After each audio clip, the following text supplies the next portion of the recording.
play in the lead. Washing gonna find Bolu, but does get hit markers by Jez.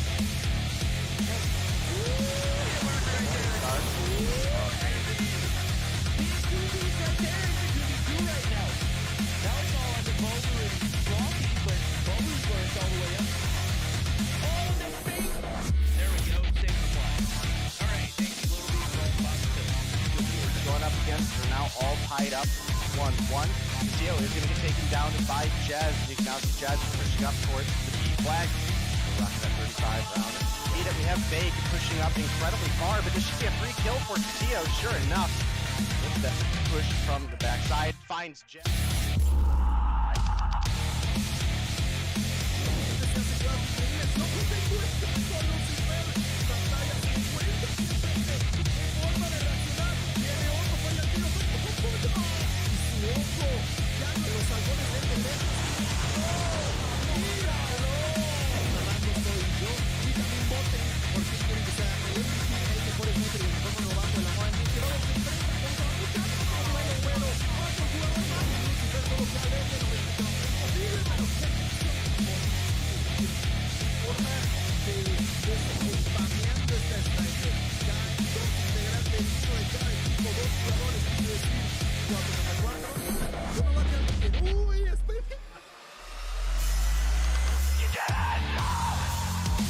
Licença, Tocinha! Pofo!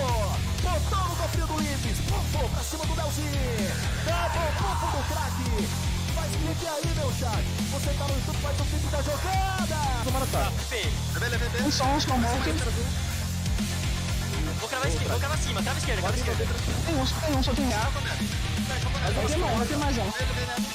Aí tem que botar Pode ver agora, calma, segura. Sub-Zero, pernambucano. Nossa!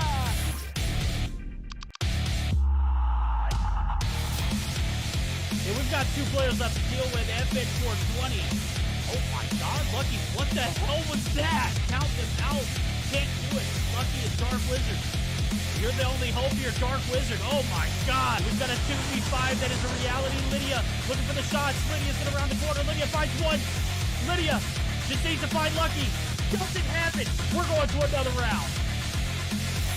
The most at the moment finds another one. Just an absolute demon. Shooting quick list in with the side of Nova. Dave, you're doing it.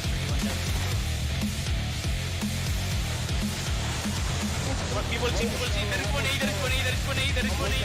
is one A now. Marvel misses one, but doesn't miss twice. Out. Oh my. Chris, he's all one. Four.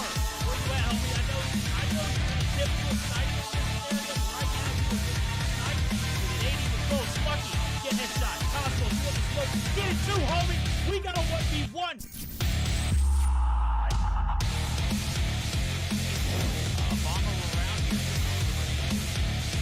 Oh my goodness, Iona! Bro, watch. Extend was left alive. Now it's Iona looking to make this. Yo, this girl's dirty! Aggressively push up to this degree. Lydia's able to find one. Artem, Misa coming through. What's that? Is that the Kilo? Whoa! Whoa! Artemisa, the Damascus Kilo. Ooh, Kells. Finds one, is looking for two, but Artemisa. Yo, this girl kind of nuts with the Kilo, bro. Yo, how are you? I have been. Down herself on that Sparrow shot. But the Angels do maintain this P3. Oh, Brick stuff!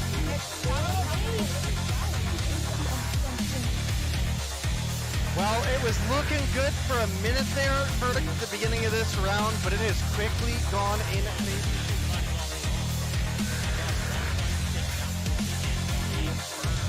I think you're right on the money. The arrow can push back up, finds two in the feed to start things off. Those double kills are worth a ton of points, let alone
welcome back for the first day of playoffs in EU, right? I'm actually very excited for this. As per usual, you know, I'm your host, Diana, and I'm always very excited to be here, so that's not something new. I'm here with my favorite two co-casters, the best co-casters you can actually have at an event, Verdict, and they're gonna come to in a bit, but until then, Verdict, how are you today?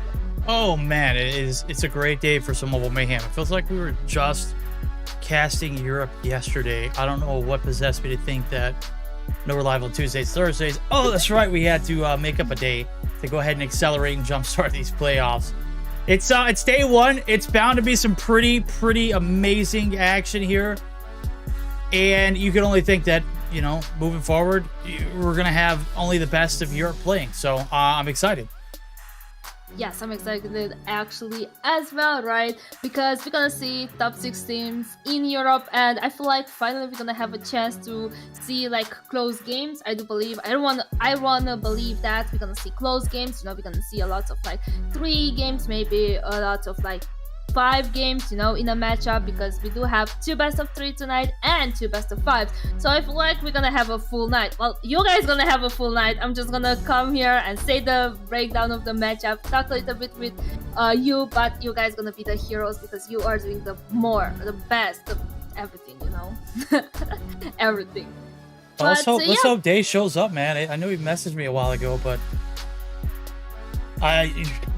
it might be you and I if he doesn't show up anytime soon. Usually he's in a VC by now, but hopefully we'll see him in the action. If not, we've got you on deck, and I'd love to see that too as well. Now his matches of the day look pretty solid, right? Oh yeah, definitely. And I can go over the schedule for tonight to see for everyone, yeah? Right, you probably see it on the screen. Okay, we gonna start. Wait, I don't have the my bad. Just a second. Okay, so we're gonna start our first matchup. It's gonna be a best of 3 exclusive versus Zitium, right? As I said, we're gonna have 2 best of 3s, right? This is the first one, and the second one, because okay, I'm here. Okay, 117 not found versus Panic. It was just a little bit upper. My bad. Just don't hate me. Okay, this is the first round that we're gonna have best of 3. Moving towards the second round, it's gonna be Kings versus the winner from the match 1, right? The winner between exclusive and Zitium, and we're gonna see also Animus against the winner from match 2. That's gonna be 117 not found versus Panic. So yeah, actually really excited to see it. The round 2 is gonna be all best of 5. So hopefully we're gonna be able to see a lot of 5 games. But yeah, it's actually I'm excited. I'm excited to be honest. But what's your like matchup that you're looking at to be like the highlight one for the day? I'm not sure yet. Talking about round 1 or just all? I mean, out of these first 2 matchups, which ones are bound to be like the better of the 2?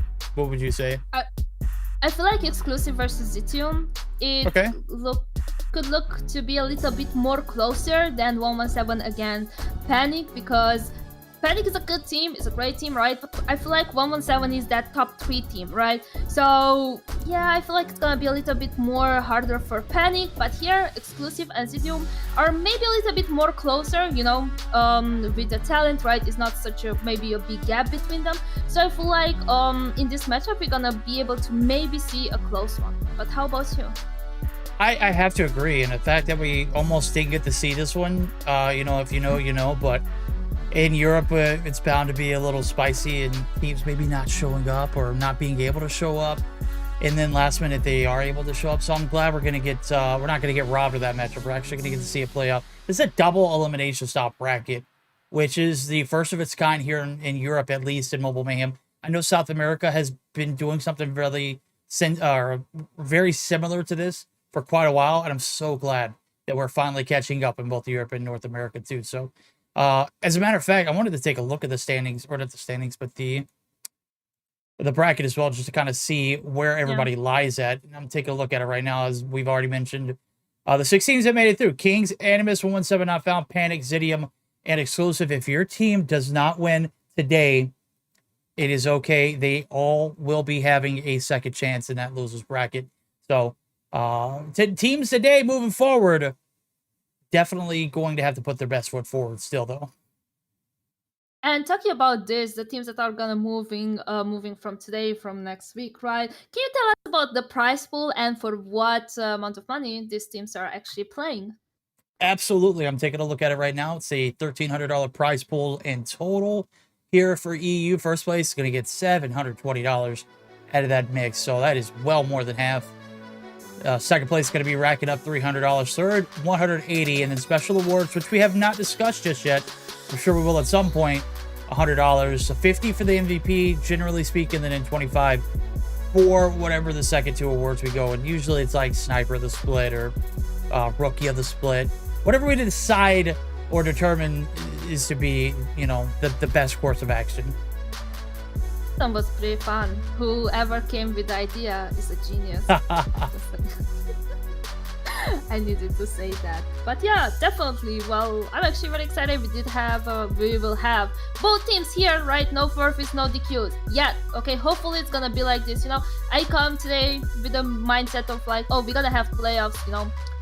The top 6 teams in Europe, right? They're gonna come, they're gonna be here, no forfeit, no DQs. Hopefully we will not see any, you know, banned item on them. So please, guys, triple check your loadouts. You know, no trophy, the legendary one, right? So I hope we did let all the DQs and forfeit back. And right now with the playoffs, we will have a very nice and quiet playoffs without any forfeits and DQs.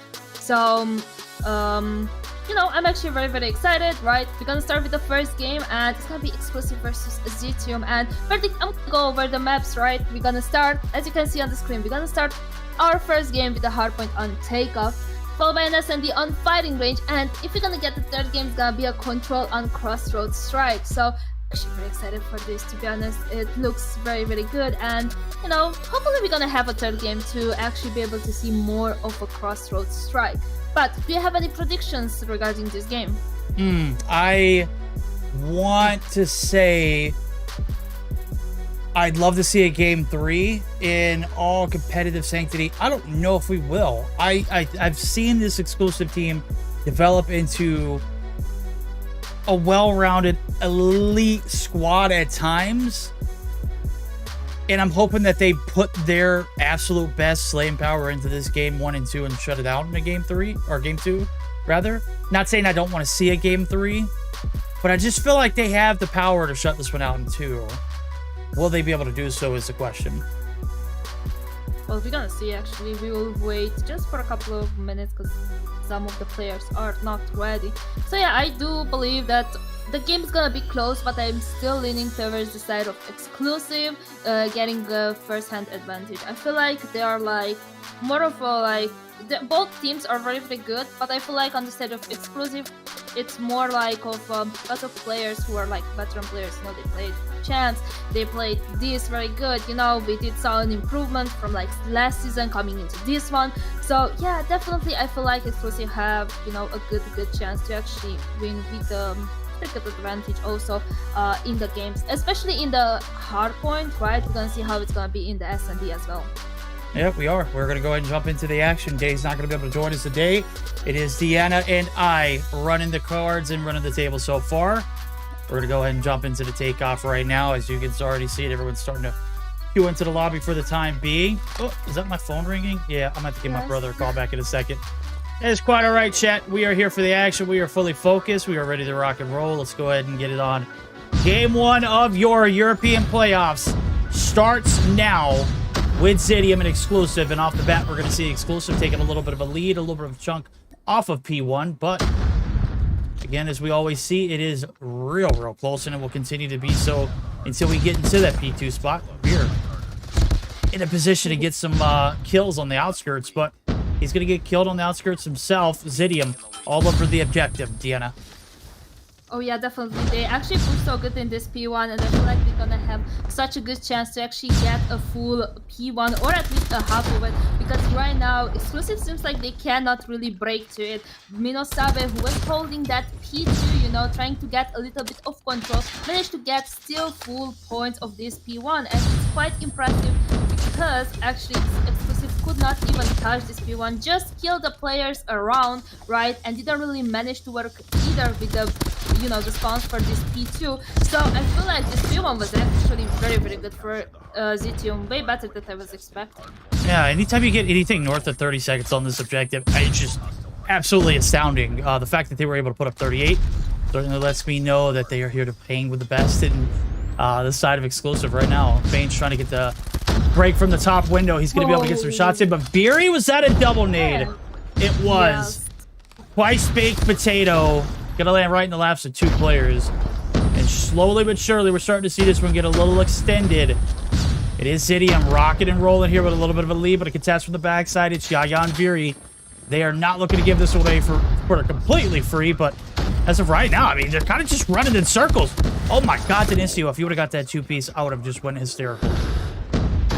Oh damn, and the break came in, but nobody really got much advantage from that P2. Even if Zitium managed to actually jump on it and, you know, play it for a little bit, they're still having a big advantage. An advantage that I did not expect. I do apologize, Zitium, I wasn't expecting this, but you guys played this P1 and P2 very, very good. And now moving towards this P3, right? Exclusive is trying to play with the spawns, is trying to get the control. They are already there. You see Yaya is there. The feed is full of exclusive getting the kills, and right now Zitium is coming, and it looks like they're gonna have a nice break from top. Yeah, it is. Here comes Aver. Oh my God, just walks right past Creed. They trade operators. Both of them going to go to waste right there. Balance going to go ahead and burn the Purifier out. Not good for a break. Exclusive going to be able to rack up some points. 40 seconds left to grab here. Plenty of time to op some of these operators as well. And there goes Jazz, but he can't find anything either. Faint's going to be able to get some trades in. It's an all-out mayhem. All-out chaos, all-out pandemonium. Yaya trying to put this one away. There's 25 seconds left to go. He's going to be able to pop his Puri. And sure enough, can't find anybody. Kree, he is certainly down there. Absolutely one shot. Finally going to get taken down. And slowly but surely, they're making their way back up. Ditch not dug too deep. Bodies are still going to be able to make the rotation over towards New. This one is still not done. We've got some scrappy games ahead of us right now. Game 1 coming down to about a 28-point deficit. Exclusive still behind, but not by much. Transition towards P4 is already made by both teams. Obviously this P3 was good for exclusive. They managed to actually pick up some time, you know, to make it a little bit close the gap that it was built by that P1 and P2 flawless from the side of Zitium. And right now Zitium is already there. You see Mino Savage is there. He's actually frying. He's on 14 right now. And he's trying to hold at this point and trying also to kind of check the players who are coming from the back. But right now the spawns are in favor of actually Zitium, and they were from the beginning. So I feel like this game is gonna be very, very hard for exclusive. No, I completely agree right now. Even with the spawn, so they can't make it all the way in. Neil picking up his 15, doing everything he can to keep this team alive. Exclusive trying to regain some of the deficit right now. They're going to be able to get 15 seconds off if they can be flawless. And that'll ease the pain for a bit. Oh my God, Balance. He is not forgiven. He's going to be able to find the 2-piece. That's going to be shutting down players of exclusive. Insert Feints in the equation, though, and he's going to be able to get the better of that one. So trades are through. 76 to 102. First set of hills down. Right now, it's looking pretty solid for Zidium. A team that we didn't anticipate to actually play today. That's right. They almost couldn't participate due to lack of players. Kree's Wi-Fi disconnects in the last hour. They wait on it to come back up, and surely they are here to play, and they are giving the absolute best that they can. And so far, it is proven to be better than the exclusive team now. As we see Kree popping the operator himself, the Annie. He's got 15. He's got 20 on the hill as well. He's going to go ahead and shut down the player with the contest. The spawns are going to be red to the backside. He's going to be able to get some shots off, but Kree's going to be there to shut him down. So 122 and counting now is the team in yellow, Zidium. Absolutely having the way so far with the exclusive. Definitely, and that first P1 was so good and successful from Zitium, for the side of Zitium. And right now coming into this P1 reset, we see the same energy. We see them actually play again very good at P1, and they give the exclusive team just a little bit of scrap time. Right, moving towards this P2, we have our Yaya here. He might get Denisio, but he's using the operators. They might be able to hold it. Never mind. Afer is there with the club picking him up, and right now the spawns are in favor of oh my God, Afer. You saw that claw? He just picked up like two players there and cleared out the backside. So the bounce or in favor of Zitium. This game is in favor of Zitium. Yes. It is indeed. With 40 seconds left to go, P2 still very much so open for business. Yaya gonna try his luck in there. He is gonna get shut down. It is 30 seconds left, and it doesn't look like we're gonna see any kind of map control come through at all for Exclusive. Here, toting the big boy guns. He's got a drum on this puppy. 5 shots left. He's gonna have to reload, and slowly but surely he's gonna go ahead and toss Nina. Good play. The contest is gonna come through, but it's a Sparrow that is coming in as well, and that is gonna lead us to our first listen. And we're gonna go ahead and duck on down there. And I'm not talking about the Ducks. We're gonna go in there with Zidium for the first listening. I spawn medic. Top red, I'm flashed. I'm dead. I'm flashing top red. Flashing top red. Needing top red. Dead on site. Oh shit, bro. Oh my god. Go with it. Last one top red. Top red, one tap. Go push him. He's on the stairs. I got the spawn. I'm going to Nice, hold spawn. One top still. I'll push top red up. All back here. Limits. Top red, 1p1. top red streaking. P1 one shot. P1 dead. Top red. One main dead. They spawn medic. Below the Stairs stairs. as well. Viagra on site. They spawn medic. Flash side on the stairs. Flash on site. Double corner. One tap. Nice. Start going new. I'll get P1 tickets. Rotate new, guys. Come on. Double stairs. He's going bomb. Wait, top red. You're gonna trap red on me. One bomb blue. Stop it. Bomb blue dead. Okay, calm check in. Look at this, man. It is an absolute travesty. 218 making 219 with that ghost hit coming in. Balances squad. They are locking it down. Zidium making sure Exclusive know who is the better team at the moment. They haven't closed it out just yet, but oh my goodness, what a start they've had. Balance there for the trades. He's not going to let Neil in through the front door, the back door. Now a question. Finally, the contest does come through, and they need all this time and more, Deanna. Definitely, we are eating our words from the beginning, but Yeah. I'm not sad about it because Zitium just came here and they are playing to the T, right? Look at this push towards this hard point. We do have Buzz on top. He's trying to get the kills. He's 27 kills deep, and right now they are holding this Exclusive team who cannot even get out of the spawn. Look at him. Oh my god, he was cooking so bad. Damn, that was amazing. And we might see them close on this side, and we will not see another point actually, because they are just holding this one. The break will not came in, and damn, that was That's amazing on the side of Zitium. Ooh, boy, let them cook. Exclusive. Indeed. They make 103 points, but oh my god, they got out-rotated, they got outgunned, they got outplayed, they got outclassed.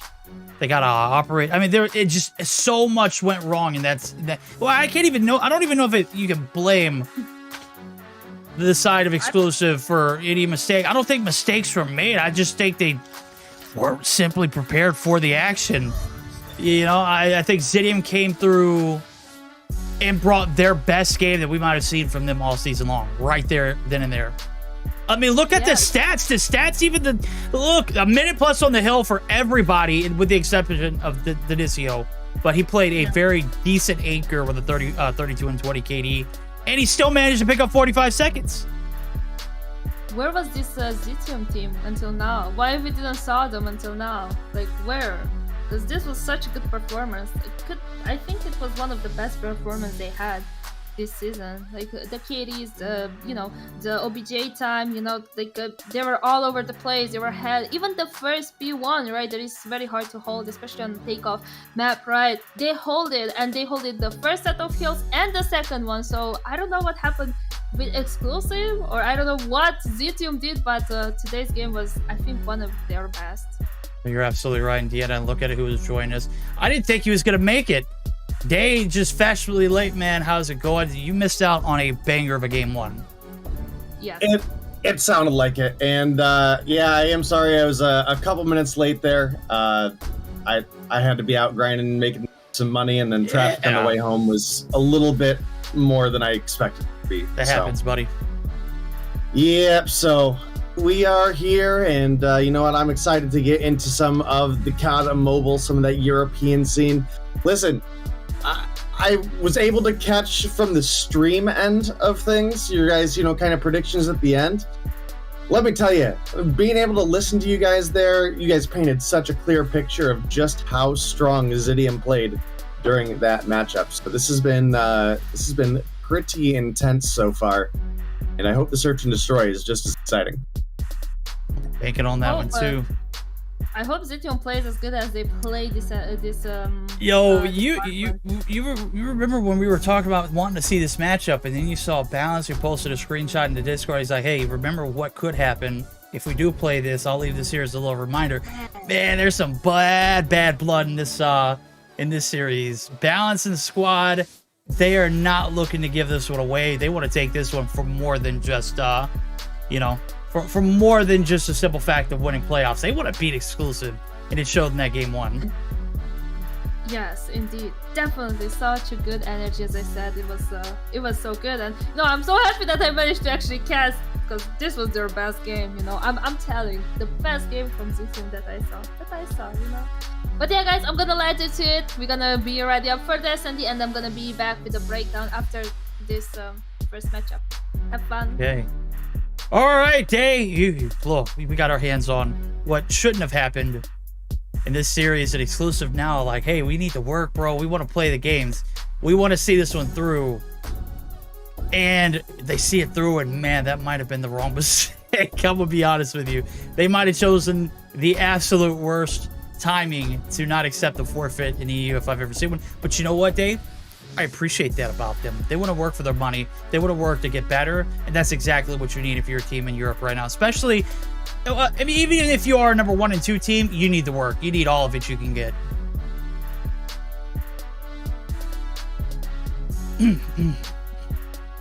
One or two players to get readied up for the game here, and we'll get you guys into the action. Looks like Yaya is ready, and here we go. Hopefully another exciting matchup coming your guys' way. Make sure you guys let us know in chat who you guys think have this Search and Destroy. Are you a Zidium fan, or are you here supporting Exclusive? Right now, it's going to be Exclusive starting things off on the defense, and then Zidium be on the offense. We'll obviously switch after 6 rounds. And this is going to be best of 5s here, chat. So make sure you guys are ready for plenty of action, because this one has so much potential to go the distance. I think we're already starting off in a negative sprint. I'm looking at Denicio's point of view. I don't think that's an angle that you need to be pointing at, buddy. I know it's a very cheeky little spot, but we all know what happens whenever you peek through angles that, walls aren't there per se. But Neil going to be able to open up, Feints rather, going to be able to open up with the first blood. Man, we were speaking of, as soon as I transitioned over, Neil waiting to hit the shots. My God. Paul the Gang, he's here to play today. Denicio's absolute is going to be able to get away with his life, but for how much longer can they stay alive? Day Jazz and Denicio, last 2 alive, Exclusive, picking them apart. All right, well, a couple kills do come through, and the trades are mostly going to be in favor of Exclusive. A 3-4-1. See, Jazz has bomb in hand, but Very going to pick off Denicio, and Jazz kind of running out of options here. Does push through, gets the kill, has the bomb in hand. Now has a important decision to make. What do we do with the bomb? Do we plant? Do we double back? Well, we had a free plant opportunity with the other 3 remaining members of Exclusive all having been A long, but that has now drifted away, and Jazz got to find a way to make this one work. Gonna miss the shot there. Can reveal his position. They know he's playing on the B side of things. It's really going to limit what he's able to bring to the table here. Now he's starting to get pushed. Oh, gets the 2, but falls to Feints. Oh, unfortunate. Super unfortunate there. So what was that, a 1v4 technically? Because he took down Viri.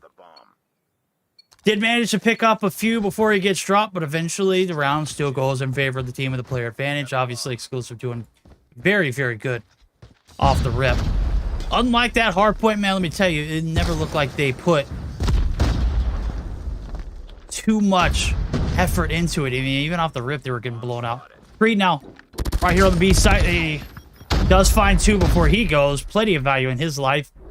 Afer's there to shut him down, though, and the bomb's looking to go down itself, but Afer's going to get drop feints here to shut it down. Jazz there for the trade.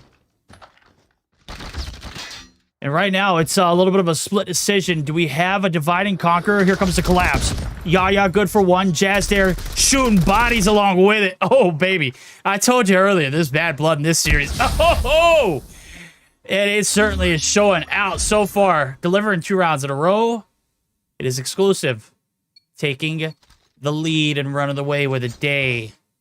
That one was a lot closer than the last round, though. How much longer can they hold off?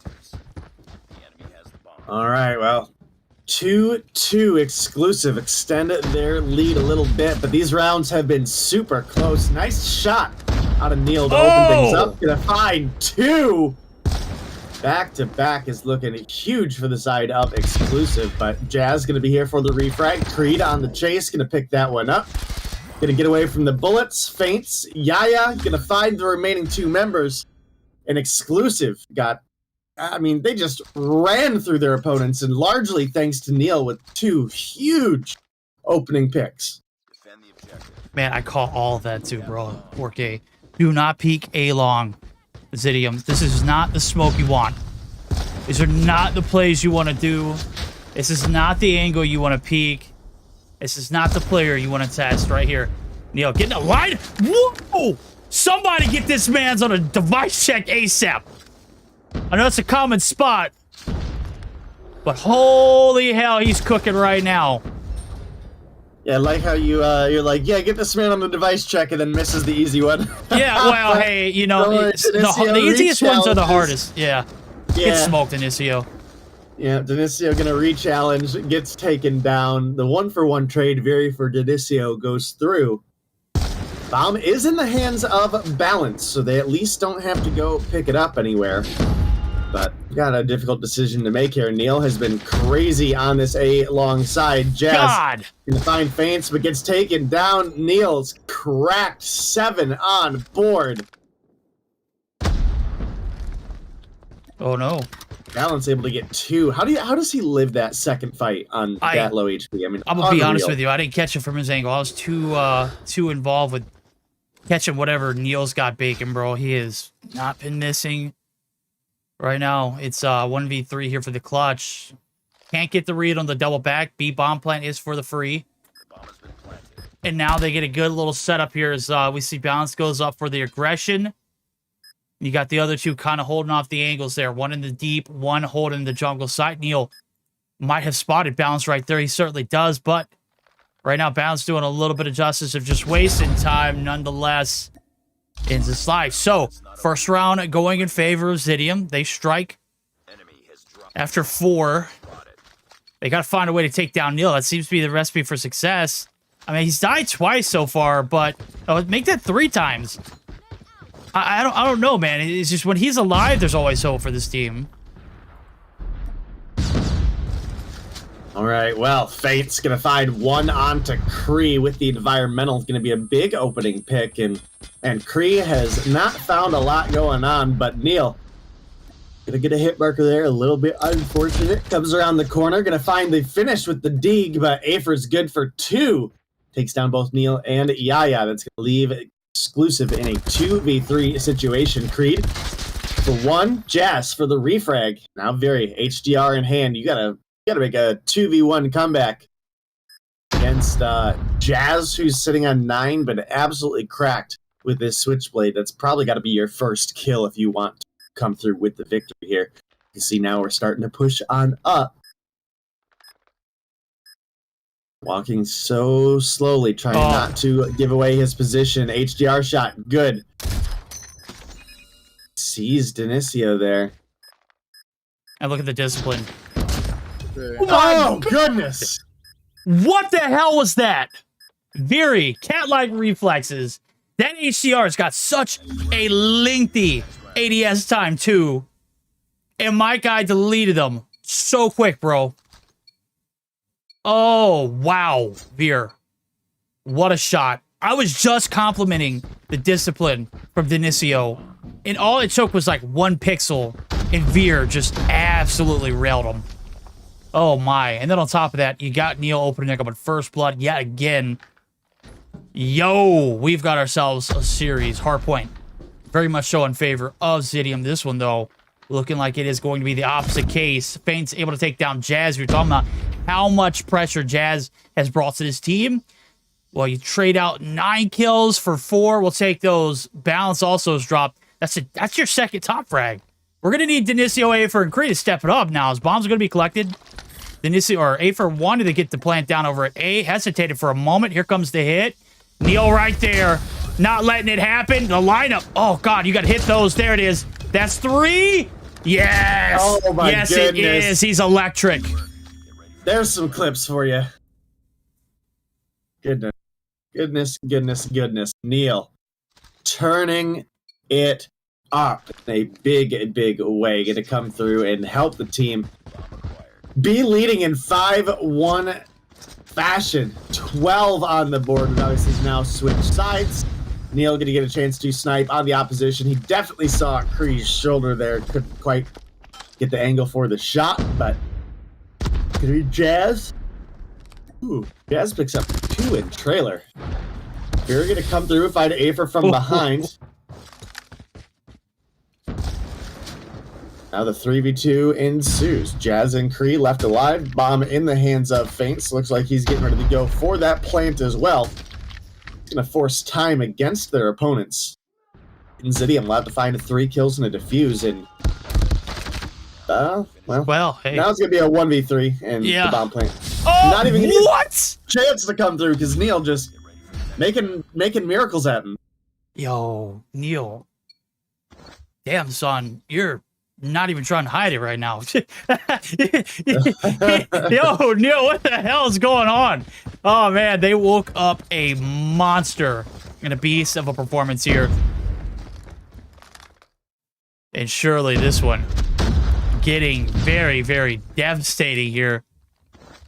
7-1 potential up for grabs. We talked about the beast of a performance there in the hard point.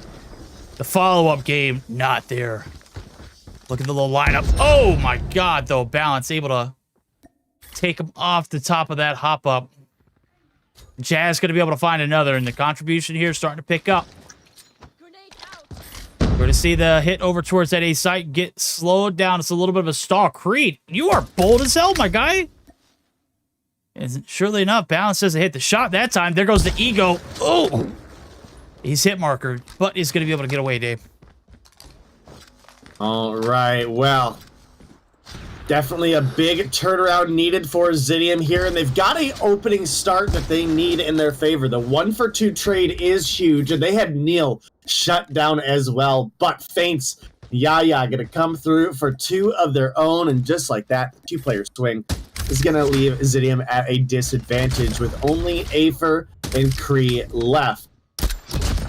Ooh, but Kree gonna pick up 2 of his own. Yaya for the trade, leaves Afer for the closeout. And Zidium hang on by a narrow thread.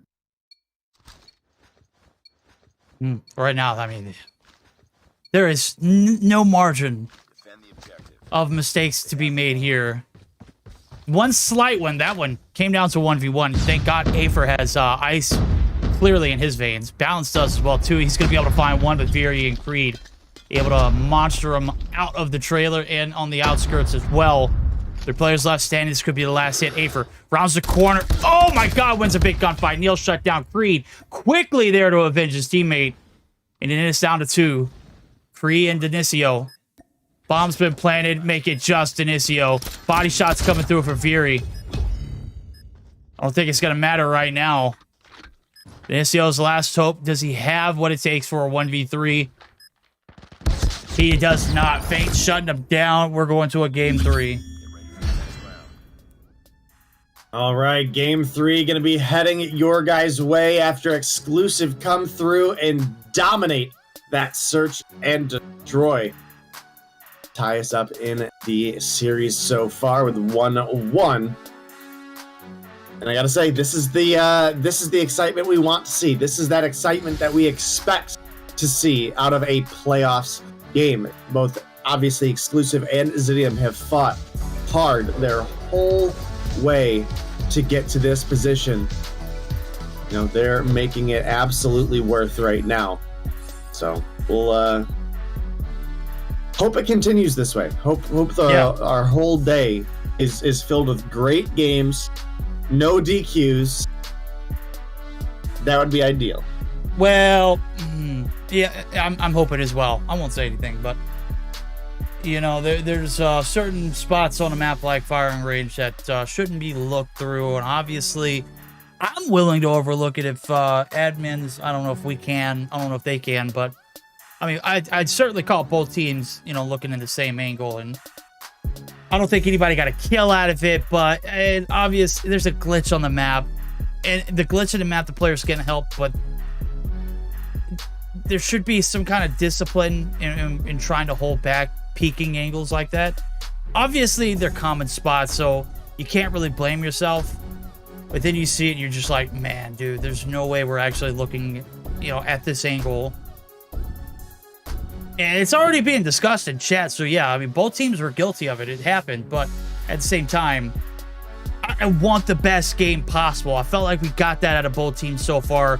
I don't feel like we've gotten any kind of DQ worthy yet, but we need to be a little bit more conscious of where we're peaking at. Zidium get absolutely slayed out. I hope we have more games like this. This game was an absolute montage of plays on plays on plays. If it wasn't Neil, it was Veer. If it wasn't Veer, it was Jazz finding pieces left and right. It was clutches from Afer. It was balance, ego challenging the hell out of things. I gotta say, this one delivering a lot better than I anticipated. Right, well, set exclusive, able to answer back in the search and destroy, gonna tie Zidium up in the series is absolutely huge here. That is gonna get us obviously a little bit deeper into a series. We're gonna get to see more maps, we're gonna get to see more action out of these two teams, and we're just waiting on a couple players to get readied up, and we'll get you guys into that next map, which I am going to double check and see what we've got all available for this one. Obviously, I was a little bit behind today, but it does look like we've got a control on Crossroads Strike coming your guys' way. There's no way. There's no way we're talking about this.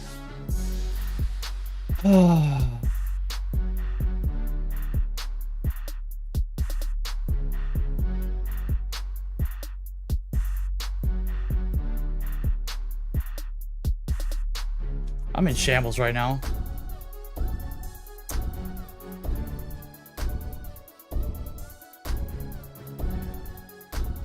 Why are these not best of fives?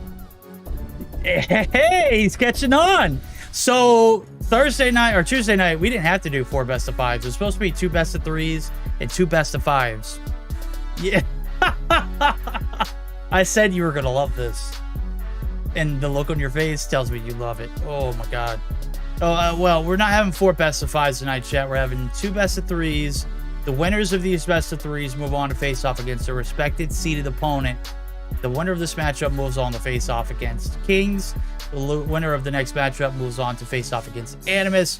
Those matches will be best of 5. So losers, they'll get a second chance in the losers bracket too. So I didn't see it actually, so I don't know what I saw. Interesting. So you're telling me that we were up till 1 a.m. Yeah, on Tuesday night. Yep. I guess let me ask you this way. Was it actually supposed to be 2 best of 3s and 2 best of 5s? Or did someone making a comment about who scheduled 4 best of 5s in a night change the schedule? I'm not throwing any names out there, but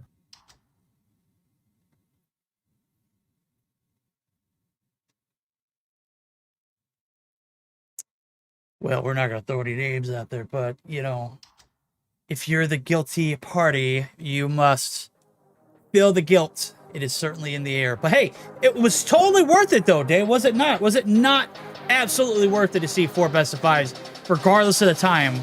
Like, those matches were intense.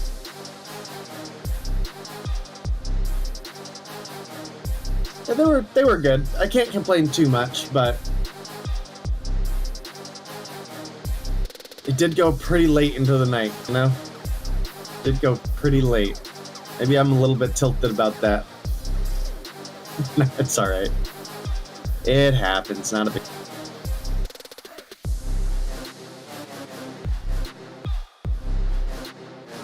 Alright, we're moving on to Crossroads Strikes. We didn't see none, chat. Nobody guilty here. No DQs so far. And it's Crossroads Strikes bound we are. So, series tied up, 1 apiece. We're getting geared up for the absolute final game of this series. We're not getting best 5s here in the preliminaries, the quarterfinals, whatever you want to call them. But we are going to a game 3, which is basically like running the best 5. If someone were to get swept. Nonetheless, this one, bad blood already in this series. Holy hell. Talk about the hard point. It was a beatdown. We turn around. The team that delivered a beatdown got absolutely destroyed in the search. So back and forth, these teams have just been ripping each other apart. And it's only right that we get to see a control game to decide the fate of both of these teams. And on one of our new additions to the map pool, nonetheless, going to be Crossroads Strikes. So haven't got to see a bunch of this yet, so getting to see it in the mix here is definitely a little bit exciting. And are we doing double a limb still for Europe, or Yes. is that different too? Okay. Okay. Thought I'd check. Yep, in Europe, we are doing best of 3 this first round. Second round is going to be a best of 5. Everything else is going to be best of 5 from here on out, obviously. And it is double elimination stop rack. We'll take a look at it now as I'll pull it up on our screen just to have for a visual representation.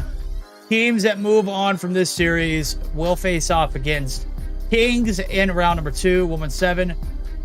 And a Panic, our second series of the night winner. That one's going to be moving off to face against Animus at a best of 5. So losers will move down to their respective losers round series, where they will face off against the opposite side of the bracket in their losers round 1. So the loser of Kings matchup will go down to face up against the loser of the 117 Not Found in Panic matchup. So that is how that will work. So we won't have like repeat matches is what I'm saying. Alrighty. Neil is restarting his phone. Good to know. Good to know. At least he's not readied up. Oh wait, he is. Yes, he is. Cool. I don't. Okay. All right, we are about an hour into the broadcast right now, and we still haven't gotten done with the first best of 3. I'm expecting today to deliver not quite as well as North America did on Tuesday night, but I am certainly up for some, controversial, games to see play out. So far, these have been about as controversial as they get in best of 3 formats. Obviously, it can be over in a blink of an eye, or it can drag out to a control, which we're seeing here in this case. So we are good to start. Looks like we are good to roll into it. This one about to be delivering. Well, let's see who's got the best hand here in the control strike based off of the performance in the regular season. It is going to be the defending site off the rip for exclusive, as they had the higher seeding. So that being said, they have a little bit of an advantage rolling into this one day, I would think. Yeah, they definitely do have a little bit of an advantage, and we'll have to see if they're going to be able to capitalize on that or if it's going to swing the other way.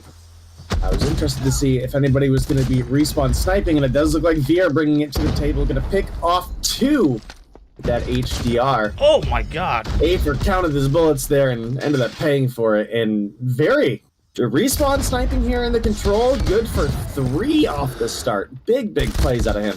Yeah, we're seeing something a little not so traditional. I mean, this is a very, very, unique map to say. And the easiest point to capture on here, I would have to say, based off of what I've seen in the past, has got to be this A side, Insidia. They're itching for a B hit real quick. Right now, they're putting a little bit of double time. Nobody's on the objective as of right now. The reset there, coming through. Jazz inside the spawn, locking it down, but he's going to get shut down as well. So pressure being dealt with very relative ease A 3 life count in favor of the team in the defense. That first tick of progress going through on both sides. A is the primary subject for the time being. And right now, they're going to be reset back to the spawn. So, 1 tick already down, 50 seconds left to go. Plenty of lives to make it so happen here for Zidium.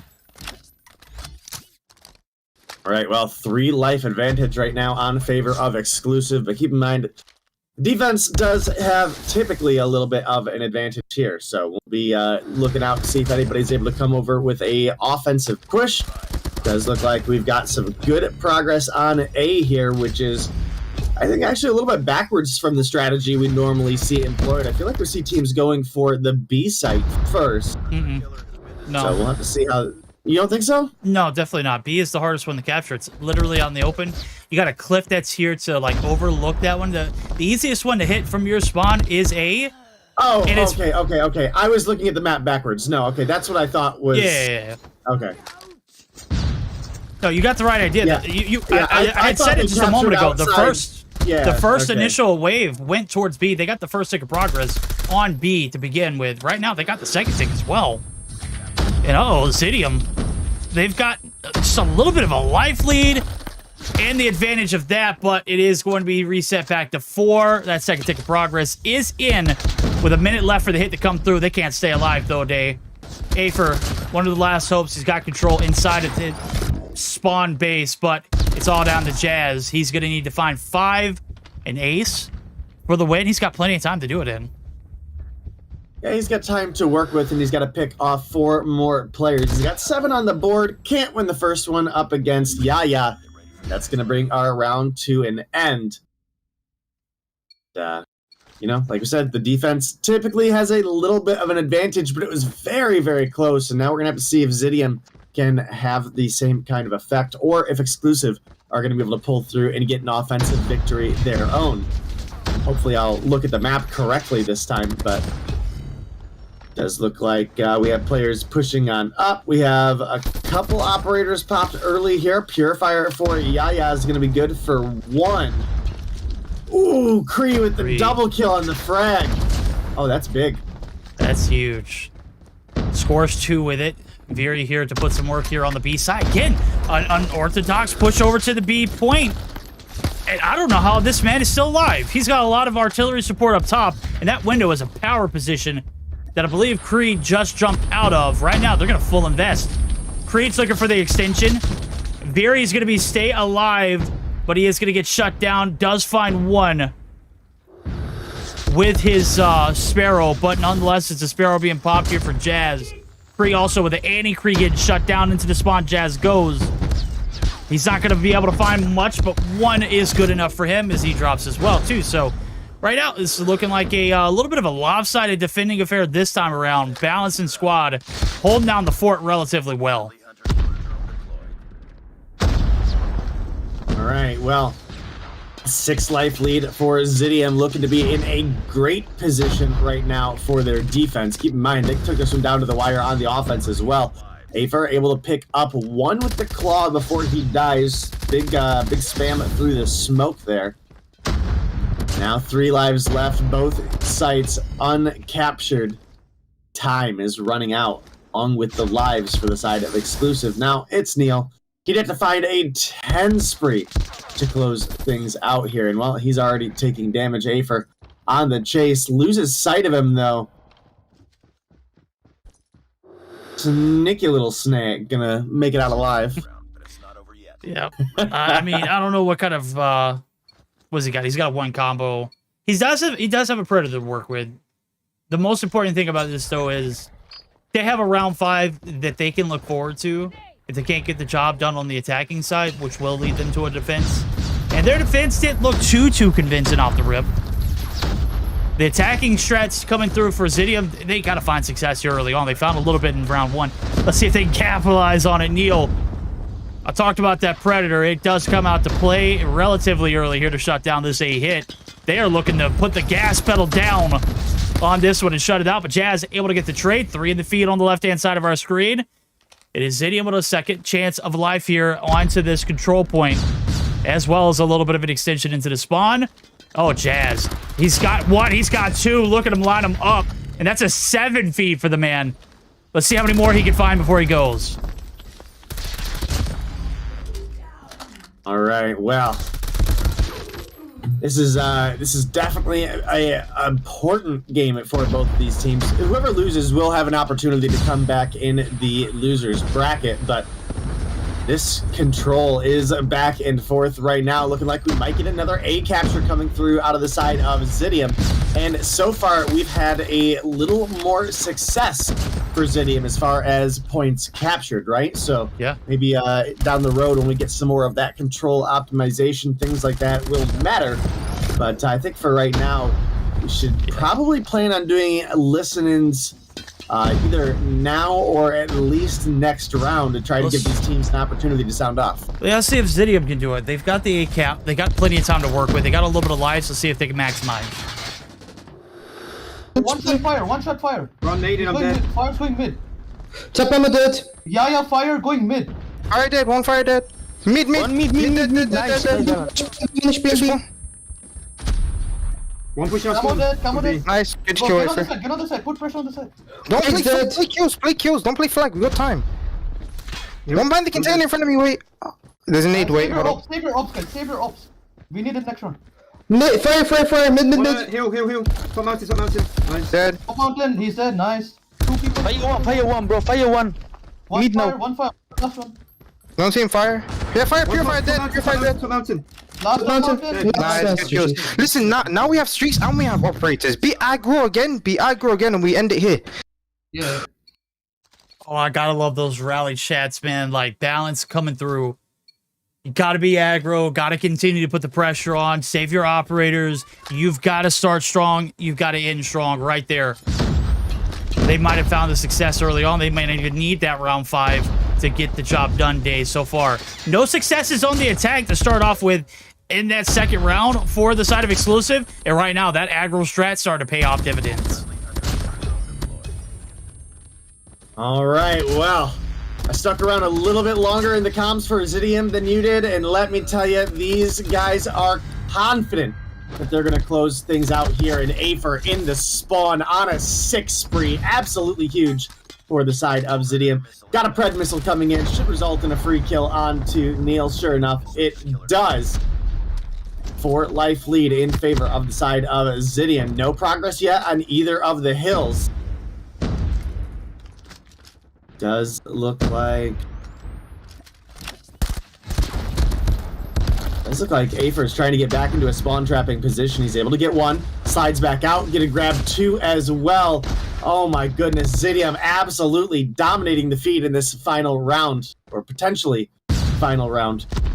I have a little bit of a miracle for Exclusive here. They've got half the lives that their opponent does. That means pretty much everybody's got to come through with a double kill for their life. Yeah, and then on top of that, exactly, time is certainly of the essence. That has always been the factor here in this one. 6 lives remaining, 9 seconds now as the hill's gonna get hopped.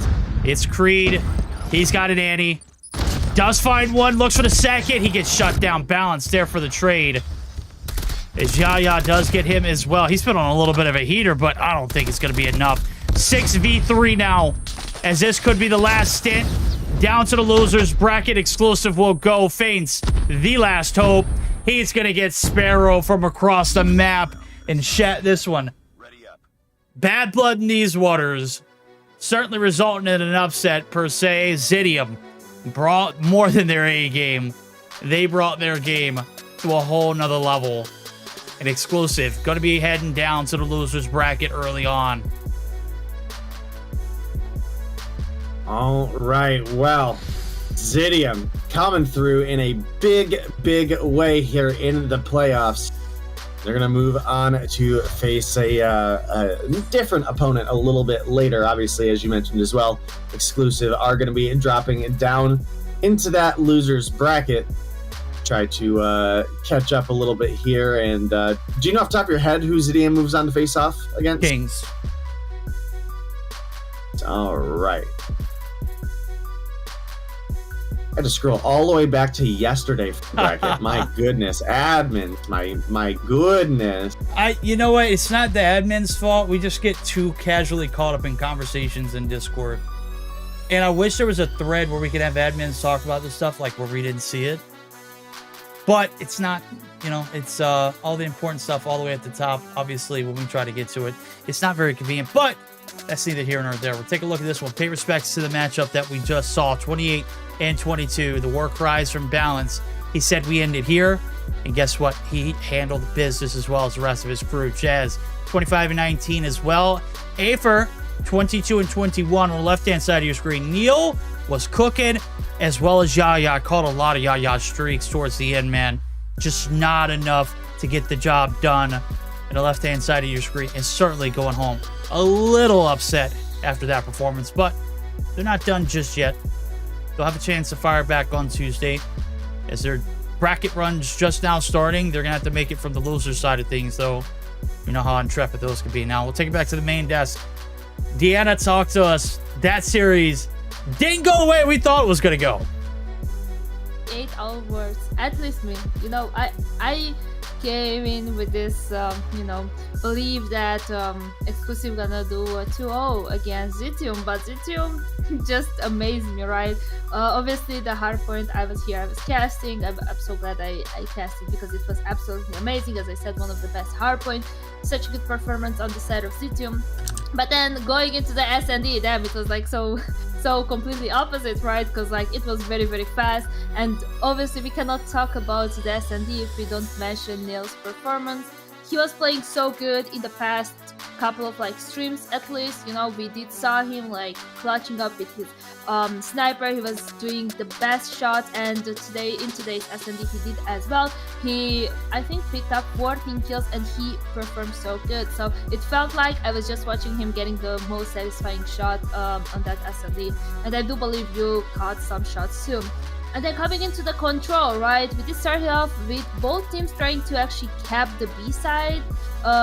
One time was successful, one time not, right? And getting some kills, building up their operators. Now, obviously, Zitium picked up 3 rounds in a row, actually winning. But do you think that getting maybe the A side would be more beneficial for the team that lost? In this case, Exclusive on a map as Crossroads, or not? Verdict. I'm sorry, repeat that. I kind of got lost in my thoughts. Okay, I'm sorry. So I was saying that both teams pushed very aggressively towards the B side, and you mentioned it so many times that the B side is, you know, in the open, right? So do you think that in this case, the team that lost, like Exclusive, right, it would be more beneficial for them to actually, you know, rotate towards the B side, or maybe getting, actually getting the A side? You know, I think their biggest downfall, and what I see a lot with teams that have, and we'll put this in quotations, round 5 defensive sides. That round 5 is something that you kind of like lean on as a crutch. And what you see in that first round on the attack, if a team is just damn good at control, they're going to try and win that round. And, you know, they're going to try and end this game in a 3-0 fashion. They're going to try and get it in 2 back-to-back, or 3 back-to-back rounds. 1 on the defense, 1 on the attack, 1 on the defense. What I oftentimes see being the biggest downfall, and what I think I saw from Exclusive there was they were lackadaisical their first attack round.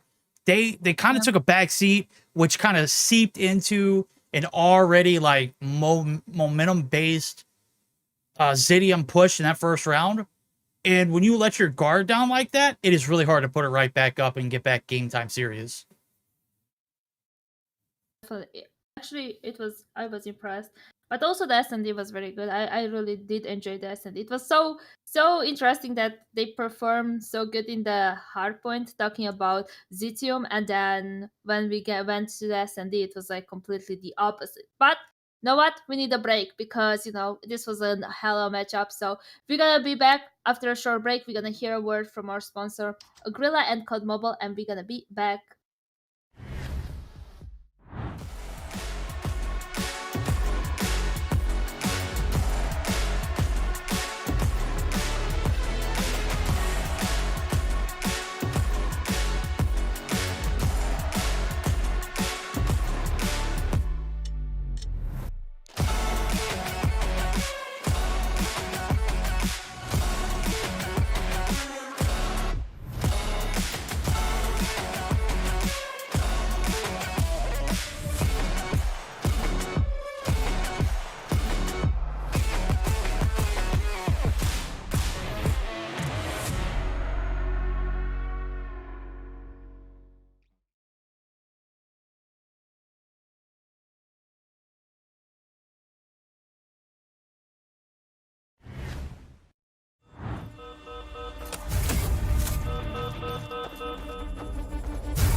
Welcome back. It had like always I say a short break because it was a short one, you know. Both teams joined the lobby pretty fast. We didn't need to actually wait for them, so I like it. I do like to chat with Verdict and they and the staff in the background, but we are here to actually cast, well, to host. I host, they gonna cast because they are amazing, you know, and I really love hearing them casting. They're doing the best job, so yeah. We are here for the second matchup of tonight. It's gonna be actually 117 Not Found versus Panic. And Day, do you have any predictions beforehand? Well, I think we'll all probably pretty much have the same prediction here. It sounded like we signed off of our broadcast yesterday, pretty much all on the same page that 117 Not Found is arguably the one team we have here that's competing with the likes of Animus and King. So we'll, in my opinion, be expecting to see a 117 Not Found victory here. Now, with that being said, 117 Not Found does go through these patches where they just are so inconsistent they can lose to anybody. So it's kind of hard to say. Panic is not a bad team. Panic is not a team that you can make massive mistakes over and over again versus and not get capitalized on. So it's a little bit of a toss-up, but I think skill-based speaking, I would expect 117 Not Found to come out on top. You were not here at the beginning, right? I actually gave this example, you know, when we were talking with Verdict about like these first two matchups, right? I was talking that I felt like between Exclusive and Zitium, there is like a small, you know, gap, you know, of skills, and coming into this matchup, 117 Not Found versus Panic will be a little bit of a bigger skill gap, you know, because as we saw and as we said in the past couple of broadcasts, and I feel like the whole season 117 is a top 3 team, right? And I feel like Panic is not that close to be maybe top 4, maybe top 5, maybe top 6, you know, in my opinion. So I feel like this will be, as you said, on the side of 117, but it will be a little bit more of a gap between them. This is what I see. Now, obviously, I could be wrong. I was wrong earlier, so yeah. But Verdict, what do you think about it? I think y'all are both like hitting the nail on the head. 117, by far, you know, has been the top 3 team, even when they didn't qualify last year out of stage 3. I was so heartbroken. I felt like there was something that we were missing representing Europe. And surely we got a great team in you know, God, what was Hisoka and them's team's name? I couldn't even remember it. What? Yeah. I felt like we got a great representation from them, like, and they filled that slot very well, but I still felt like there was a competitive edge missing out of Europe. But then I also could say, Day hit it on the head as well, when he said, you know, massive inconsistencies out of 117. This team has been plagued with like setbacks. If it's not themselves doing it, it is, you know, other teams just showing up and doing much better than that day. So it's really going to be dependent on what 117 team shows up today. And also how, you know, Panic shows up today as well, because we saw very good performance from them, but we also saw kind of, you know, a little bit more less good performance, you know. So we did saw them losing as well, we did saw them performing very good, we did saw them, you know, dropping lots of kills. I feel like it's all about how the players gonna be today, but we're gonna see it because both teams are here in the lobby. So Dave, do you want to go over the maps? Yeah, let me get to that matchup real quick. I was looking back through the history. I wanted to see what the scores of some of the 117 matchups were, but we can worry about that later, I guess. Our maps for this matchup: 117 Not Found versus Panic. Going to start things off with a hard point apocalypse. Game 2, we'll be looking at a meltdown, search and destroy. And game 3, if we make it that far, we're looking at the best control map that we've got to offer, and that's going to be the wonderful map of Raid. Can't wait. I can't How'd you wait. like that, Deanna? I like it. Dang. No, I like it. You gonna take I that like from him? He literally just called Ray the most beautiful map in the world. You ain't got a response or retaliation? I stay by my opinion. Raid is not good. That's all right. You're just entitled like, to your own wrong yeah, I'm about to opinion. say, I everybody knew has it. them. Doesn't mean we all respect them. You guys are the cutest, so I'm We're gonna the be worst. back. That's what after she just said. We're the worst, Day. That's it. Oh, I said you guys are the best. Wow, that language she used towards us in the I know, text chat. so Oh my vulgar. goodness. Chat, I wish you could see how mean she is to They us. Oh my can't, they God. can't. We can't show it on the broadcast. I'm sorry. We can't. We can't let everybody But- see that side of Deanna chat. Oh, damn. Okay, but I'm gonna be back. Just check the chat, guys. Have fun. Alrighty. Day, I know you were looking at scores and whatnot. We're talking about the inconsistencies of 117. Kind of had some ups and downs themselves. It's not the same team that we're used to seeing here. You got a core 4 or actually it's a core 3 in Lucky, Karma, and Caesar. Saturns joins this team this year. Sage joins this team this season. They put up some decent numbers in a regular season. As a matter of fact, they were able to take down Enemies, who did beat Kings. So in term, they're better than Kings, right? No, the head-to-head actually went in favor of the side of Kings. So it's a vicious circle, my guy. It's whatever team is going to show up and perform the best. All right. Well, I was looking back at some of the scores that we had, and up against the Kings, 117 was able to put up 190 in the hard point and 4 rounds in the search and destroy. And let's see what Panic was able to do in the same matchup. At least that's the attempt. The head-to-head between Panic and 117 Not Found was Panic just straight up forfeited that day. They did not have players to fill the lineup, so do you think that's kind of important to keep in mind? 117 was able to take down Zidium during the open season.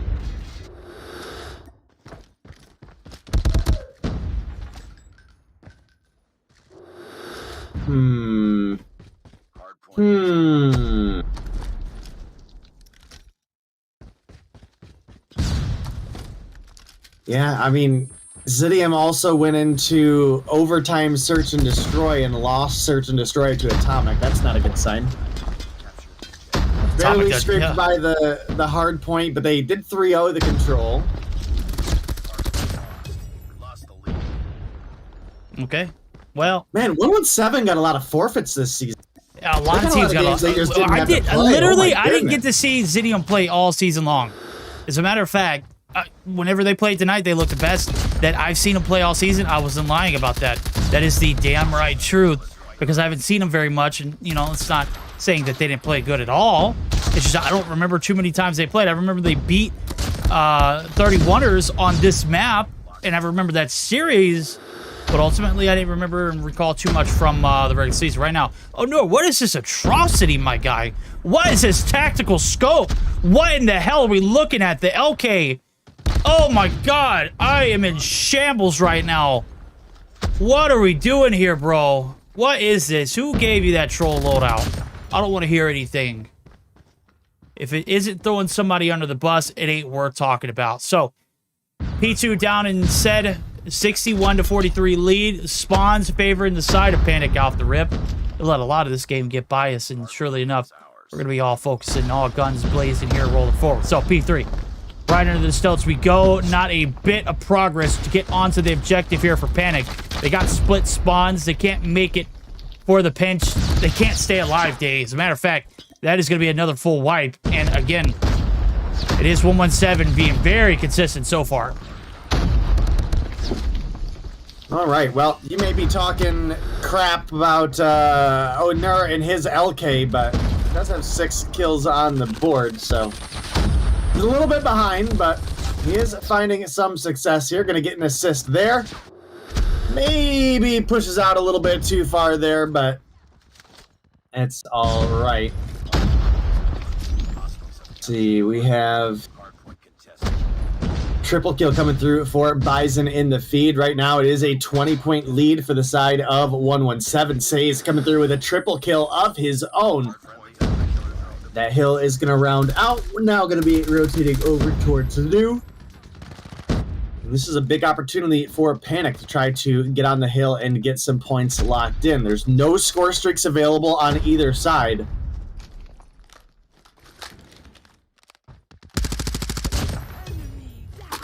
And it does look like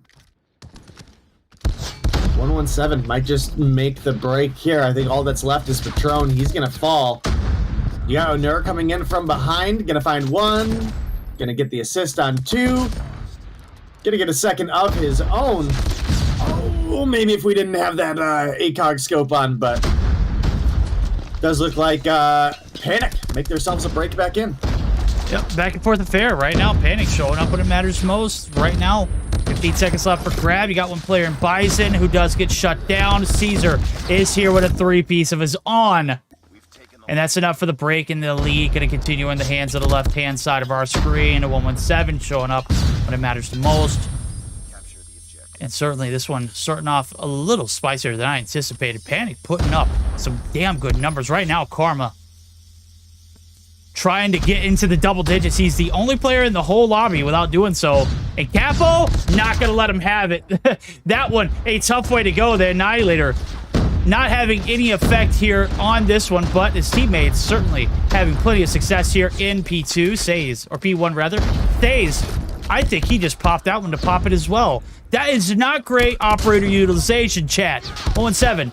0 for 0 there, or 0 for 2 on operators using the second set of hills so far, and we're not even making it into P2 just yet. Contest comes through for Panic. They're going to be able to clear the hill for the time being and ease the pain, as well as hold those spawns for new, which they did a great job of doing so far in that first set of hills, and so far so good in the second set of hills. Let's go ahead and dive in with them. Let's see if they can hang on for dear life. As we get geared up for our P2 rotation, we're going to go ahead and jump in with a side of Panic. One dead, top TV. Go tempo. Full broken. Vas-y, j'ai tempo l'honneur. 1P1, 1 bottom. Low.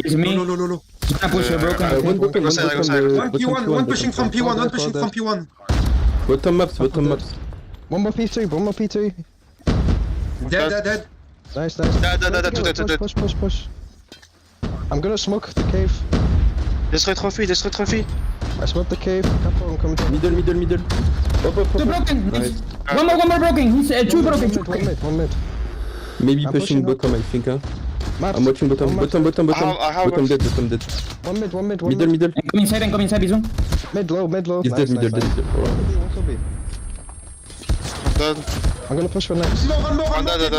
One more cave. I'm Dead cave. Cave.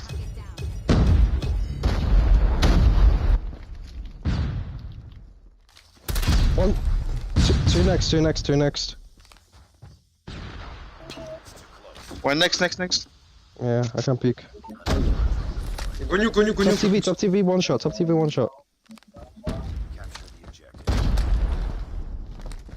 Comms are locked in. Panic, they take a little bit of a lead themselves. The first one they've had for quite a while. I don't think they've had it yet, as a matter of fact. I think P2 was the first set of hills. They took a small one, but it was immediately handed back over to 117, and 117 now taking that lead right back in their hands. So P3 has been very fruitful for them. As a matter of fact, they're going to be able to pop some operators and run with it as well to date. This one, about as close as it gets so far. All right, well, this is certainly turning out to be a close matchup. There's a lot of overlap in some of the rotations and what we've been able to pull together here, but I think mostly we got to give Onur some credit here. He put down that trash class, picked himself up a switchblade, and is starting to bring things back for the team here. Says is coming through, however, top fragging for this lobby by quite a bit, and Unfortunately for 117, Karma is maybe having the worst hardpoint game I've seen him play all year so far. He's gotten 2 kills since I've called out his 9. He had 9 kills at the end of P4 on the first set of hills. He's gotten 2 in the span of 5 minutes since then. That's a great call. That is a great call. I'm glad you pointed that out. We're going to go ahead and point it out, too, and jump in with some secondary listen-ins. One good hardpoint hold here, and maybe some time off P1. 117 might be coasting by into victory. Detrás, César. Vai, Barro. Enfrente. Holy fuck. Sparrow flash. Escape. One escape. 2 side. One is behind the rock. One is behind the rock. Mid house, Lucky. Dead mid house. He's going in. Auto, mid house. Green hill. One more L. Side dead. One more L. One more side. Is one? Is one? He's behind the rock. Throwing flash all. Nothing flash. One shot dead. Flash. I got top TV, I got top TV. One is top TV pushing. One is South. to a jumper one. Gate. Two jumper. Jump out. Near for near. Dead. Me ha lanzado un dron, cabrón. Ah, no. Bottom, one shot. Yes. Bottom dead. Top TV, one shot, top TV, one shot. I respawn. One is B1 and bottom. Behind that. Nice. One bottom. Careful. I'm gonna spot, jump up. Dead bottom. Nice. One top TV, don't forget top Top TV. TV, jumping down behind. Mid glow. Y one top. One is jump. Close One is side, jump close back. side. One shot. One. One is bridge. One close side is low. Someone. Okay, com check in. 117. Not able to run away with this one. As a matter of fact, Panic got a lot of dog left in them. And these P2s have been bread and butter. As a matter of fact, it might be up for a little bit of an upset for themselves. Predator not going to hit right there for Storm. He's going to get shut down, bullied off the hill. 117 are looking to push up to get these spawns for next. And Sades, he got a spawn of a lifetime. Karma as well. And just like that, they flip these spawns on their heads, on the backs of some of the craziest things going on towards the end of this match. All right, well, I was definitely less likely to fall asleep in the 117 voice chat. That is for sure. But right now, it's an incredibly close game. I mean, we're talking 6 points separate these two teams right now.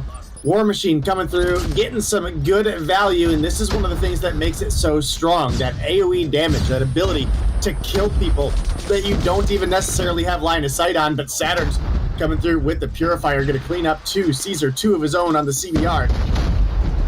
This is it. It's looking pretty grim for the side of Panic right now. 3 down in the feed once again, 4 down in the feed once again. That's game. And that looks like a 1-1-7 victory if I've ever seen one. Oh my goodness, the kill feed.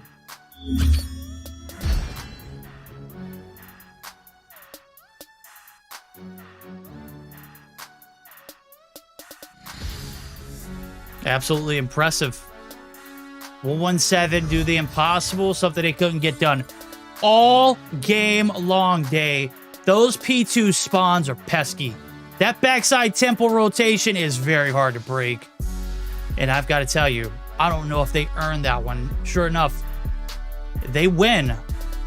They earn the right to stay in those spawns for the majority of it before that hill pops. And certainly win the game 250 to 220. But if you go back and you watch those spawns towards that P2 site before it even opens up for business, Says got the god tier. They didn't let it go for granted, and that is all I can say about that. 41 on board. He went absolutely berserk with 57 seconds on the hill as well. Caesar, the objective king, minute and 32. On the right-hand side of your screen, though, very comparable numbers. 35 and 38 for Patron. He put up a minute plus on the hill. Storm rocking at 30 and 29 with 50 seconds as well. Bison, 2 minutes and 30 seconds on the objective for himself. And then you had Capo, who was 28 and 13. 117 victory, though. With or without everyone being involved. Karma, my God, you had one of the roughest starts in your career. I don't think I've ever seen him play that terribly. But he somehow managed to pick up a little under a minute and 16 kills.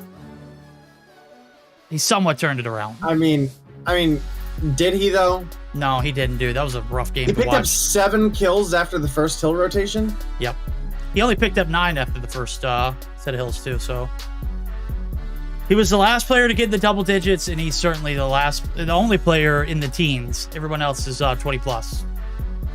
So I gotta get those engagements up.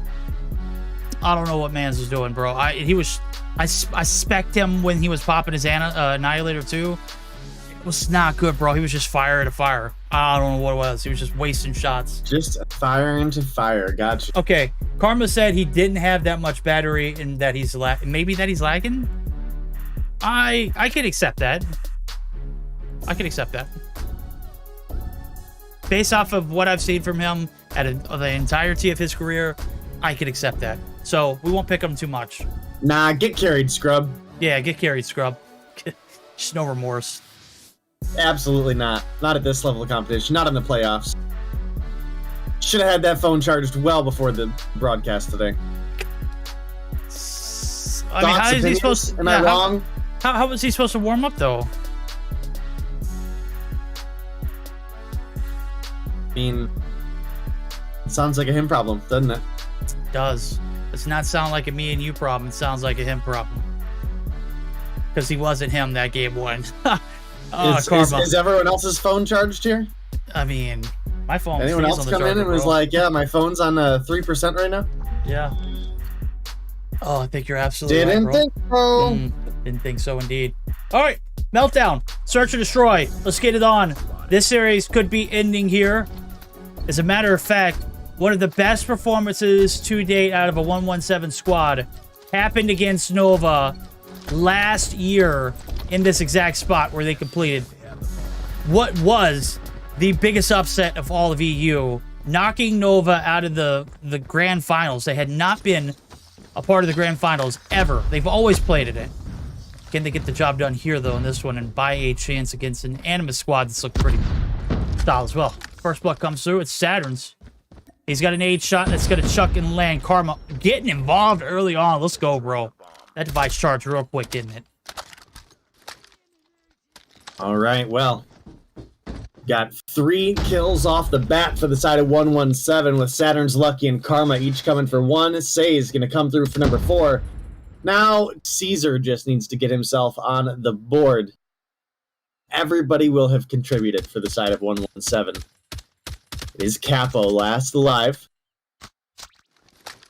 Obviously, Capo going to be coming through with the snipes on that DLQ position, but bomb down on the B site. Obviously, at 117, know that, and Say's going to make the rotation in, cleans him up, and a flawless round 1 coming through for the side of 117 not found. Okay. Flawless round. Capo gets caught with his pants down. Hard scoping into the sight of that sniper perch. Nonetheless, the pin stands strong. But here comes the hit over towards the side. It is 4 right in Lucky's face. He does the right thing. Gets out of the equation. Bomb's going to make its way over. It's going to get laid down real quick. Storm opening up with the first blood as well.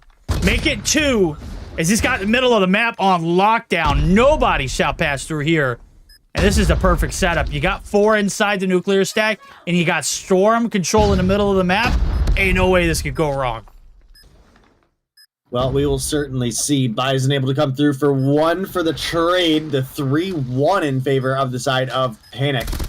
They also have that bomb planted. Say's going to find 1. Lucky going to find another, but Say's gets taken down by Patron. Lucky making the desperation push. What is going on, Patron? You got massively outplayed. Oh my goodness. Yeah. Oh my god. Oh my god. Yo, we're starting early here. They're getting filleted. Back and forth though. It's been pretty eventful here so far in the Search or Destroy. 117 not so strong there as the plant goes down. And then I mentioned it, Storm is just in a perfect power position to kind of sway these players in the right directions. Right now, he's trying to farm them here onto the broiler site as we got a little bit of a stall here over at B.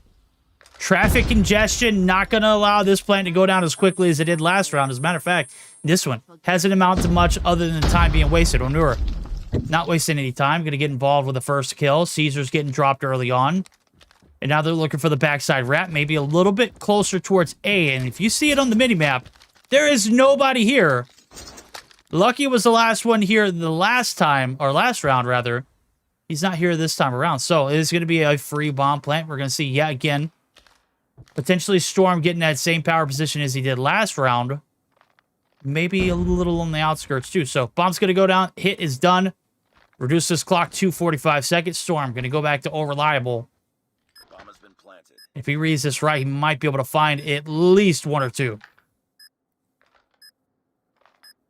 See, first blood obviously came through for the side of Panic, and you know what? Storm's gonna find another.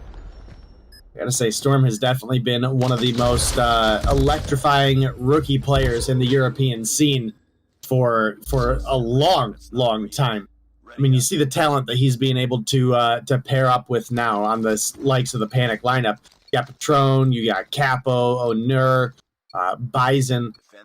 These are veterans to the scene, and Storm's still a relatively new talent, and he's coming through with a great performance right now. 2-1 lead in favor of Panic here for the search. Oh, Patron! He got saved, bro. Excellently placed grenade. I mean, he got saved. He got saved, dude. He was about to get dusted by Lucky. I was catching it from the receiving end. That nade shot was just absolutely baked to perfection, though. What do you mean he got saved? That was his throw. I know, but Lucky was the one who got dropped, and if you were watching it from Lucky's perspective, he was about to unload on him, okay? So Patron gets saved. Yeah, man, he was about to get... you could say it's saved. He got saved. If it was a teammate's grenade, I could agree with you, but he got saved. that was his name. That was a good nade, but he got saved. All right. Capo, Donut on board, can't clutch the 1v2. Caesar having his way. Gets the last three. Oh my god. How do we let that one go unnoticed? Nade shot, shade, Patron. What do you guys think? Don't let chat try to bail you out. No, chat. I need if to you know. had caught it from my perspective, opinion. if you had caught it from my perspective, you would have said the same thing. I don't know. He was man. about to get absolute dropped.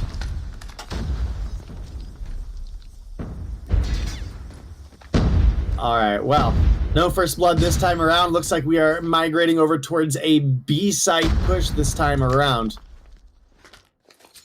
Bomb is going to be in the hands of Bison, but we have 3 defenders here, so we do got to be a little bit careful for Panic when we go up the show here. Obviously, Patron's been getting some information. He found shots on Says. I think he also found shots on Saturns earlier. Now the push on through, Bison and Saturn's trading a fair bit of damage there. Everybody going to make it out alive, though.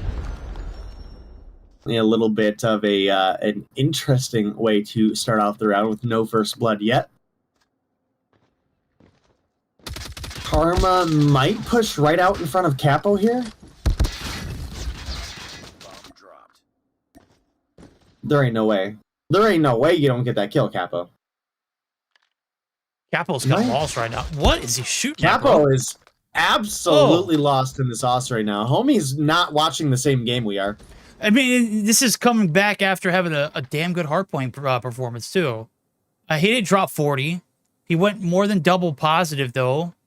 And maybe I got to go back and rewatch the broadcast and kind of see what kind of contribution he had into some of the later portions of the game, because, you know, a player like that should have a little bit more of a sway and a little bit more of an impact, but nonetheless, impact being felt here. 3-2 lead, going right back in favor of 117. Those setups on A look promising, but you can't get there to get the bomb plant down. Obviously, there's a little bit of concern. Right now, last attacking round for the team. We're seeing Patron chuck a god-tier nade. This time, the trophy's down here for Lucky. Look at that, Patron. Just absolutely unloads on Patron. That nade shot saved him, Day. I don't care what you say. That was his nade. There's no way we're having this argument. That yeah, we're not having this argument because you're wrong. Oh my god, chat. Who is this scrub that's talking for Verdict right now? Oh my goodness.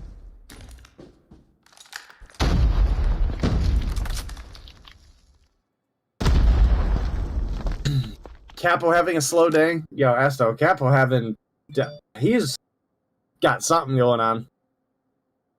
Homie had a little too much of the gamer substance. Or maybe another substance, who knows? Yeah, hey. All right, the 3-2 lead for the side of 117 right now. Bomb is down. Yeah, I believe I have that confirmed as well. You can see the positioning that Karma is in right now. Which one's that? Capo, finally able to find a shot. Oh my Take God, down Says. Now looking for the follow-up on Caesar, but Onur going to clean him out. It's going to be the 3-2 advantage now in favor of 117 as they bring things together, but Saturn's going to take down Onur. Capo, 1 kill on the board. So I don't know. I just don't know how it's, how I expect the clutch up here. Does look like he switches out, gets a switchblade off the ground. That's ideal. Runs into Karma, who has arguably also not had the best gunfights today. Either kill able to come through. Ooh. Oh, lucky. I mean, finally, what time is, time expires nonetheless, but hey, he was bound to hit something after all those shots. Capo finally getting on board with 2 this round. And they had 1 kill together combined, Onur and Capo. Out of that last round, they came out with 4 in total. So 3 collected, not enough for the round win. We flipped sides. And right now we're looking at the first round on the attack. It is 117 off to a little bit of a fast start over here at the B side. Oh my, Storm. Not going to have the same amount of impact as he had earlier on. That mid-map control was on lock. Lucky though, he's got him on lock this time around. Storm's been struggling there at 6 for the longest. Capo and Patron bite bullets from Karma. Lucky's got a setup of a lifetime. He's got the middle of the map on lock as well. Who's going to be the lucky contestant who wants to test this middle map site? Looks like it's Onur. Nate Shot's going to force Lucky down. But again, time being played to a T. You guys say defense definitely is taking this one. Ain't no way we're going to see 4 drop instantly. 2 drop as soon as I say that. And it was the side of Panic not getting the job done. 5-2 lead. Still in favor of 117.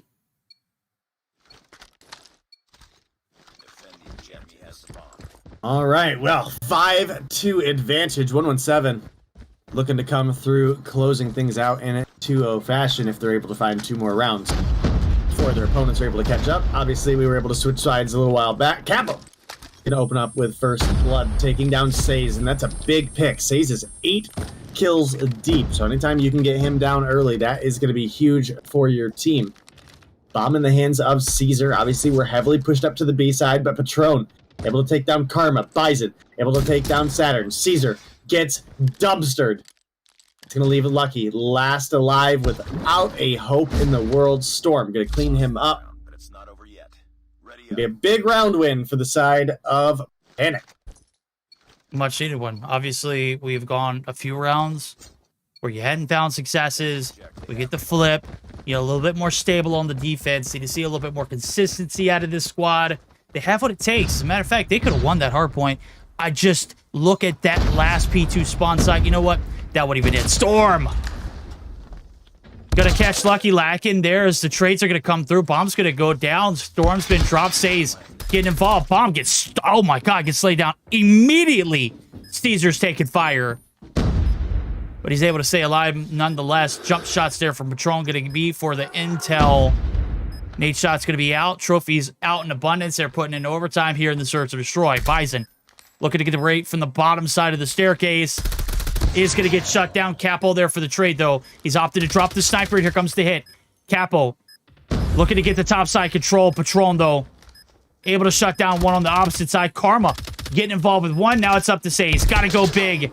Not enough time played. The Panic retake on point. And lead only by 1. Panic making the comeback here in this search to destroy. All right. Panic looking pretty decent right now. They've been able to close the gap to now a single round, having a much better defense than they did on the offense. So see if they're able to continue keeping things going here. 117. Looks like they have opted to go A this time, and you can see Storm. He is getting the hell out of Dodge. Karma gonna find 1. Karma gonna pick up 2. But Patron and Storm come through for 2 of their own. Caesar here for the refrag. Time in favor of the side of 117. Lives in favor of 117. There it is. It's going to be map and match point now for the side of Exclusive. They're able to close out one more round. Okay, here it is. Match point. Move on to face off against Animus. In their regular season, they handled business, man. That hard point was lopsided. Search or Destroy, though, a little more forgiving. We got a game 3 in that series. This one is going to be a guaranteed game 3. On the backs of a best of 5. Onur chucks an 8. It is perfectly baked. And it's good for 1. Storm going to be able to get involved as well as some snipes coming through. He's picked up 4 since I talked about him being stuck on 6. And Saturn's able to find 1 more as well. Trades coming through, though. Saturn's last hope. It's a 1v4. This round is done unless we see a montage-worthy clip. Almost gets to flick there on Storm, but almost doesn't count. Am I right, Day? Only in Horseshoe to hand grenades. That we could agree on, right? Yeah, absolutely. Absolutely.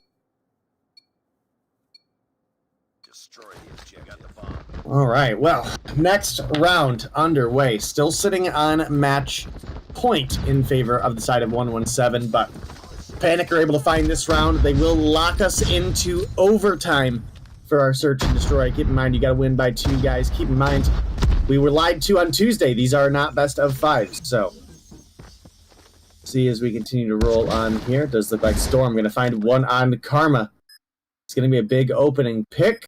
Karma is obviously having a much better game here. Now 9 kills on the board. The bomb plant on B does come through, but it's a 4v5.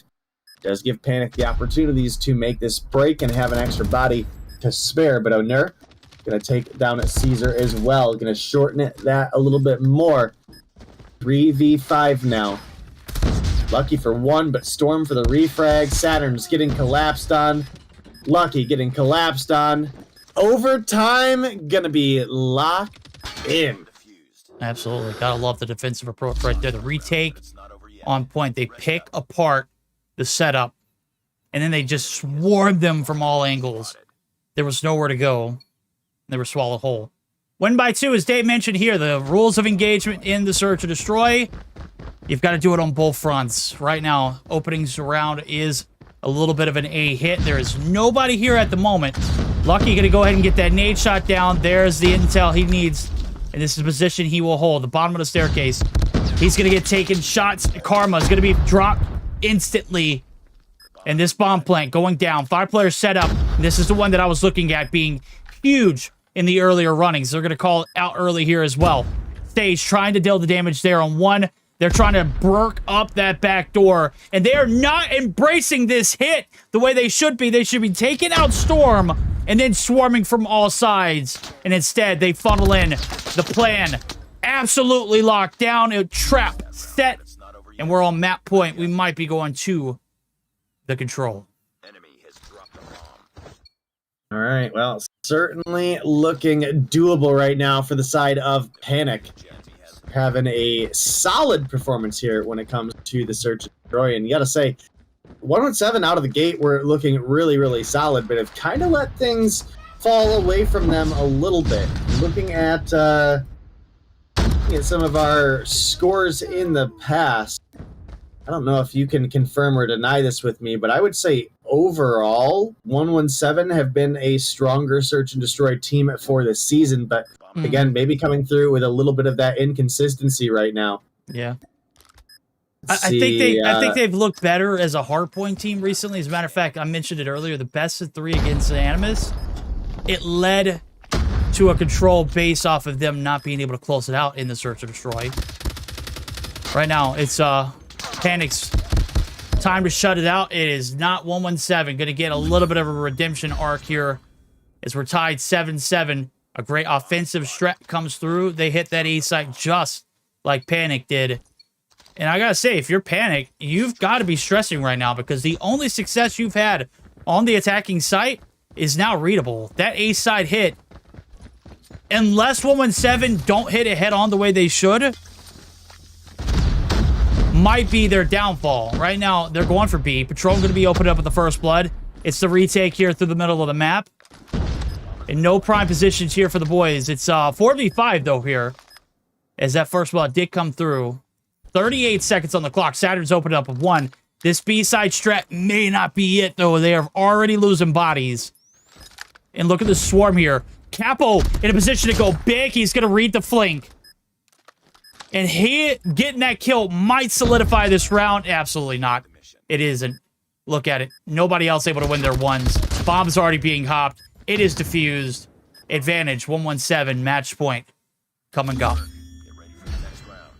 All right. Well, big games for the side of Panic here. This is important for them, and they need to bring this one back if they want a chance to even get to that control. So 7 doing a great job of hanging on in there. Now lead by 1 once again. You got to win by 2, so they're in a position where all they got to do is find one more round, and they could start with an opening pick out of the likes of Lucky here. Taking some shots, but couldn't get anything to connect, and as a result, Storms make it through alive along with Onur.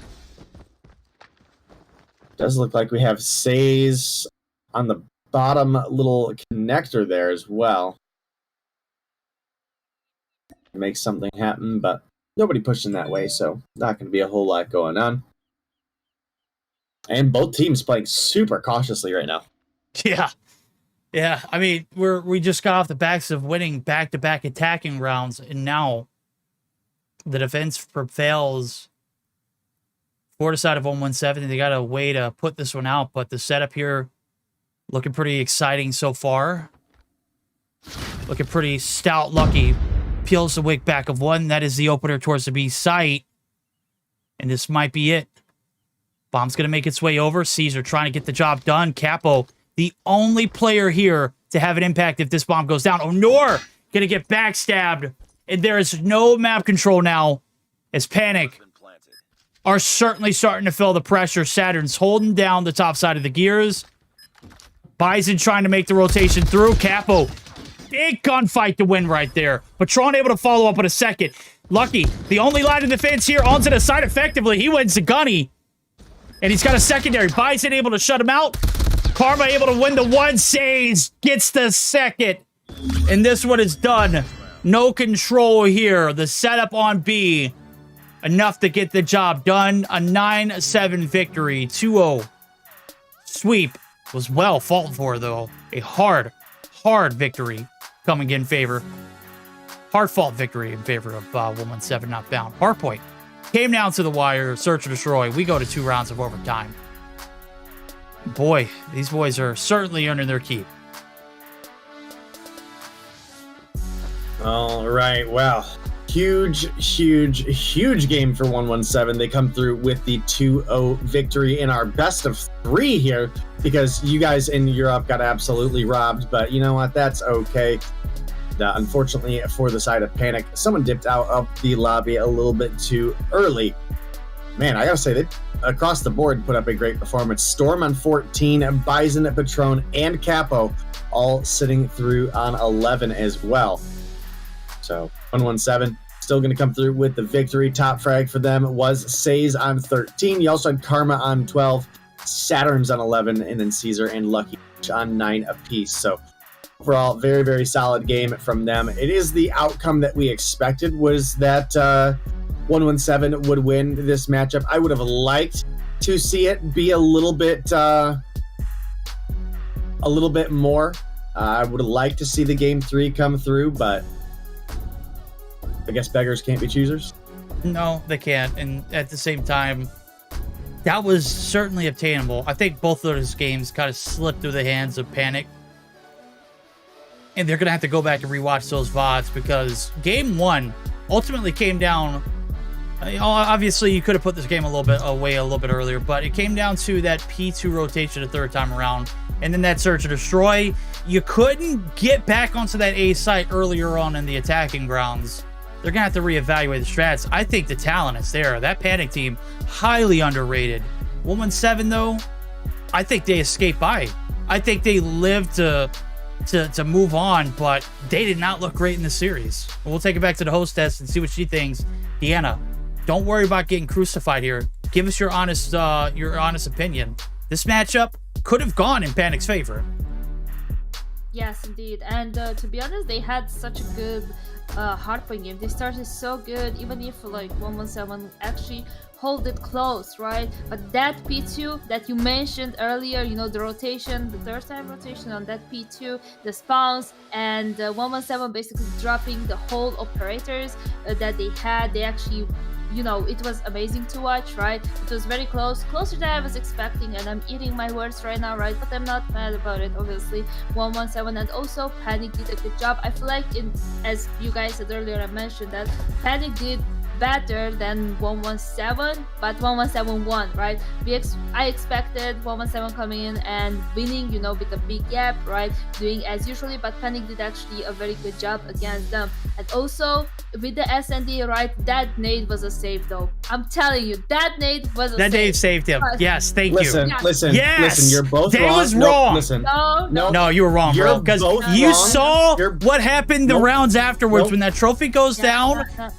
Patron's not winning the gunfight, okay? He had to be saved by the nade. Doesn't matter. It's your wording that makes you wrong. If you said he saved himself with a good grenade, the nade saved him, okay? He tossed the nade, it saved him. But when you just say the nade saved him, it wasn't him. Then it's a nade that was chucked. It's a known spot. Lucky literally didn't get a trophy down. I don't know why he didn't get a trophy down. If the trophy goes down, he gets the kill. It's easy to say. Hey, it's fine. Just to not Day, it's okay. You can just hold the L, bro. Yeah. That's alright. You can both be wrong. It's okay. No. We are 2 against 1. I don't know. At least Deanna has an excuse that she speaks a different language, you know? No, look, being right and being wrong is universal. I don't think you need to speak your language. You're wrong in several languages. I'm right in English, and that's the one we're talking in, so... I can say it in Romanian too if you want. Oh, hold on. I'm getting breaking news. Nope, you're also wrong in English, buddy. Sorry. Yeah, I just got correspondence. Incorrect. Yeah. Yes, we are. Somebody spoke English in my left ear, and they told me that you were wrong. Yeah. It wasn't me though, because I don't really speak English. But we're gonna take a short break. I'm gonna review my English, and we're gonna hear a word from our sponsor, COD Mobile, and we're gonna be back.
And welcome back. We did had a little bit of longer break because I needed my pasta. I went to after my pasta because I didn't have dinner yet, right? So we are here for the third matchup of tonight. Then it's gonna be a best of 5. So we're gonna see Kings versus Citium.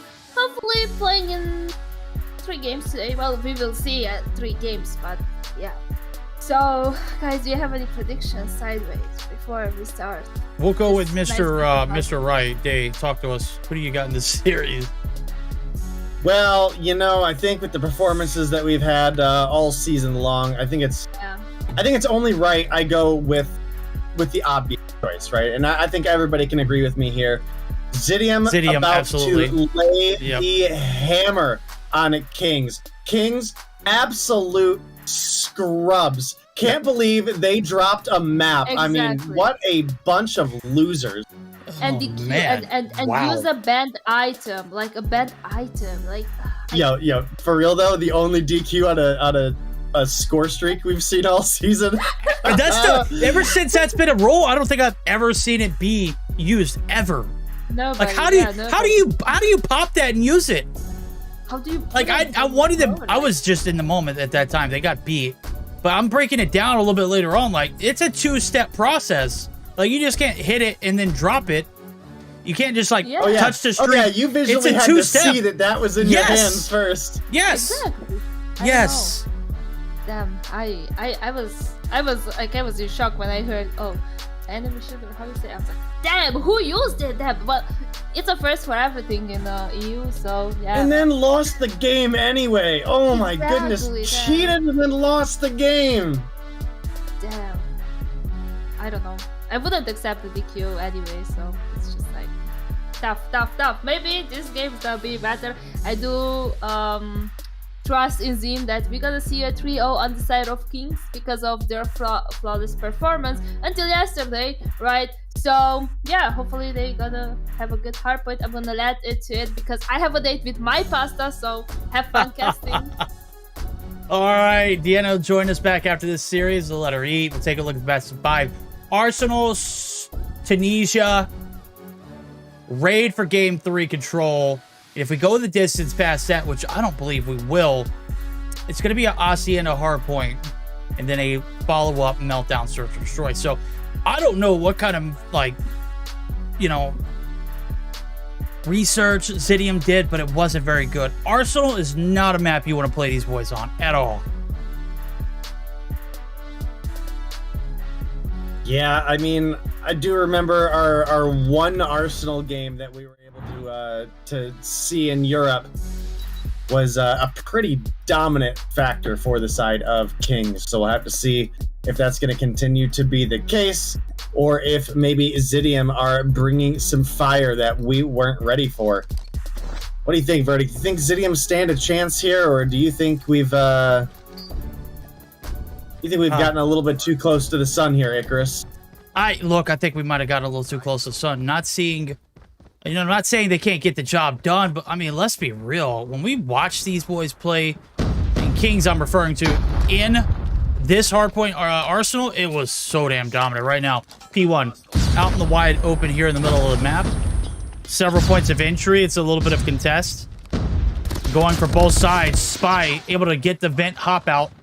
Jazz able to stay alive, and his teammates there for the trades. Nonetheless, Zidium rocking a little bit harder than I anticipated here in the P1, but nonetheless, back to reality. It is the side of Kings who are going to have the advantage for the time being, but they got to clear the objective off. Finally, they do. One player there in balance who gets shut down as well. And now it's 20 seconds left to go before we make these rotations over to P2. All right, well, big rotations coming your guys' way. Obviously, Kings, the expected winners here of this matchup, but we'll have to see if that's going to be the case as we continue to roll on through. Zidium, obviously a team that you cannot sleep on. Kings, you know, they've obviously got a lot in their corner protecting them, or rather reinforcing their chance to win here. I don't know, Verdict. I don't see Zidium taking down Kings realistically in this matchup. I gotta say, they're putting up a hell of a fight, though. They're able to get the wipe there on P2. Balance doing God's work right now. Oh, God, he's gonna get concussed. Can he stay alive? He cannot. Jazzo there to still continue to rack up the points. The contest from the top rope. He's gonna shut it down. One more left in the corner. No, there's two there. Spy gonna get gunned in through the smoke. We're gonna see Raid actually be on the opposite side of it. Is Marvel. He had me lost. I can't see the mini-map chat. I'm not hiding it. It's not possible to see. I've got my iPad up for shows, but I mean, it's a tough way to start this series out, obviously for both fronts, but visually speaking, we see a 20+ point lead rotating over. We'll take a look at the mini-map. Look at the focus here for the players in yellow. It's Kree and Zidium. They got these backside spawns locked down, and maybe we underestimated them as they got this early rotation. All right, well, we have a pretty intense match going on right now as Zidium are actually putting up one hell of a fight. See if they can keep it up right now. We've got operators popped. Afer gonna pop his claw, but gets taken down. Jazz gonna pop his Sparrow, finds Inferno, but kills himself. It's rather unfortunate. You know, can we talk about the fact that you can kill yourself with a Sparrow, but not with a Gravity Vortex? Hey, who thought that was a good idea? Well, I mean, it is impact damage, right? You're gonna feel impact damage when you toss a nade.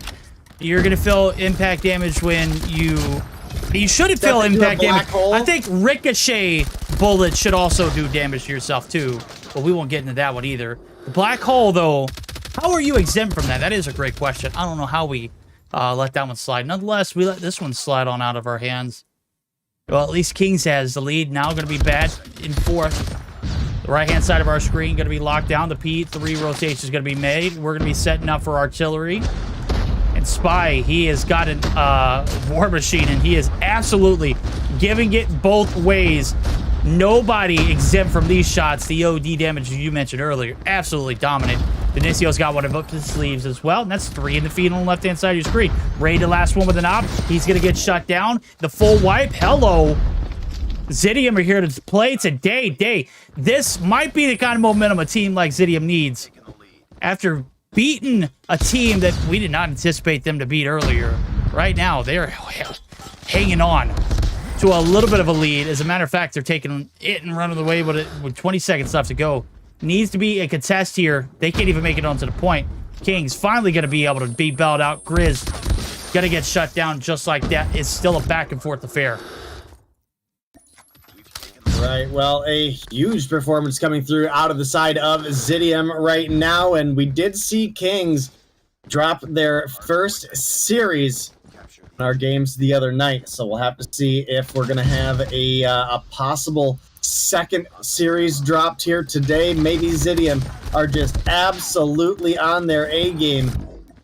Obviously, as you mentioned, Zidium maybe winning a matchup we didn't expect them to get here, and they might be trying to put themselves in a position to do it once again. Got about a 25-point lead over their opponents right now. Definitely still got a long way to go, only being just into the 100-point mark. But Zidium continues to find kills on the board. They continue to find themselves opportunities to score here. We got to give these guys a lot of credit. Oh, yeah. I mean, credit where credit is due. 18 seconds left to go. Still enough to capitalize here. Oh, the break back in fourth. We've gone. The Zidium standing strong. Operator pop there for Jazz. He's going to be able to clear the hill out. No collateral damage here on this one. Flak jacket not needed. Nowhere in sight are the players, though, in blue. Spy. Got around the corner right into a Sparrow shot. It's the last one for Jazz. So, first set of hills down. I mean, right now, it's a 40-point advantage almost, 38 to be exact. And P1's coming around the corner. We're going to go ahead and hop in with the boys over at Zidium. They've got to be feeling it. Let's see how those comms sound. Bro, he shit on me. Oh, on site, P1. Yeah. Try and start. Four lounge on P1. 3 on P1. Coffee dead. I'm gonna flank lounge. I'm flanking lounge. Only one hill. Coffee side. Get that scrap. I'll go next. Get that scrap. Mind you, that's They're gonna be on duty. Careful. yeah, one lounge. One gun you, they're going P1. Nah, fuck, it's fine. Go new. They're going new. There's too old. Yeah, we can rotate. There's too old. Don't do that. Let's go new. Let's hold the top spawns. It's fine. Window back. Don't let I'm flanking long way. Top P4. Yeah. One factory, he's going coffee. One connected dead. We should have spawned. Okay. There it is. Comm checks in. Zidium getting the early setup. Right now, it's Denicio on the point, and right now they've run away with this lead. As a matter of fact, we might have been over-speaking our boundaries earlier on. King's best team in Arsenal. Right now, they're not looking like it. So far, it has been a back-and-forth affair, though. They have not ran away with this lead. Spy trying to get involved with the play. He's going to be good for 2. A break is going to stick. However, there is still a contest going through. Aper looking for the cleanup raid, the last hope. Day, can he stay alive? Well, he's got some help there as we see more operators coming out. And a lot being popped here just to show only about 20 seconds of uncontested time. They're not even going to get all of it, Day. Oh! Goodness, Zidium. 40-point lead, still holding it over Kings right now. Does look like they've disrupted a lot of this trickle time at the end as well, but Kings is going to pick up that last little bit. Do wish they would fix the mini-map bug, though. We do have a Pred missile coming through. Not going to find anybody to connect on, so that's just going to be down. You have the Hunter Killer out. Hunter Killer also not going to connect, so that's 2 streaks out of Kings down now. And if you look at the board, we have 3, almost 4 operators available for the side of Zidium, and we've only got 1 working on 2 and 3 for the side of Kings. So maybe a big opportunity for the side of Zidium here to get a break onto this hill. I just watched, you know, Krieg get dropped. He was the only line of defense on the backside. Those spawns compromised. Operators are not, unless you have these backside spawns, you are not getting hill time. And Kings do great diligence of making sure they do everything they can to prevent from this break happening. Even if they were, like we saw the first set of hills, they were able to contest for a bit. They were able to go back and forth, but they weren't truly able to reap the benefits of getting this hill time on the P3 rotation. So they do great jobs of clearing out the backside spawns, and they're going to be able to recoup the lead. That means we're going to be able to recoup for a second. Listen in. We're going to go ahead and jump in. Kings, hot and ready, getting back into the driver's seat. Let's see what those comms sound like. I got window.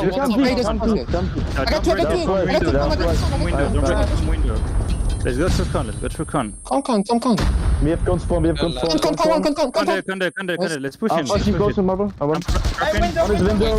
One window. There's 2 outside. One dead. There's two left side. One more. I'm flashing. Use your flash. I'm dead. Is that he dead? Let's again. I got two. Nice, good shit. Watch them, Marvel. I spawn on them. Spawn ramp. Yeah. Ladder one shot. Ladder one shot. I start going you. Weak. Ladder. Go. Weak on side. Oh. He's going. Oh, behind it. Yeah, he's dead. Okay. One is still box. One on you. Yep. I'm coming. One shot new. Top trophies. He's top trophies. Come on, he push ledges. Oh, shot dead. He's left side. I'm not gonna. Okay, comms, very. Aesthetic. I gotta say, man, everything coordinated, everything just sounds so great. Even like the small talk going back and forth on how they want to get the breaks in, how they want to make the hits happen, how they want to collapse, everything down to a T. This one, though, it is down to a T. It's the small details in this one that is going to determine who wins it. Right now, it is hanging on by a hair. Kings able to take the lead back into their possession. And they're going to try and extend it now. Kree, the only player there, he's going to get dropped bounce, trying to insert himself in the equation. He gets shut down. Jazz through the side door. Going to have to wait for the cavalry. No, he gets gun hole and gets strung out. That is going to be a shutdown. Kings locking it down here as the P5 rotation getting absolutely handled with care. All right, well, Kings find themselves not only right back in this matchup, but possibly in the driver's seat as well. Crossed into a about 17 point to go for the win here situation. And, well, they might be able to snag this away from Zidium, who put up a hell of a fight this entire game so far. 4 points to go. Zidium not able to make the break, and that's going to be a W coming through for the Kings. They may have dropped a game series yesterday, but they're not going to drop it here today, at least not on that hard point. To come through with the victory, a narrow victory at that, one that their opponents absolutely, with a couple more gunfights, maybe could have stolen away. Instead, Kings gonna play a little bit of spoiler there at the end. Yeah. You take a look at it, man. You break it down. The hit over to P3. Free gets taken down. Those backside spawns get compromised. The hill is theirs. And that's where kind of like that snowball effect took off. You look at this King's victory, you'll see those minuscule details that often go unnoticed. We were able to pinpoint a few of those. And then we get to a very scrappy artillery rotation where, I mean, literally you could be there just contesting, but everybody was all hands on deck trying to make sure they got the gunnies out and ready to roll. So everybody was taking heat and everybody's taking fire on this one. Raid was absolutely cooking, though. 45 and 25. He was running this map something vicious. Spy, though, he is hands down your MVP. Take a look at that hill time. 2 minutes and 43 seconds, 35 and 31. You take a look at the right-hand side of your screen. It is a lot of hill time being collected. And they managed to keep this up. I mean, this was basically a 4v5 day. Kree, voice of reason in the comms. He didn't contribute in not the hard point or the KD. A very tough way to go. But again, when you're playing that anchor role, I don't know how you died 30 times playing an anchor. I don't know. He wasn't having it. I know he was having Wi-Fi issues earlier. We can't really be too upset with his performance. But the team, they almost pull it off. They made us we were very convinced that Zidium could very easily take this map. I mean, for a while there, it was definitely looking doable. That is for sure. Certainly a much closer matchup than I had initially expected out of Zidium. So I want to make sure these guys understand just how strong they played and how much we respect that performance coming through. So definitely big plays. Balance, obviously MVP of the team there for that round. But we're going to be heading on into our search and destroy here momentarily. And it's one we don't get to see a whole lot of. We're going to be heading on over to Tunisia, Verdict. Alrighty, Tunisia, here we come. You already know it. First 6 rounds on the attack. The team with the lower seed. I mean, hey, the way that the cookie crumbles here in the map selections and the ban processes is very devastating to the team that's coming in as a lower rank right now. Everybody's got an equal opportunity to search destroy. First 6 rounds on the attack. It's Zidium, though. Let's see what they can do now. B-side progress over towards the objective. A is locked down. It's a 5-man hit. Only person here to defend is Inferno, and he's got a pretty good sight. Trophy's going to get destroyed. He's going to find first blood. Balance. Going to get dropped. Inicio. Also a collateral damage. Oh, my. Ray get involved for 1. Jazz now the last hope. Inferno on a downright terrible, or terror. He's just a terror. Not terrible. He's certainly not terror. Yeah, he's a terror. Terrible terror. Yeah, he's a terrible terror.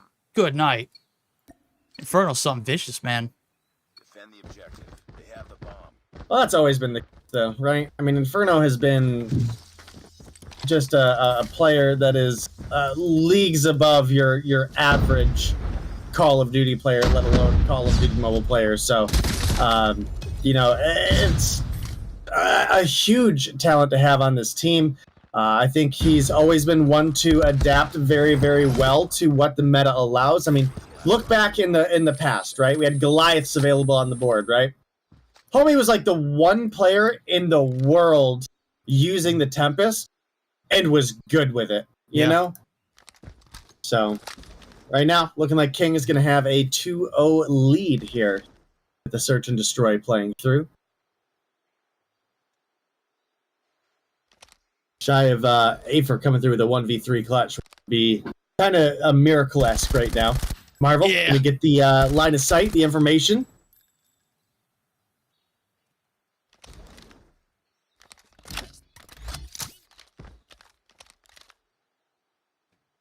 He's got to make a move, man. 50 seconds left to go. Bomb's being... it's being held hostage. Let's see what he can do. Marvel getting some shots. Spy right there to get the team shots in. They shut him down. So, no harm, no foul, no damage being done. Afer not successful on the 1v3. Clutch. In 2 rounds in a row, the defense standing strong now. We'll see if the adjustments come through for the attacking side. Both rounds we've seen so far, headstrong towards that B site. And where Inferno not missing, bro, is probably not the way you want to roll. Kree opening up with the first blood this time. Grizz going to get shut down, and it's a little bit more of a lean towards this A site. Bomb still has not made a commitment. Jazz going to be able to open up with another. And they're just looking for some progress here to get a little bit of map control on A, and they've done it. 2 players left standing. Marvel and Raid now. Rolls reverse. Bomb's about to go down. 2v5 for the retake. 45 seconds on the clock. All right, well, Zidium. They've had a hell of a couple performances here today, and this round of Search and Destroy continues to be along that line as Afer Denicio going to come through and close out the last couple kills, and that's going to be Zidium finding themselves on the board on the offense here. 3 more rounds until we start getting ready to switch sides. See who come out on top. Kizzy coming through, trying to get a little bit of a sneak peek, trying to get some of that info before the delay catches up. Just don't go spoiling, Kizzy. I will permaban. All right, well. They count their kills early on. They get the map advantage there on the round itself. Oh my god, Grizz. Oh, get out of there. Raid open up with the first trophy. Will be destroyed on its way out. Grizz hits the hills. Denisio, I think he's got him lined up. No, he doesn't. How does he miss this one? And Grizz, he's a sneaky, elusive one. Marvel, not going to let you get away. Not after exposing yourself like that. We've got a 3v5 now. Bomb hasn't made its way over to either site. Leaning a little bit more again towards that A site with a little bit of success. Grizz goes right back at it, man. Gotta admire him for it nonetheless. Same results. He gets shut down. Kree also shut down. Spy picking up their third. And just like that, it's down to 2 inside of the winery. Let's see if they can take any bodies with them before they drop. Balance going to go ahead and get a little too frisky for it. Can't afford to stay alive. LK in the hands of Jazz. He's eating bullets, man. He is committed to this gunfight. It ain't happening. All right, well, that's going to be Kings answering back to their opponents who had finally found themselves on the board with a swift and convincing round of victory there. Actually only losing out on 1 player. Now we're going to be getting ready to head on through into our next round. 2 more rounds of the Zidium offense. You'd like to see them at least have 2 on the board before we switch sides.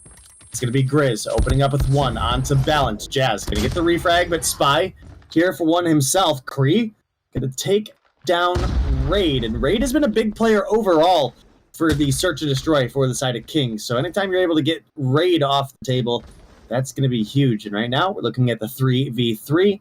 It's looking like we are maybe doubling back over towards the B bomb site. A, obviously getting heavily defended right now, but it looks like Denisio may be hesitant to move at this time.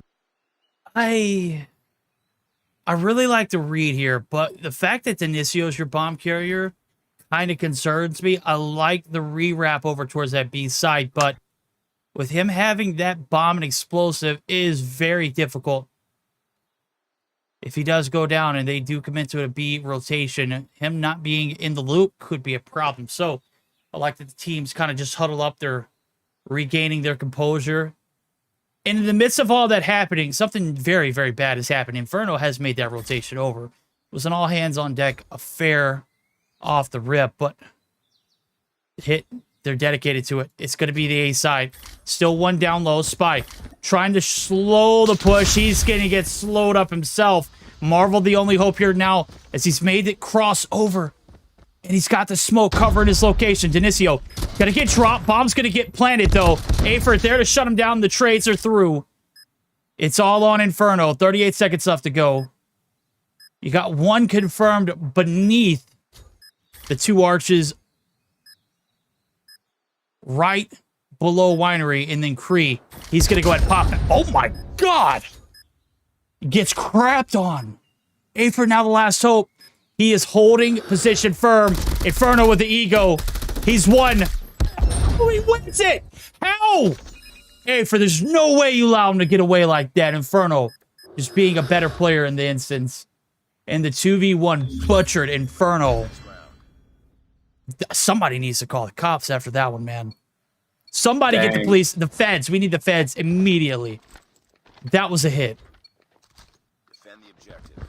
All right, well, gonna be a big round victory coming through for the side of the Kings. Gonna continue to put that nail in the coffin, so to speak. That's gonna be a almost irrecoverable situation for the side of Zidium. Obviously, it's certainly possible, but it is getting less and less likely as we continue to roll on here.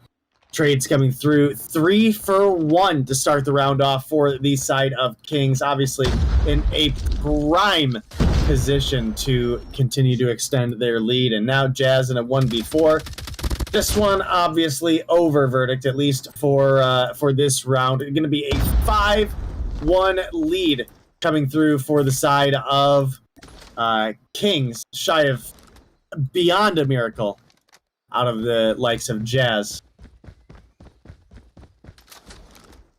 And that's going to put the defense of Zidium at a true test, because obviously we know what the side of Kings bring to the table, whether they're on the offense or the defense.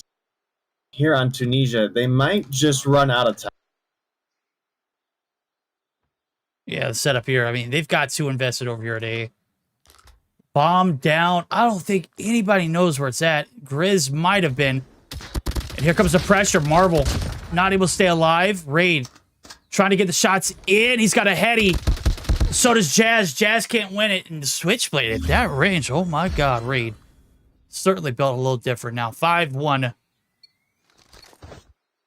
As we flip sides, they weathered the storm day, but is one enough to keep the dream alive? Can you be flawless here on the defense? You can only afford, realistically, to drop 1 round through the next 6. Let's see what they can do now. It looks like we got a little bit more of a conservative approach on the first attacking side. Strats coming through. Oh, my. Benicio, nothing conservative about those shots. He is wanting to get aggressive. Takes down the king himself at Inferno. Afer there. Raid getting 2 for 1. No, he's not traded out. And that was a risky chow there for 2 players in the middle of the map. So Raid able to get the job done, stays alive, leaves us with 3 apiece.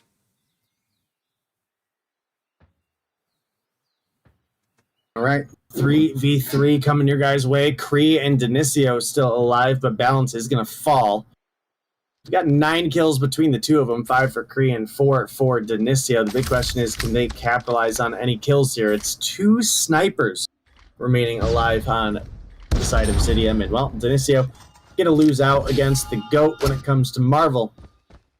Going to leave Kree in a 1v3 situation, and Raid's going to get a free kill on him here. 6-1 lead in favor of the Kings. It's looking like map point heading your guys' way. Yeah, I'm sitting here talking about Inferno shots, man, and you hit it on the head right there. Marvel is certainly the GOAT when it comes to sniping on this map, though. I have been very, very impressed with Inferno. They both sit there with 7 and 6 kills apiece. Right now, we're about to buckle up for a B hit. There goes first blood. Grizz doing God's work. Kree there for the trade. Can't get away. Raid makes it to 2 for 1. Bomb's going to go down rather quickly. And a disadvantage for the right-hand side of your screen. They have made 1 mistake so far.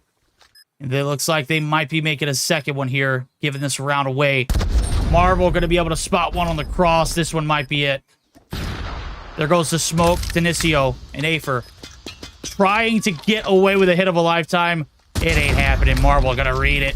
Denicio, now the last hope.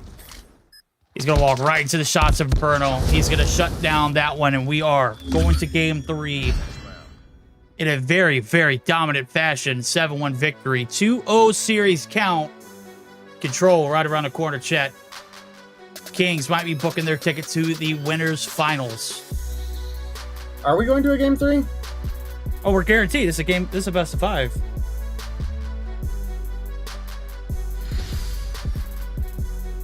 I don't know what I saw in the Discord earlier then, but clearly it was wrongly posted information. It happens often. I mean, we're in EU. What do you expect? Yeah, but I expect my admin team to give me the right answers, you know? Yeah, you know, sometimes it happens. Goodness, ladies. Gentlemen. Yeah, I do think it was the gentleman that posted the nonsense, so. It's just, it's more fun to blame Nims, you know? Oh, always. Anytime you get a chance to cast shade onto an admin that is Canadian. All right, well. More importantly, a shotgun user. There you go. Yeah. Shotguns or not, this was not the map to be using it. Shotguns, not a factor. Snipers were absolutely topic of discussion. Raid, though, he didn't do it with either. He got a switchblade, man, and let me tell you, he is rocking it like it is meta. It's certainly meta in the hands of few. He is certainly what of a marvel. Absolutely got your snipes. Read the rotations perfectly there in that last round. Ends up with 9. Inferno found 3 off the bat in the first round. And then he did the impossible in 1v2 clutch. Man's is built different. This team is certainly electric with talent, Day. Let me tell you. I would not be surprised if we see this one end in a 3-0. Could certainly, justify seeing this one go to a game 4 if we would have saw that Arsenal come through. But it didn't. It didn't. All right, well, we are going to be gearing up for a control heading your guys' way. Obviously, we're going to be looking at Kings being in the lead. They are the expected winners, I think, for just about anybody spectating right now. Obviously, been the #1 team pretty much all season long. Did fall to Animus during our games the other day, however, and we were promised that they wouldn't drop a single map, let alone a series. So maybe there's an opportunity for Zidium to come through and add a little bit of salt to the wound there. But we have to wait for a couple players to get readied up to see if that's going to happen. I'm going to go try to see if I can find that thing so I can correctly blame admin. Let's look and see. I saw it here today. I know, because I went looking for information after I found out it wasn't best of 5s at the beginning. You were like, "Oh yeah, this is best of 3s now." No, I said the first 2 games or series are going to be best of 3, and then the last 2 are going to be best of 5s. Was this dude? Can't even blame Nims now.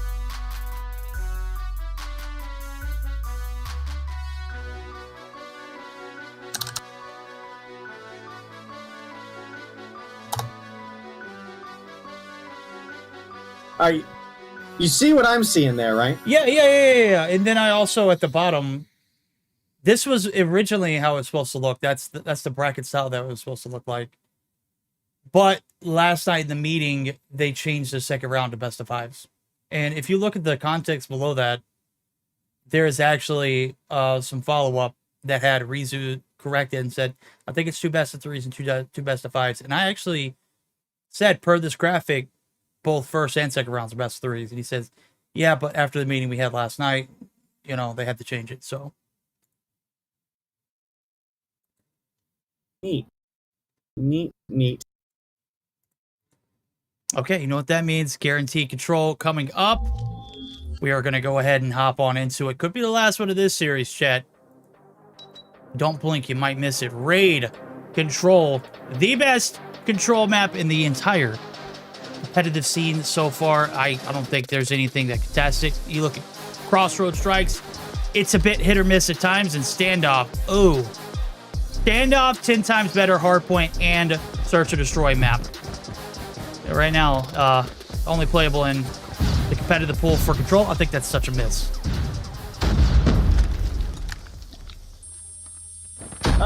Yeah, I can agree with you there. I think Standoff is one that I don't think it's bad for control. I mean, I get your view as well, but it is better for hardpoint in search and destroy. No questions asked. So hopefully we can get a revising of the map pools by Call of Duty Mobile in the future. But as of right now, this is what we have. This is what we have to live with. So we'll see what we can bring to the table.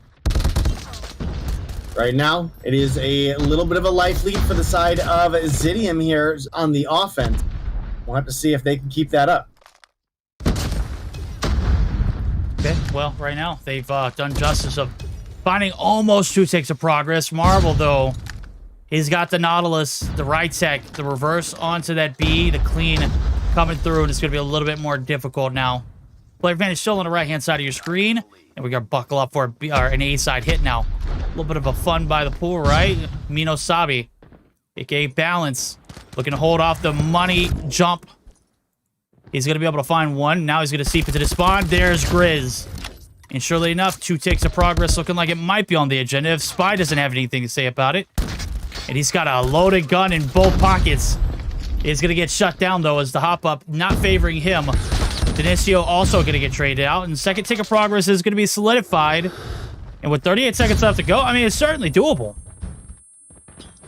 Oh, absolutely doable. Absolutely doable. We just got to see what kind of performance that we're going to bring through the long game here for the side of Zidium, right? I have absolutely no doubts in the side of Kings for them to perform when it comes to our longer series, but Zidium are a little bit less proven in that, historically speaking. So I want to see if they're going to be able to outlast their opponents in this one, because that could actually be a saving grace for this team if that was a fact.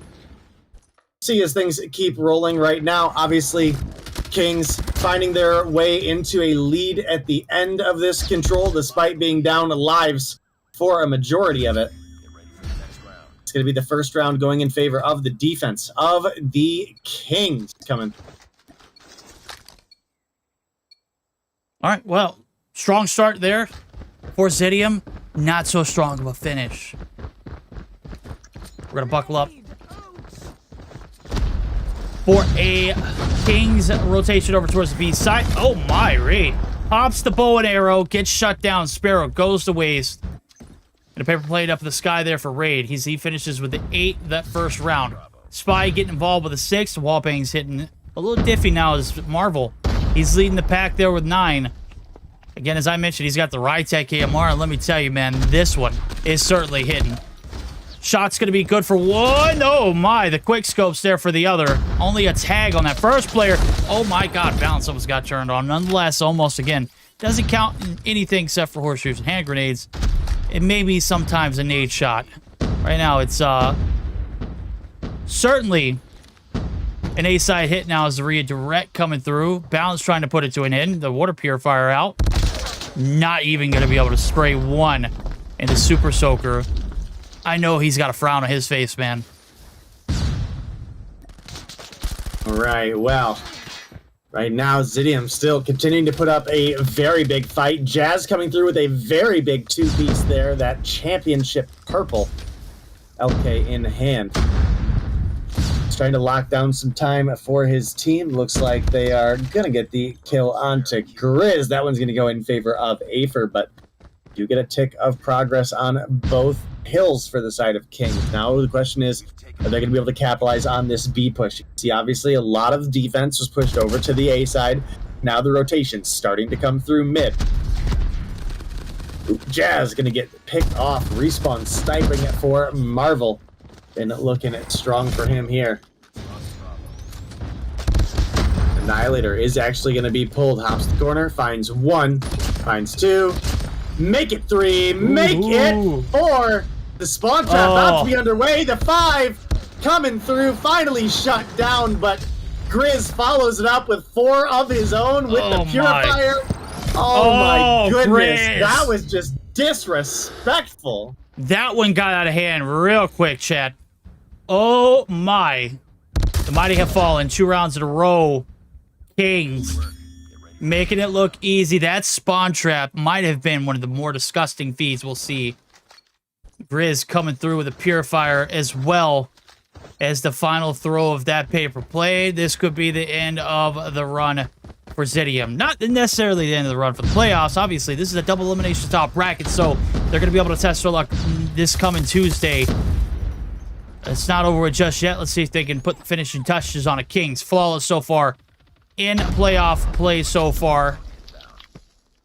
Right now, they're going to be able to give up a take a progress here onto the east side. Cree going to be able to stick it to him, but the Pret, oh my, I don't know how that Pret didn't hit or what Marvel was aiming at. Certainly could have been fruitful for at least one. Nonetheless, ease the pain by finding him with the gunny. So, right now, second tick's going to come through. Marvel's still alive and soaking him up. Man, look at it.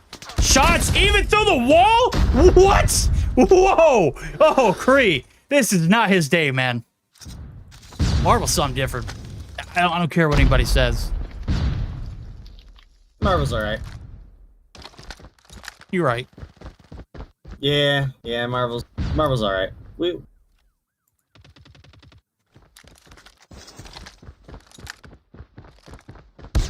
I don't know if I'd go as far as to say GOAT. Yeah, he's definitely a I'm goat. just kidding. Yeah.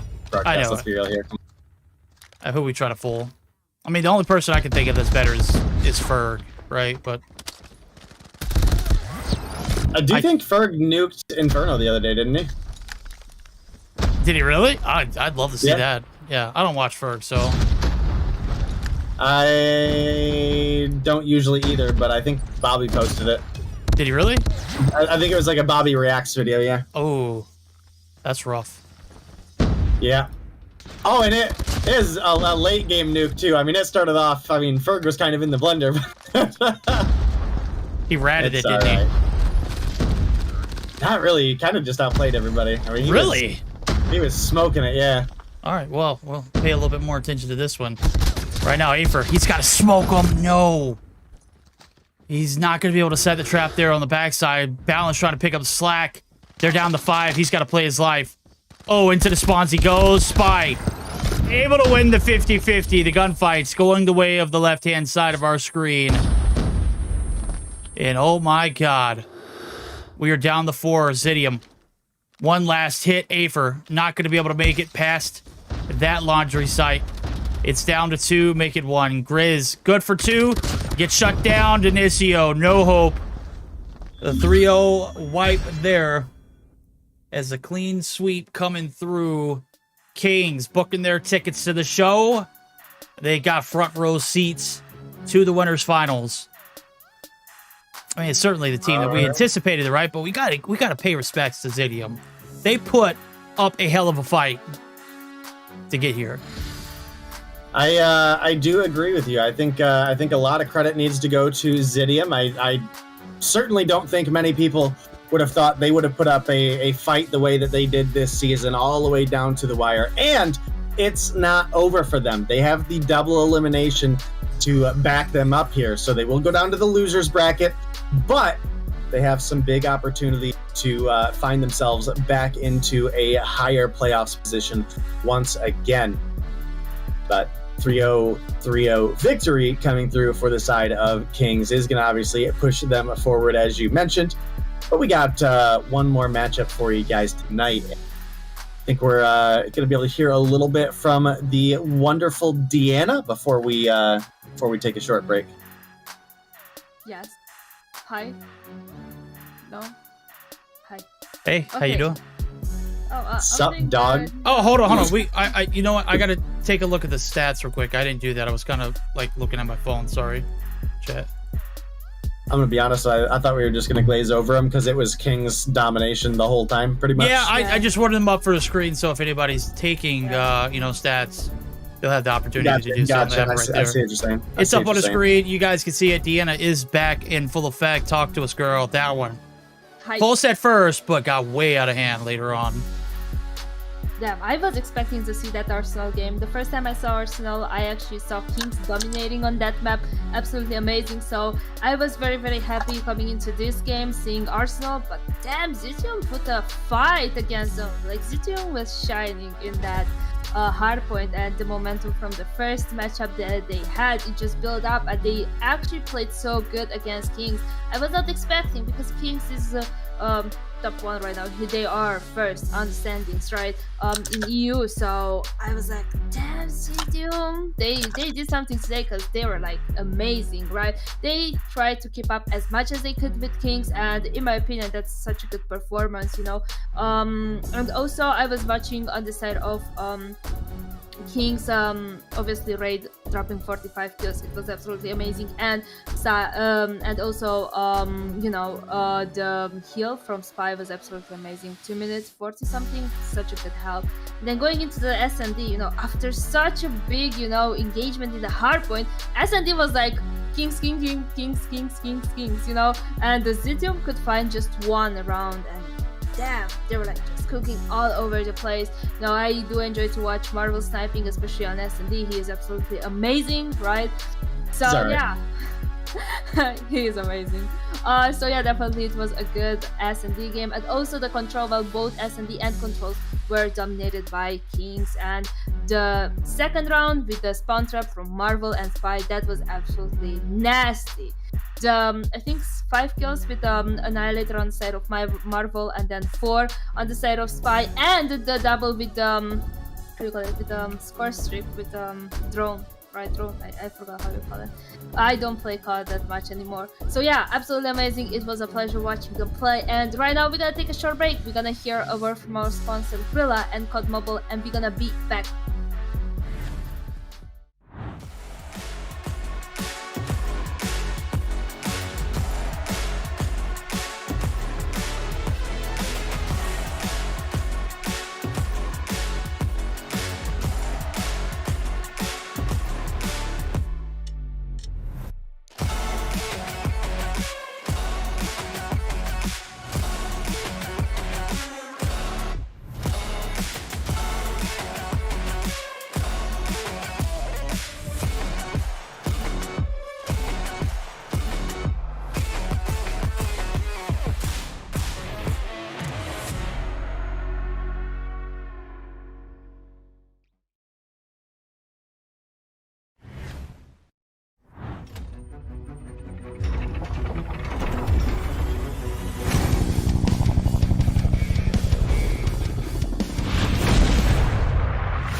And welcome back. We did have the short break because you had the chance to actually watch the insane clips from the previous round. And also, if you missed any of the, matchups until now, you can actually go on the YouTube channel. Stop there, check the VODs. You can see all Mobile Mayhem VODs from this season, right? And you can see them there. I actually watch them usually the next day while I'm working, having them in the background to see what things I was trying to say in English.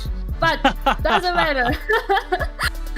We are here for Animus versus 117 Not Found, and I'm actually really, really excited for this one too. So, Verdict, do you have any predictions? If I'm not mistaken, I think I said earlier that this series in the regular season in a best of 3 went in favor of 117 Not Found. As a matter of fact, yes. I think they took it hardpoint, lost the search, won the control, if I'm not mistaken.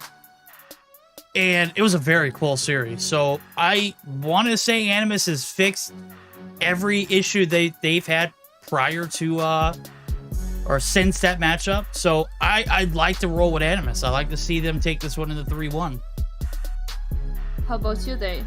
Do you think? I do gotta agree with Verdict there. Obviously, Animus not only have been just working on their own stuff, but I mean they came through and absolutely proved it as well.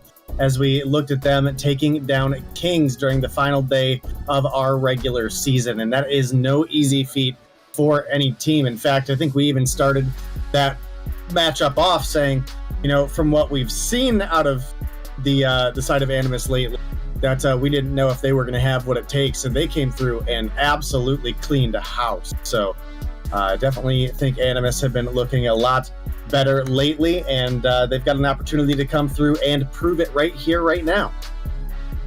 Oh, I'm not gonna hold it too much back. I'm gonna go over the maps, right? You can see them on the screen. We're gonna start with the hardpoint on takeoff, followed by an SND on firing range, and because it's a best of 5, we sure are gonna get control that is on Ray. Obviously, if we're gonna move on and we're gonna have another hardpoint on Apocalypse, and if we're gonna have a 5th game, it's gonna be an SND on Meltdown, right? Pretty solid maps. Obviously, the 3rd one is not our favorite, but we're gonna watch it because it was amazing watching it in the previous round, in the previous matchups. Actually, that spawn trap is still in my mind because it was nasty. But have fun with casting. I'm gonna be back after this matchup. Bye. All right, ladies and gentlemen, this one is the last one of the night. Deanna did a great job of pointing out that our favorite map on this rotation definitely got to come down to that game number 3, as we saw earlier, is the best map in competitive play, especially when we're talking about the sorts of control. So this one going to be a very, very close series that I would predict still go in favor of the side of Animus. 117, though, very much so could take control. They've got to look a little bit more convincing than we saw in our first series of the night, though. Yeah, you're absolutely right there, because obviously Animus, not a team that you can mess around with when it comes to the strategies. They will absolutely capitalize on your mistakes. If you put yourself in an uncomfortable position, they will absolutely eat you alive. So we'll see as things continue to roll on what we're going to be able to pull together out of these two teams. I think pretty much all of us are going to be leaning on the side of Animus, but that is absolutely not to say that we won't see a good game between these two teams, right? 117 is a solid team in their own right, but they got a lot to prove here, and their games so far today did not look the best that we've seen so far. Okay, well, without further ado, let's get it on. It's game number 1, our winners round number 2. Best of 5 starting here. 117 Not Found, taking on the higher seed in Animus. Let's see who can take the upper hand and the advantage in the series. So we know this hard point. We know it very well. Obviously, the blue side thing is going to be a little bit more of an advantage. You get some of those access to higher points advantage. Drari, I don't know how you just span right through 2. Able to come through with a cleanup there is, oh my god, he is cooking though. And certainly off to a great start there, as he's got a 20% there. He's got a full kill there. And 3 in the feed for himself. He's looking for streaks early, Day. All right, well, looking for streaks, and well, we might be able to see him get them on board as well. Girari. 4 on the board does get reset, however. Looking at the score line, you do have a little bit of extra time for the side of 117 on the board right now, but obviously Animus looking to clean that out on P1. Girari been a monster with the Bison this season. And right now, Gathelia been unable to find himself a kill on the board, so hopefully we'll see him turn things around here shortly. All tied up as we wind down to the last couple seconds of the hill. And now P2 getting ready to open up. Who's going to get into place? Looks like 117 have a big advantage when it comes to this P2 push so far. Yeah, they were going inside the stadium. There's only one player left standing. That was Shark, who got shut down. Girari. He is an absolute madman. Guy has got to be the fastest one on this map. He doesn't even have gung-ho day, and he's just running, reloading, pumping kids full of iron, and I just don't even know. Right now, he's going to get shut down. Caesar, though, he's got a W up his sleeves. He wins those. That's a 2 and a feed for him. And it looks like a little bit of time going in favor. Not so fast. It is going to be a contest. This one, highly contested off the rip. The last 28 seconds. These spawns being flipped. Or split, rather, for 117. Not a good sign, and as well, Girari, he's got a Puri. But he's got to get a little bit of map control. Oh, my. He's going to cover some ground with it. It is good for the 3-piece. They respawn right back in and hop back onto the hill for a little contest time. All right, well, Animus have themselves a little bit of a lead, but obviously they're up against a tough opponent in their own right of 117. Looking at the board, we do have Karma picking up a kill there. That is going to be a shield turret he has in pocket, but it's a hunter killer that Girari has. So obviously that's going to come on out. Girari is, I mean, he's cooking, bro. Absolutely frying. Oh my goodness. 18 on the board, has as many kills combined as Lucky and Karma, who are some of the top frags on the side of 117 right now. So big plays coming out of him. You've also got Caesar sitting on 12 of his own, getting some streaks of his own here as well. Hunter Killer and Pred to come in. That might be a double. It sure enough is. Big Pred out of Caesar. Now the Hunter Killer going to come out as well. Finds another 2-piece. Great value out of the streaks from Caesar there. Incredible gaming. I told you he had a W up his sleeve earlier on. It is carried on from P2 to P3, and now the connection over to P4. Looks like it might be another dub here for the boys over at 117. So they're locking down the top side control. P4 connection being chained over. Sensei's over there to contest. He's going to get dealt with. 3 standing inside the objective for the time being. 1 up top for some map control. 1 down low for support. And then 1 here on the heady. Lucky. Right. Anything that gets in front of him, he's good for 2. And there goes the claw. They're looking to shut this one down. Girari instantly shut down again as he enters the door. And just like that, within the first 15 seconds, not a single player from Animus able to stay alive long enough to get a contest in.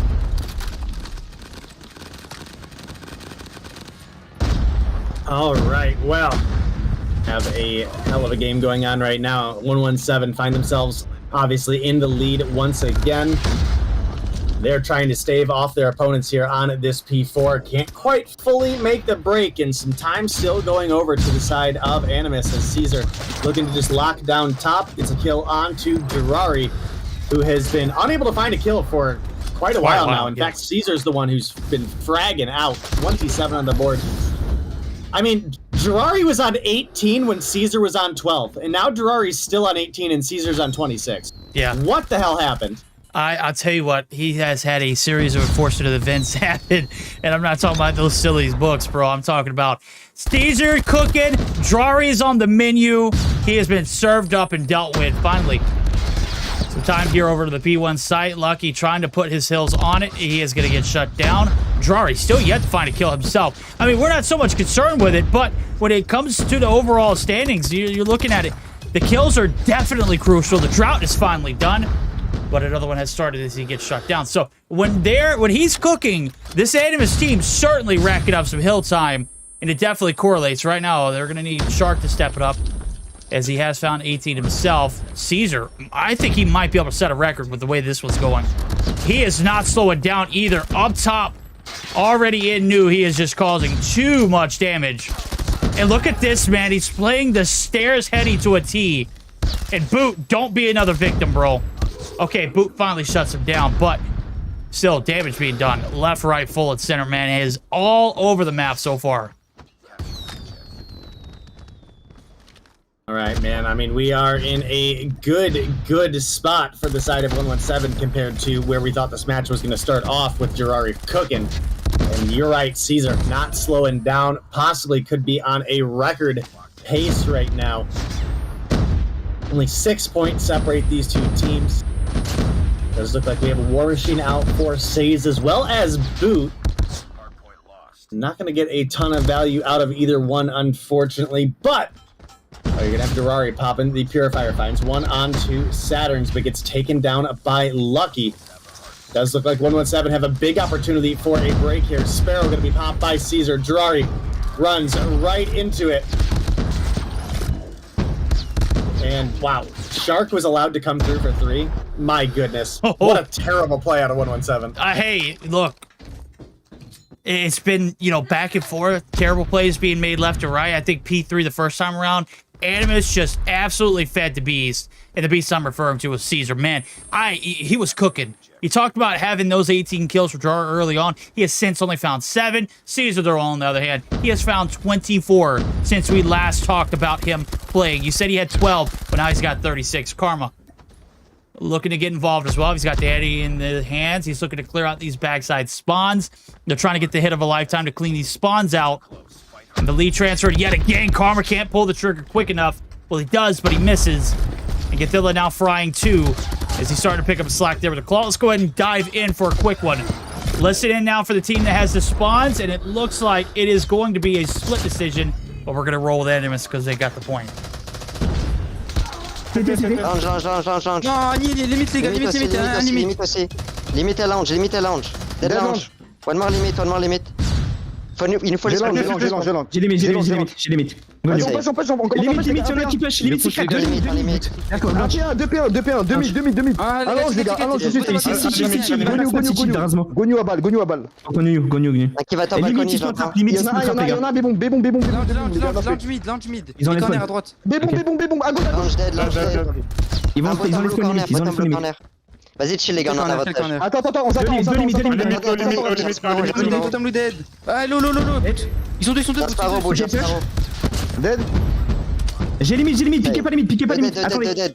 Cubi dead. À limite. Launch. De launch. Encore limite secrète. 2 limites les gars, regardez Cubi. J'ai votre backstab.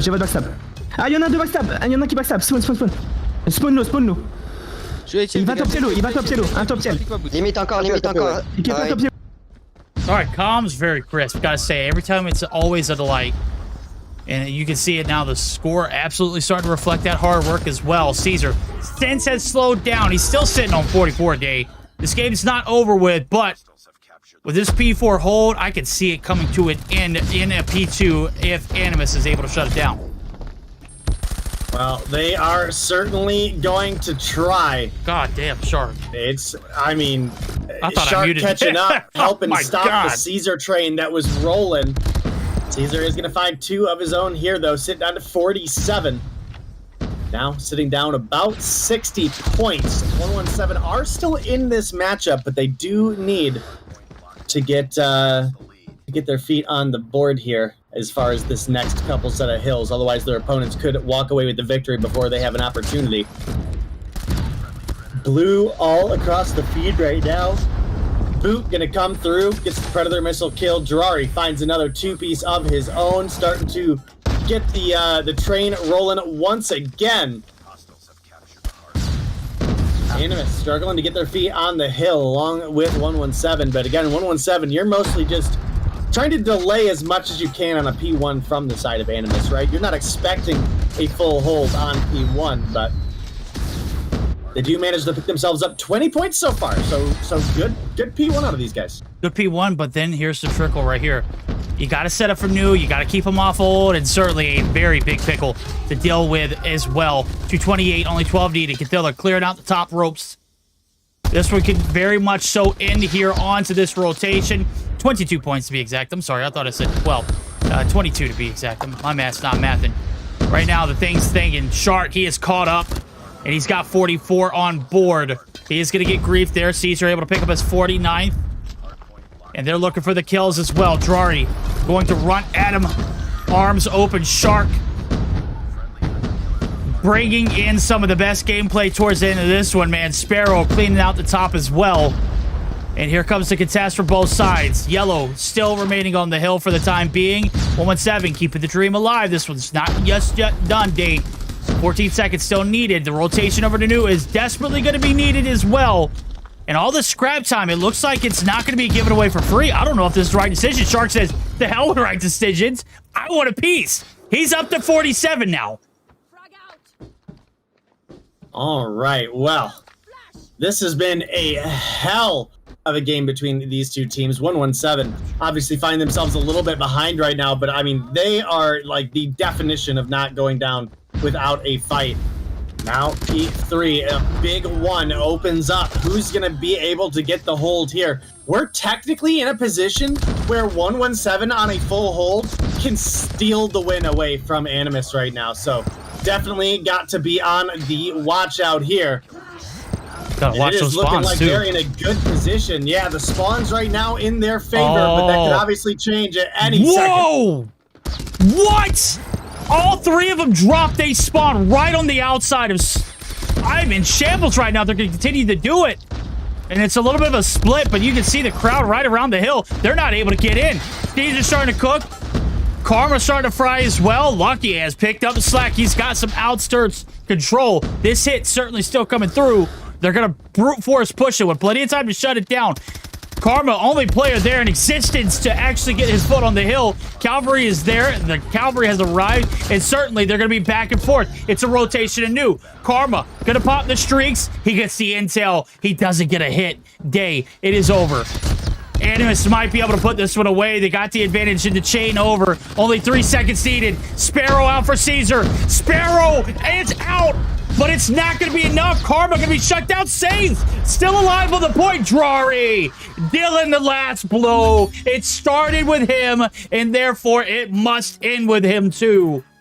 And a 250 to 239. A heartbreaker for 117. And a clutch. More so less, not a sell, man. That one got way too close to call. I'll tell you what, though. I mean, that was such an incredible game between two incredible teams. And in the end, it is going to be Animus coming through on top. You got to give them credit for that. But 117, I mean, after how sloppy we kind of saw some of their plays earlier, I did not expect them to match up to an opponent like Animus here today. And I mean, a 11-point game. That single gunfight at the end, Drari loses that gunfight, and we maybe have a different outcome. So you gotta put respect on 117's name for that performance. Oh, you gotta put the respect in W. Caesar's, man. W. Caesar, baby. Wasn't a W, though. That is an L. 11-point deficit. They could not hold on to P4, and it came down to the wire. My God. Nobody positive with the exception of Caesar either. And nobody close to his hill time except for Says, who goes -10. On the left-hand side, everybody was piecing up except for Boot. Ithilla almost breaks even. Shark doing just Shark things. 2 minutes and 20 with a 51-35 stat line. Man, with, you know, the objective, though, on the right-hand side of your screen. Caesar is built differently. This series definitely has Game 4, Game 5 vibes to it. And I say that, and it is getting, you know, almost about that time for North America, which starts here at about 3.5 hours. So we might be pushing another hour left in this one, if it does deliver. Oh, right. Well, I'm super excited for this search and destroy now. 117, obviously a great performance there. Animus looked a little bit weak in their previous search and destroy, so maybe there's an opportunity where 117 can come through. Obviously, 117 didn't have their best search performance earlier either, but I think there's a lot on the table here still for this matchup. Hopefully we'll make it past 3 games. It'll be on Karma to start things off, but it looks like we're going to be backing out, heading back to the drawing board. Alrighty, somebody had something attached or wasn't right. We do not want any DQs here, so you're not going to complain. Or somebody's device is so damn hot, they've got to let it cool down after that game. That one was a long one, chat. That one went down, as we said, to the wire. Certainly a very close nail-biter performance. Only a handful of points needed to close it out there on the P4 rotation. Animus on the backs of Drari with the Puri coming through, shutting it down. And ending that reign of terror. Caesar, man, you said it earlier, man. We got into the P3 rotation. I just could not believe it. He had 12 kills. By the time we got back over to that same P3 rotation, he had collected 24 more. Yo, homie was putting in work. He was grimy with it. And he wasn't ratting either, man. He was out in front full, just, I mean, taking every gunfight possible. Mans is certainly having himself a series. We'll see if he can have himself a search and destroy, though. Team desperately needs it. All right, well, search and destroy. Hopefully we're good to go this time around. We obviously want to get you guys into the game as well. Does look like everything the same for the most part. You got to come through with one, but Karma and Lucky going to trade out for a couple. Very, very hot start for these two teams here, Verdict. I'll have to see what we got going on for the rest of this matchup, because 117, they put up a fight during that first game, but you need to put up a little bit more of a fight up against a team like Animus, right? Oh yeah, you do, Shark. Or a little more than fight, rather. Is what I meant to say. Yeah, you got to put heart, blood, sweat, tears. You got to give your life for this one.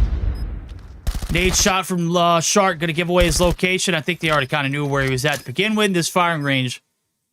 Bomb goes down instantly. 15 seconds here for the retake. Says already has the right idea. They know exactly where the hit's coming from. There's no way they're going to line up. They split his aim assist, and that is going to do it. One round in, under the books. Good hit over towards the A site, and we had a very, very feisty beginning to this one. I switched over to catch Lucky's shot, and as soon as he hit his, I swapped over to Say's. It was like the perfect transition. He was piecing as well.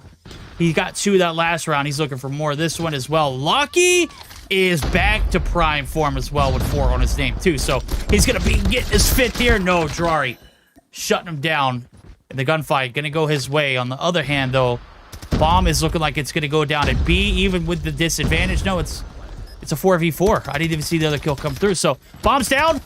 Drari out for blood. He's going to find one. Boot going to be able to find another. Says out. Karma, the last hope here in the 1v3. All right, well, we're going to have to see if Karma's able to bring things through. Surely not. That's going to be a Animus round coming through. Tied up 1-1. But again, got to love and got to respect the energy that the side of 117 are bringing to the table here. I'm hoping this one is going to make it past a third game, and obviously that depends on mostly them having a good performance, and maybe a little bit of Animus playing a little bit sloppy or underestimating their opponents would help as well. But obviously we got to see as things continue to roll on here. Triple kill comes through for Animus up mid. The 2-for-3 trade gonna be in their favor. Now it's only a matter of time, Verdict. Oh, Lucky. Oh, Lucky. Man, Lucky ain't missing, bro. He ain't missing. We had a hell of a game 1 from Caesar. He's got 2 on board, but Lucky, let me tell you, buddy, when he's on, he is a very, very hard man to stop. That was a must-have clutch up for him as well, too. No, it was certainly. But those 3 that came through, oh my God, he started off early here in the second round, or 4th round as well, too. Well, you saw those 3 that came through early on for Boot. I mean, I didn't catch any of them, but you said they were mid-map, and that could have gone either way after the hit came through. Nonetheless, player advantage clearly in the hands of 117, but they are stalled out. They do not know where to go with this bomb. All right, well, sometimes that's just the case, and they'll have to try to play it for a pick to open things up. Obviously, plenty of time left on the board to work with, 1:18 available. And, only Shark to deal with now, so big bounce back round after the clutch out of the side of 117 to now possibly just come through with a convincing one to back it up as well. So does look like Shark trying to make something work, but you've got a long way to go, homie. You've got what, 4 kills and a defuse and 30 seconds to make, and well, couldn't quite find even the first kill in that lineup. So that's going to be another round for 117, who have stepped up their search and destroy performance here against the side of Animus. In a good position moving forward to possibly try to secure us an extra round in this matchup. Lucky going right back to Old Faithful. That trailer side hit. Little does he know, 2 players have made the crossover. Oh, I don't think it matters. Can't hit a shot to save his life right here, but he's got the cavalry on the left-hand side waiting to make sure that he stays relevant. Okay, there's the wall bang. Rasmo in return finds 2. And Lucky's sitting on double digits. We're only in the 5th round. Bob's going to be picked up. Player advantage still on the left-hand side of your screen. And it looks like we're going to go back and forth here in this one. Boys over at Animus, though, they're going to be content with splitting and playing each site effectively. So, you got Drari and Boot here on one front, and on the A side of things, you got Rasmo and Cathilla. Last 3 alive here on for 117, looking like they might be trying to play for another pick before they decide to go for either side.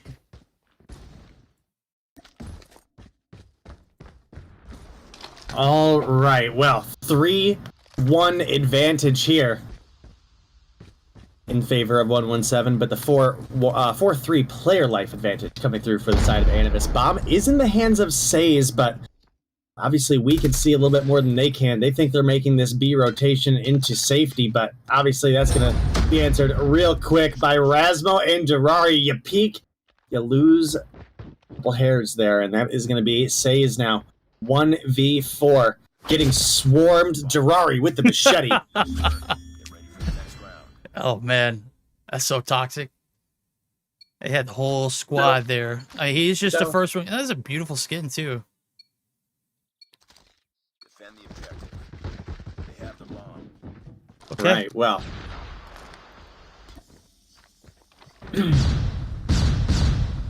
Has your prediction changed at all for this matchup? No, I still roll with Animus. I mean, as much of a fight, though, as 117 is split up. And as much as I can see this one going down to the wire, I still feel like Animus can take it in 3-1. The game's going to be super close, so I mean, so far they have been. The Search and Destroy is still not done yet, and the advantage is only by 1 round. However, on the flip side things, we got 1 more round before we flip sides. And what comes of that switch could be, you know, detrimental to either team. Right now, Lucky is frying on the attacking side. He has been piecing round by round. He's got 10 and 5. We're in the 6th. And nobody has found anything. Drari was the first to drop it. I don't even know who got that kill. Saturn's out as well. But Saturn's for Drari, I don't like those odds. 1 kill on board for Saturn's. Drari's good for 5. He is second frag. Oh, hello. Caught you lacking. Rasmo up top. Not anymore. All right, well, everything continuing to roll here. Obviously, 1 round separating these 2 teams. Big opportunity for Animus to tie things up before they switch slides, and then they'll get the opportunity for the offense. And while a lot of maps have a defensive advantage, oh my goodness, you blinked, you missed everything that just happened. Oh my goodness. Lucky was 1 shot that entire engagement, bro. And he still managed to almost get 2 kills. He got 1. He did get 2 kills that round, but technically 2.5. We flip sides. 4-2. Blink, you miss these rounds. They go by quick when the hits are on. So, 2-1-2 split. 1 in the middle of the map. Lucky holding down the B side. We have got ourselves a conservative affair. Nothing conservative about Rasmo. Oh my... What was we doing there, buddy? What was that? We'll talk about that one later on. We'll take a walk, Rasmo. Boot, though, still alive, holding the front there on this A-long side, but he has not been much of a challenge yet. Man, the follow-up, he had the right idea, too. And the one that got away might come back to haunt him. 2 down instantly for Animus, and already starting off in the hole. 117 looking damn good here in this search. Yeah, they sure are. Definitely definitely a little bit better than I had even expected. So got to give the boys some credit there as we continue to roll on here in this match. Gonna need a lot out of the side of Animus to overcome the energy that 117 are bringing to the table during this matchup so far, at least. But 117, I mean, if you just look at their positioning, I mean, they're just playing flawlessly right now as far as like their defensive positioning goes. Yeah. You agree? Is that fair? I mean, hey, right now is still hope here. The defensive positioning might be a factor that comes back and ultimately wins this round, but Drari starting to heat up here in this one. Cathilla actually getting involved too. The hit is over towards A. They're both in trailer. There goes the smoke. Drari cannot help himself. Bomb's going to go down. He's going to wait for this hit. There it goes. Saturn's too much to handle. Cathilla going to get dropped. Bomb's going to be defused instantly. And I'm seeing some body shots here. Maybe a little bit of discipline. Maybe Caesar's just shooting to be shooting, but retake. Defensive positioning pans out perfectly. Day, you hit it on the head. All right, that collapse from Caesar once he got the information from the team was absolutely huge. We got the 5-2 lead now in favor of the boys over on the side of 117. Maybe not a position that everybody expected them to be in, but one that they're coming out in on top anyway. First blood is going to be for Rasmo this time around. Karma able to answer back, takes one out on Boot. And can we talk about what a glow up Boot has had this year so far? He's been great in the response. He has not had that much of an impact in Search or Destroy, in my opinion. Again, I can fairly agree with that. I feel like there's too much sniper presence in Animus, and he doesn't really stand out as much as he used to. And him being a role player, it's not allowing him to shine as much as he used to do. But he handles his role very well. Defend the objectives. The enemy has the bomb.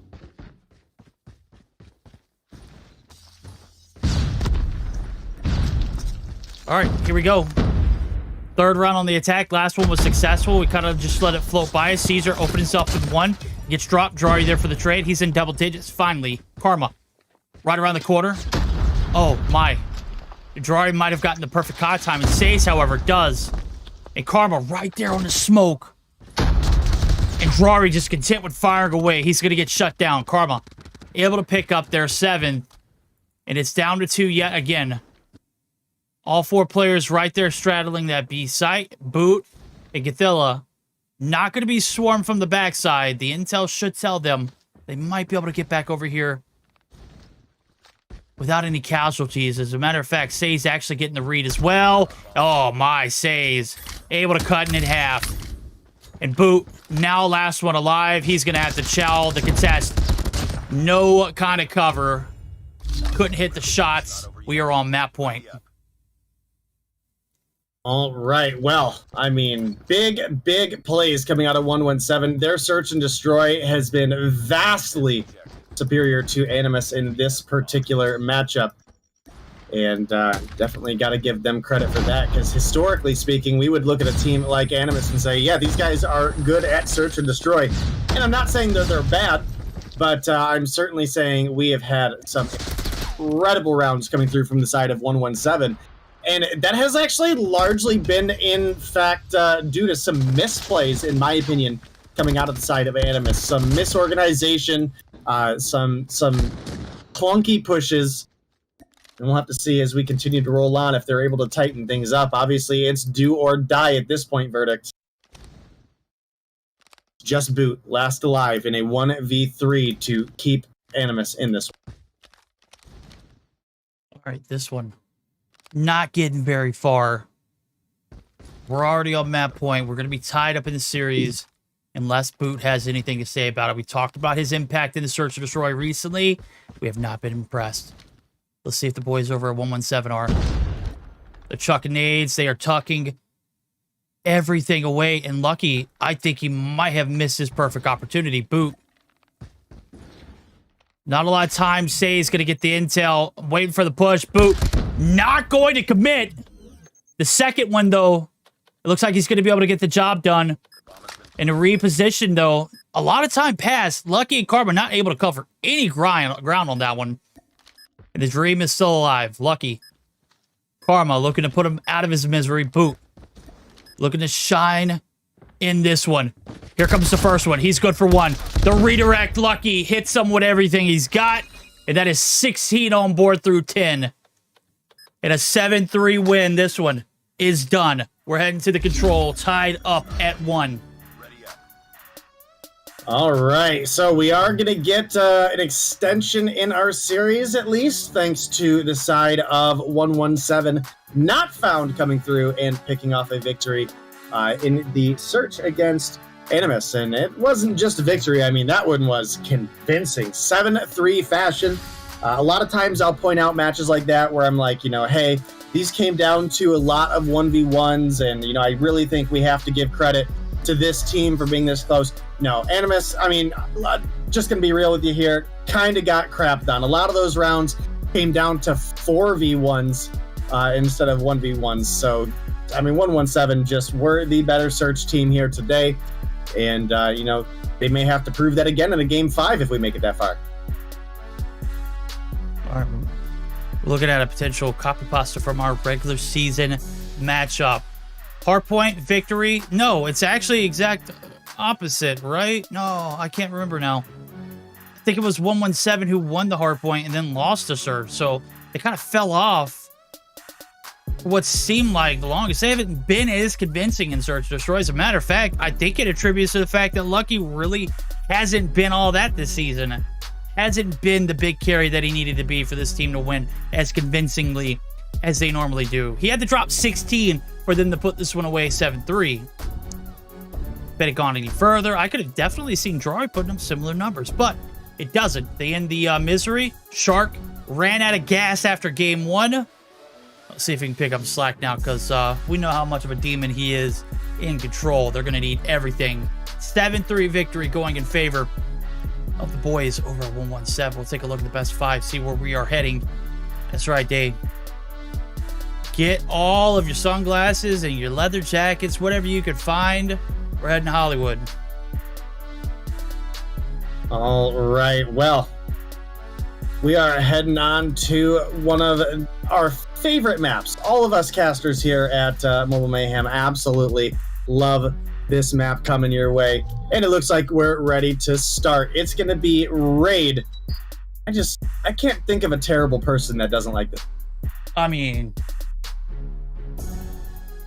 what kind of nonsense would that be not to lock a map like this? This is by far the outrageous. best. Downright disturbing. Well, here we go. We're off to the races. I'm on board with Caesar. He was electric in game 1. Not as much needed or depended on in game number 2, but game 3, he's going to have to play his heart out. Drari, yet again, slice him in half. And copy pasta from game 1. This time he doesn't find any. So hit over to A is good. They got the map control. They got 1 kill in their pocket. Spook going to be able to get the trade. Statter's going to get outs. Map control kept to a minimum, and it's shut down. Back to the spawns we go. All 5 are dead. So we see 2 for 3 trades, make it 3. Coming through, Saturn's going to be able to find 1, but he's going to be sent back to the spawn himself. And so far, not so good. Only 1 tick of progress on that A hit initially. And now it's a redirect over to B. We go. All right, well, all tied up. Our control opening off to a hot start here. We got plenty of opportunity for either of these teams to come out with a win, and ultimately that's going to be the case, right? The better team is going to come through and win here today. They'll have an opportunity, whoever the loser is, to possibly come back through the losers bracket, fight their way back through, and I think both of these teams are certainly ones that are capable of making that kind of lower bracket run back into a grand finals position. So we'll see what happens as we continue to roll on, but do overall believe that this one should be an Animus victory.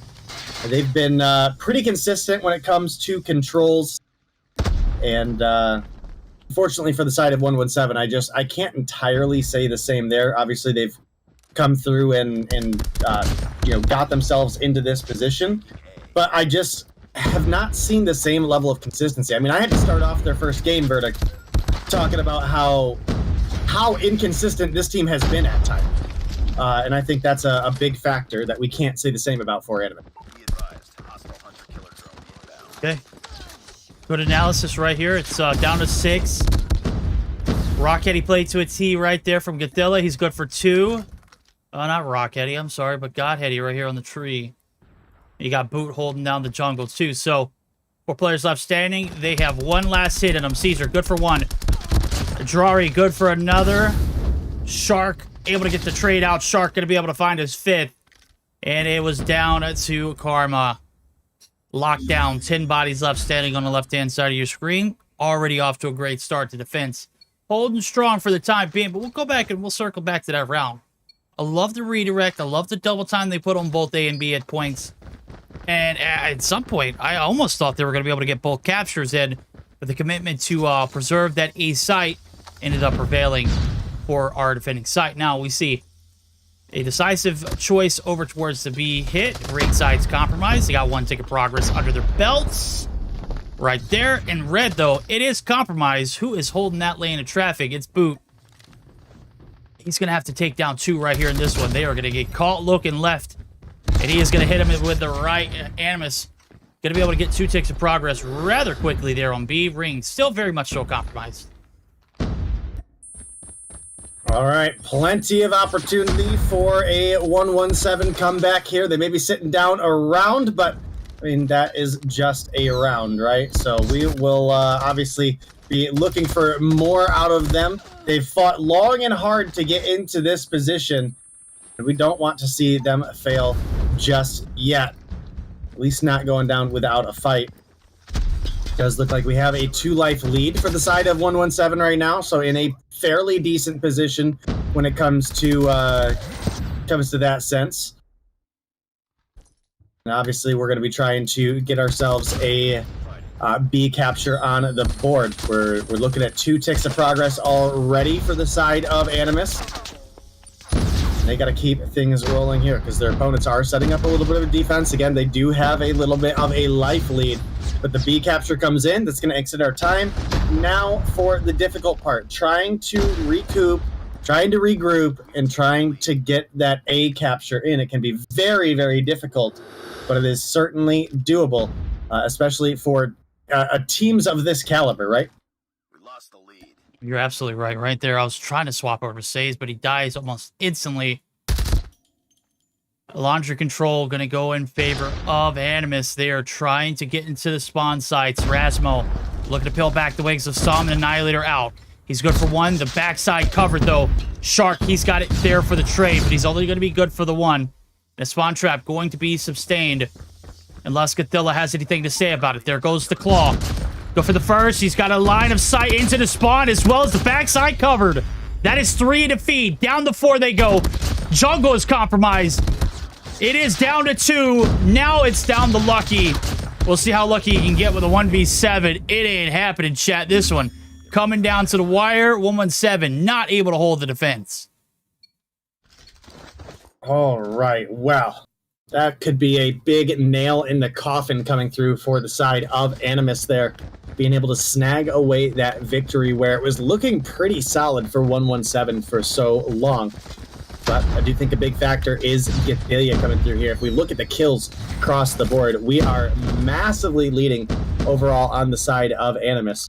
A part of that in tribute to the first round where they obviously had a substantial kill advantage, but Saturn's has swapped on over to the R9, and we're going to have to see what he brings to the table here with it. He's got 9 kills on board. We're 2 rounds in, so not quite hitting that magic 6 a round that we would normally be talking about. But then again, nobody on the side of 117 is. Look over at the opposition, Gathilla's triple. I mean, he's 3 rounds in, 18 on the board. He's got 15 on Durari, 12 for Rasmo, 12 for Shark, and 11 for Boot. So overall, Animus just coming together and grabbing big, big kills and big, big team plays down to the wire when it counts. All All right, team kills coming through very effectively, as you mentioned it. 6 is that magic goal. Nobody on the right-hand side able to do so. Objective, though, it's being played. B cap comes through ringside. A very decisive factor. Minute 42 on the clock. We got a lot of sight onto the laundry room. As soon as I say that, they get chopped in half. Drari and Shark send him back to the respawns. Karma trying to get away through the middle of the map, as well as Saturn's, who has dropped the shotty and now has a switchblade. I don't think it's going to make a difference. They're down to 12. Boot. Hitting perfect shots here with the War Machine as well. Oh, hello. You want some? Oh, yeah. I'll take that shot, though, actually. I miss it. So the ego not going to pay off right there, but the players in blue, it's Animus. They're locking it down on the backs of Godzilla, having a great game, as well as Shark and Drari. It's a collective effort here, but hello. This one's not done. Sneezer's got a Sparrow. Can only find one. And that could have been the decisive way to go ahead and get back into it right now. 7-6. Still not over with. Still anybody's game. All right. Well, absolutely huge for the side of 117, as they might be able to extend this off the back of some great operator use, but maybe overcommitted. I think the Purifier and maybe the War Machine. Okay, sure. We popped the Annihilator with 2 people alive. I don't know about that one, but hey, they gotta stay alive. Yeah, you had a 2-5 advantage, though. I think we could have. I think we could have held off on that one. I think that could have been some extra utility that we bring into the open of the next round. Agreed. But you've burned everything now. I mean, everything. Hey, Earth's look how far away we are from a single operator for the side of 117. I just looked at it. It's pretty devastating. But the most important thing is they're alive. Animus still not able to put this one away. Last round got our hands real quick. Operators were burned. And we'll see if we'll have the after effect of that one now. As the repercussions always gonna come back up to haunt you here in this one. Good team like Animus, they'll make you pay every time. We'll go ahead and pay our respects for a little bit of a listen in. Let's go ahead and jump in with the side of Animus. Let's see if they can put this one away. Après dead. Ça va sauver, les gars, ça va sauver. On décale. Pinch B together. Elle glitch. Dead. J'ai P5. P5 un HP, Kitchen un HP, il va money. Il y a la place sur.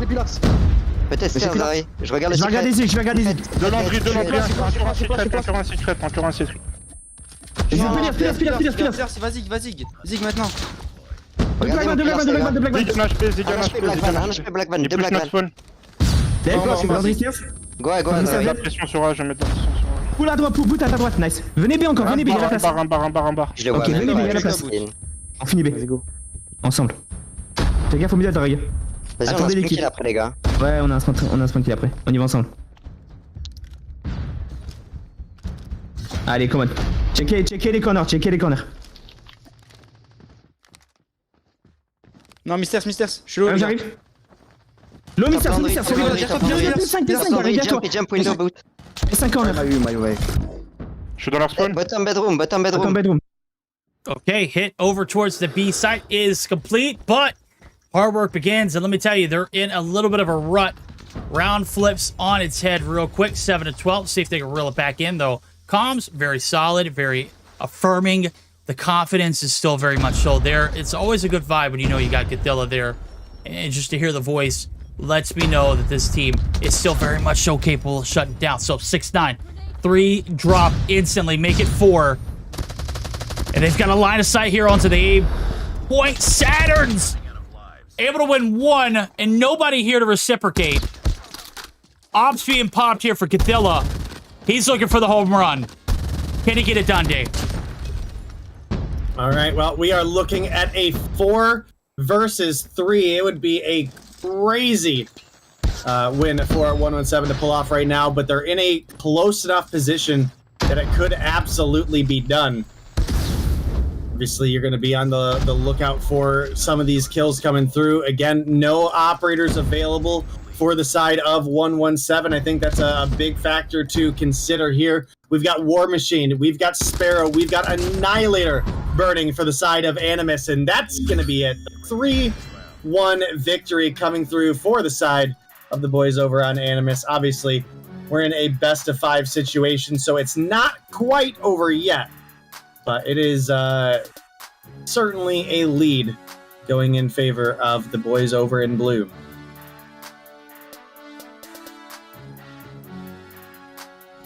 Alrighty.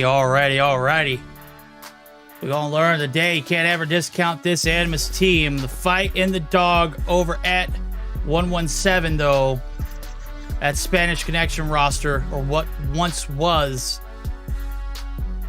still very much so alive and intact. Not for the control, though. 3-1, very convincing fashion. Raid goes in favor of Animus. They were down 6-12 in the life count day, and I think they only dropped 1 or 2 bodies in the midst of all the heat. Surely enough, they deal the damage. They take the map. They have the advantage. 2-1. Map point right around the corner. We're going back to Apocalypse for the hard point. So I was taking a look at it. Stats look pretty damn solid.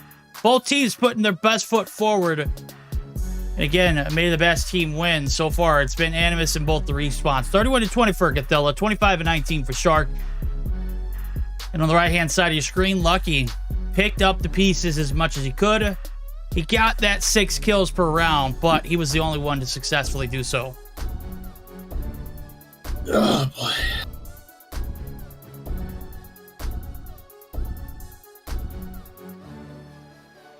All right.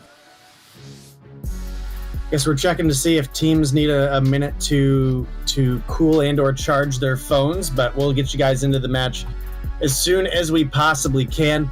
Obviously, big game for Gothilla there, coming through 31 kills on the board in a 4-round control. Again, that magic number of 6 would put you on 24, which only Shark and Gothilla were able to hit. But Drari was right there as well on 23. Look over at the opposition, and Lucky, the only one to hit that 6 kills around average. You also got Saze at 22, Caesar at 21, Karma at 18. Saturn's at 16, so definitely a little bit lower fragging power on the side of 117, and it is very marginal, right? I mean, you look at just the kill spread across the board, you're looking at only 1 between Boot and Karma, you're looking at 3 between Shark and Saze, looking at 2 between Durari and Caesar, so you've got, what, 6 there, 1 between Rasmo and Saturn, 7, and then Gothilla had 7 more than Lucky, so 14 in total, but over the course of a 4-round control, it was very close in a lot of instances, as we saw that 5v5 come down a couple times. So definitely got to give 117 credit for the effort there. The 3-1 control victory, much closer than the scoreboard might entail. Okay. Is this it? Is this the end of the line? Are we sending 117 to the bottom portion of the bracket? Could very much show in here. The hard points, very close so far. If you missed it, and we'll take a look at the map selection and spread one more time, just to kind of give everyone a vivid picture of what has happened. 250 to 237, and it was very close to the takeoff. Hard point going in favor of Animus nonetheless. The search and destroy, though, on the other hand, it was absolutely atrocious from Animus. They could not find more than 3 rounds successful.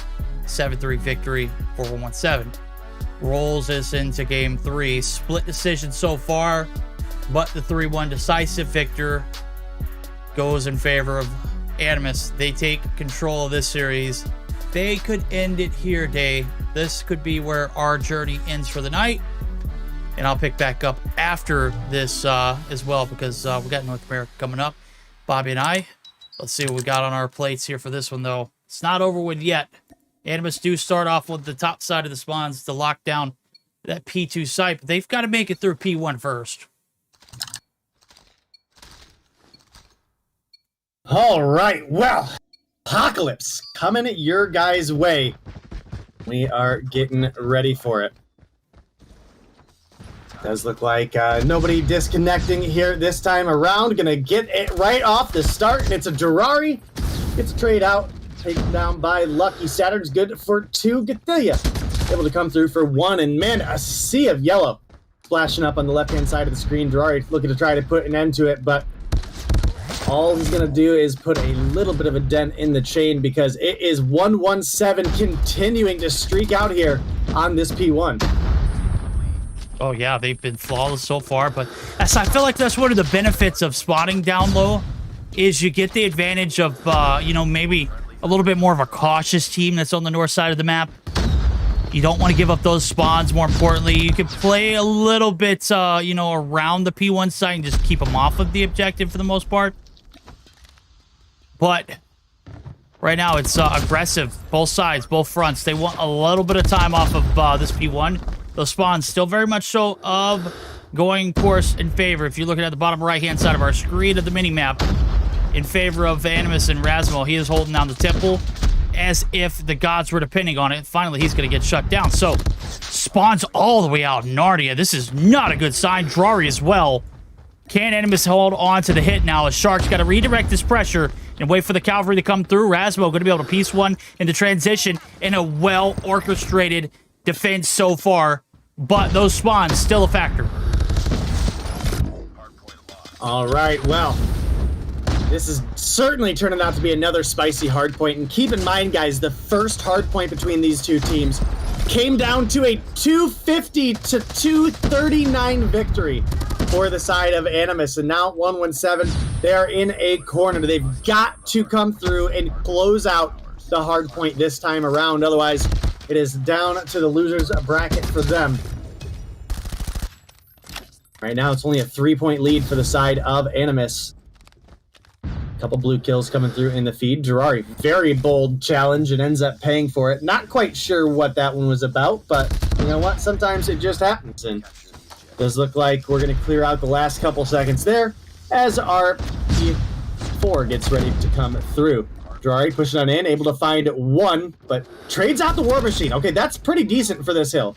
Because, I mean, you want to talk about War Machine value. This P4 would be it. I mean, you could clean out this whole corner. Oh, yeah, absolutely. And then some. Right there, a bold little challenge there for Poop. Pays off for the break, but it's the retake right back in favor. So, Ops have been burned tenfold. I don't think we've seen very much utilized perfectly yet. Purifier in the hands of Saturn's. We'll see if he ends up using it here, if he rotates it over to new. Caesar's got a pop, or an Opta pop as well. And we got 3 on the left-hand side of our screen, including an Annie, Sparrow, and the War Machine. So, we'll see what happens. Rotation over to new. Advantage back into the right-hand side of our screen. 117 trying to run away with it. But the new setup is going to be a big factor. The Preg comes through for Says. He's going to find one on it and some intel, but the intel sold him a false reality. Rasmo able to get the trade. Break, though, not happening, and the setup already being spoiled.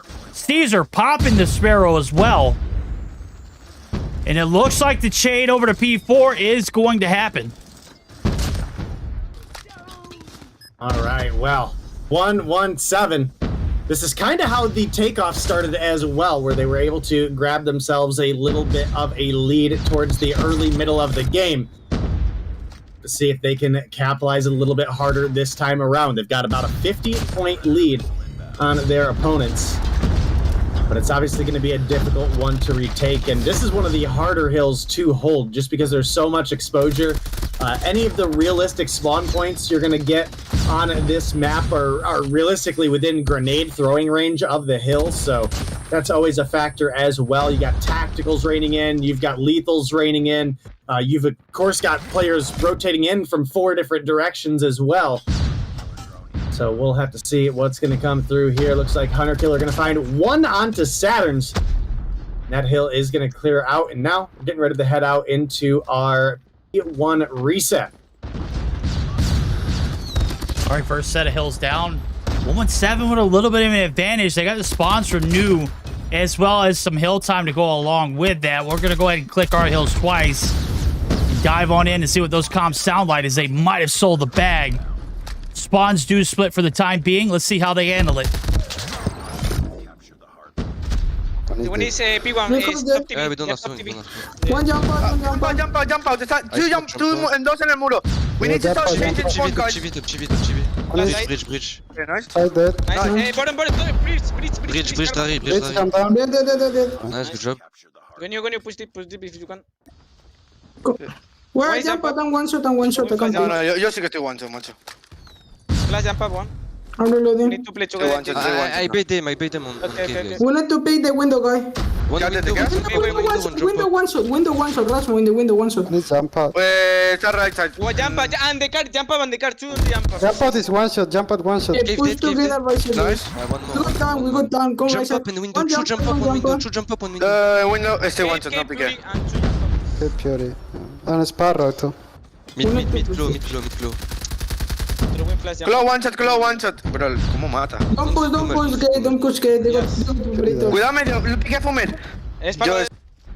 Okay, those spawns never really recover.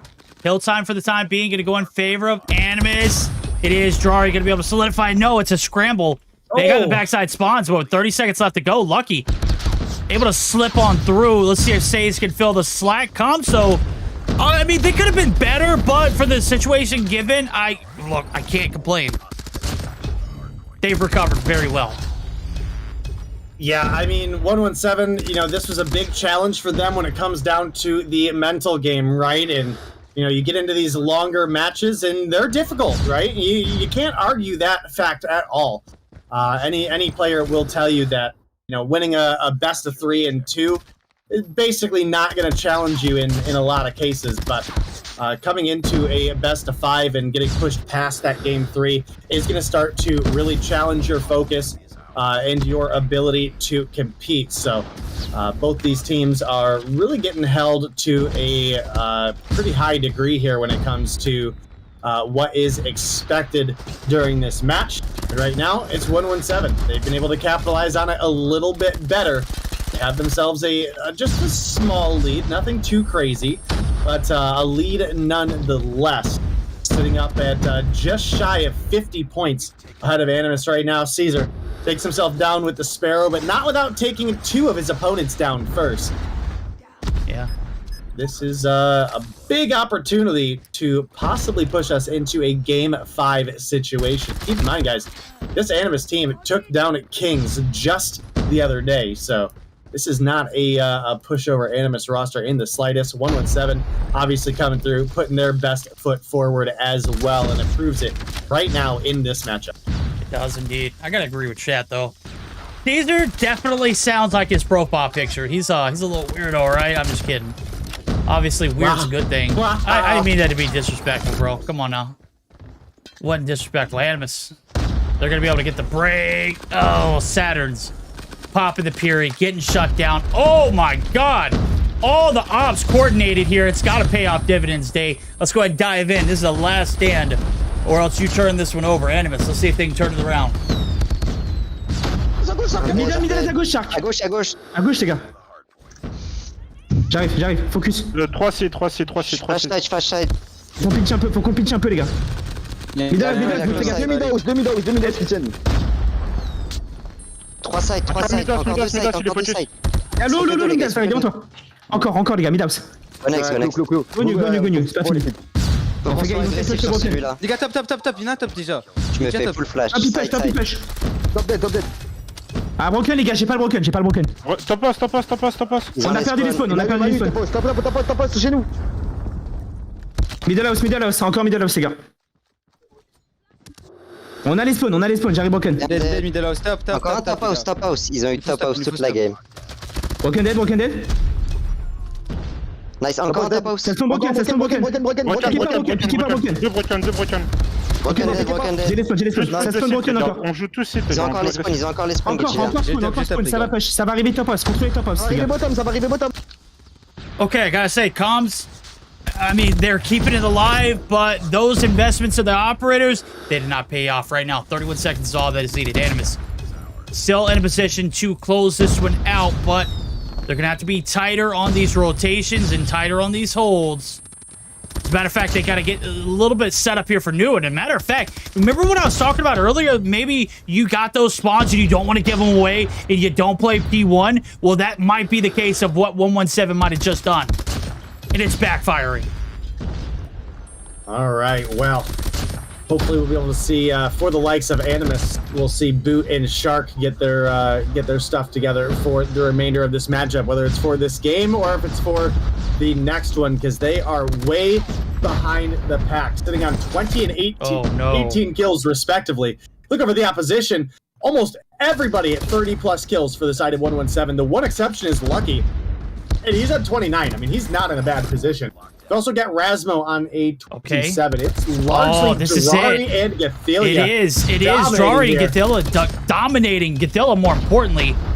That might have been the best hit he played his life in the backside of Temple. Opened up a little bit of a breezeway.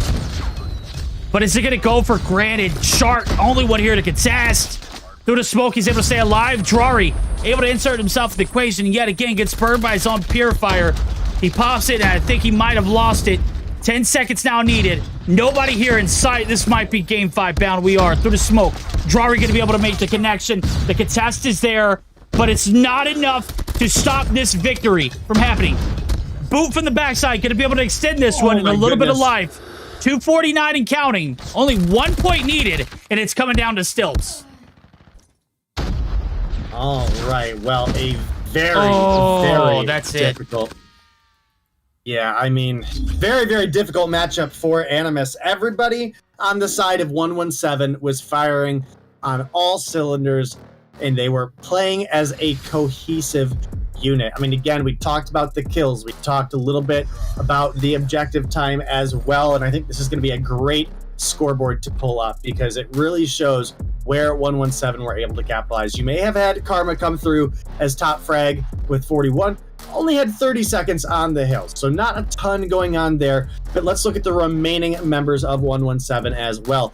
All pulling their weight when it came to kills. Bottom frag, Lucky, 33 on the board. The rest of the 3 members have 36 to their name, and all 4 of these players have over a minute, and 2 of them are approaching 2 minutes on the hill. You look at the alternative side, right? You look over at the side of Animus.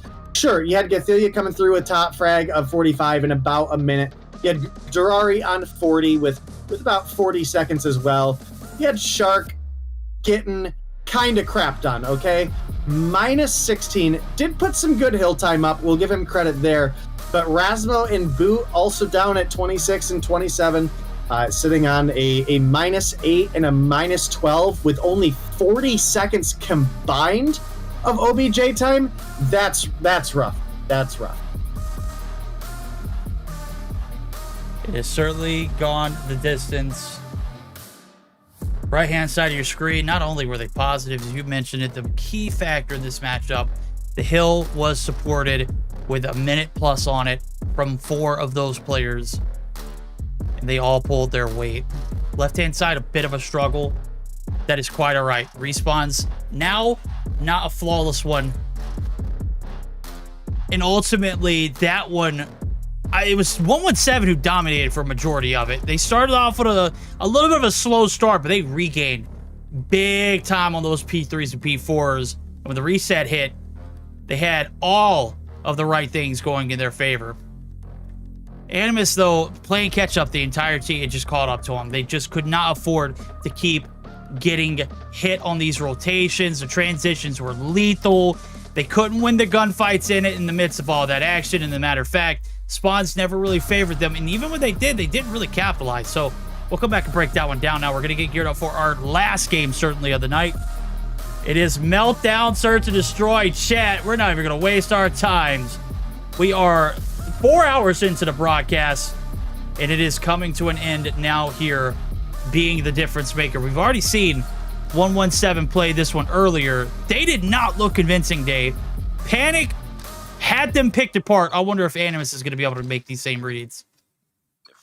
We do got to keep in mind that Animus have been looking pretty sloppy when it comes to Search and Destroy. It's obviously no disrespect to them. That is just the raw fact of the matter. So we got to see them bring things together here and have a little bit stronger of a performance. Otherwise, I'm going to be starting to lean on the side of 117 to win this one, who looked substantially better when it came to the Search and Destroy. First round going to come through, and it is going to be one lost on the side of 117 to start things off, but they were also able to get that bomb plant down, and that could be a pretty big factor as we continue to roll forward in this matchup. Oh, that was so clean of a retake. My goodness, Rasmo took down the first player, and he was also the first player to get dropped on the left-hand side. Nobody else. Casual victims at all. In a massive swamp of a retake. They don't have the numbers to hold the stack. And as a matter of fact, if you look back at it, the biggest, A-side hit that we saw today on this map had, one player in particular, Storm, just absolutely manning that mid-map control. And I think that's where things got a little difficult here. As you get swarmed in the stack, it is hard to hold. Payoff round. It's a B-side hit. 2 for the price of 1. No, Godzilla. Able to take down 1 and a bomb carrier. That's 3 for the price of 2. As he drops, Saturn's going to be able to get the advantage. He's one shot. Boot on the run.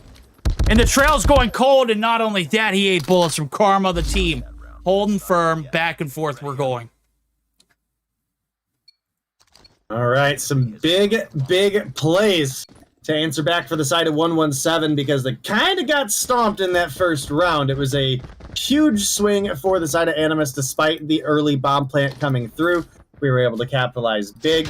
And again, that opening pick did make a big difference when it came down to how that round ended as well. You had 1 less player to cover the angles, 1 less player to get some information, and now we've got an opportunity for them to make it back up because they've got a 2-pick advantage themselves here in this round. Having taken down Gathelia, who is off to a fiery start on 4 kills, as well as Boot. And Boot has historically been better at search and destroy and not been having that kind of performance so far towards the tail end of this season. But I think taking the opportunity away from him to even have a chance to perform decent has definitely got to be something that you take into accommodation. Oh, Caesar. Oh, man, I think he just got T-shirted right there. Shark, though, going to get traded out in return, and it's tenfold. Saturns and Karma prevail, and the hit over towards A, the read, it was perfect there. They got the setup, they had the numbers, and 2 left standing let you know that they are here for business. So, 2 rounds in a row. After you said it earlier, they got slammed in that first round. This time, they count their players, and they play the advantage perfectly. Now there's a B hit coming through. 2 players here to hold off the swarm of 5. Drari in the sniper perch. Can he get anybody before this bomb goes down? Yes, he does. Bomb carrier, Caesar. I think he actually got collided with that. And it's going to force him off the bomb plant per se, but I don't think he's feeling too confident about this one going down. He's losing numbers as well. Karma's dropped. And the swarm is happening. 5 players left standing on the left-hand side of your screen. They are swarmed. Lucky going to be able to peel back 1 with the nade. And Drari's going to get dropped. That's going to give the green light to Caesar. He's going to go ahead and get this puppy planted. Oh, wait, no. What are we doing? Says. Okay. Maybe we're just waiting for the numbers to come in. And this is twice now that they've had an opportunity to get this bomb plant down, but they've just been too hesitant on doing it. There it goes. He's going to lay it down, and the 3v3 will ensue. What would have been a 3v5 hold, now going to be a 3v3. But look at the retake here. Shark swarming from the backside. You got Rasmo coming through the middle. And Lucky has the angle covered. Oh my god, but gets canned. Caesar there for the trade. The hit is on. Gathilla wrapping the backside. Shark going to be able to swarm 1. They got him pinched, but Caesar keeps focus and has led it to a 1v1. He's already spotted Shark, and now he's just got to play a little bit of time, Day. All right, well, Shark. Yeah, not gonna happen. Yo, Caesar plays time perfectly there. It's gonna be absolutely huge for the side of 117.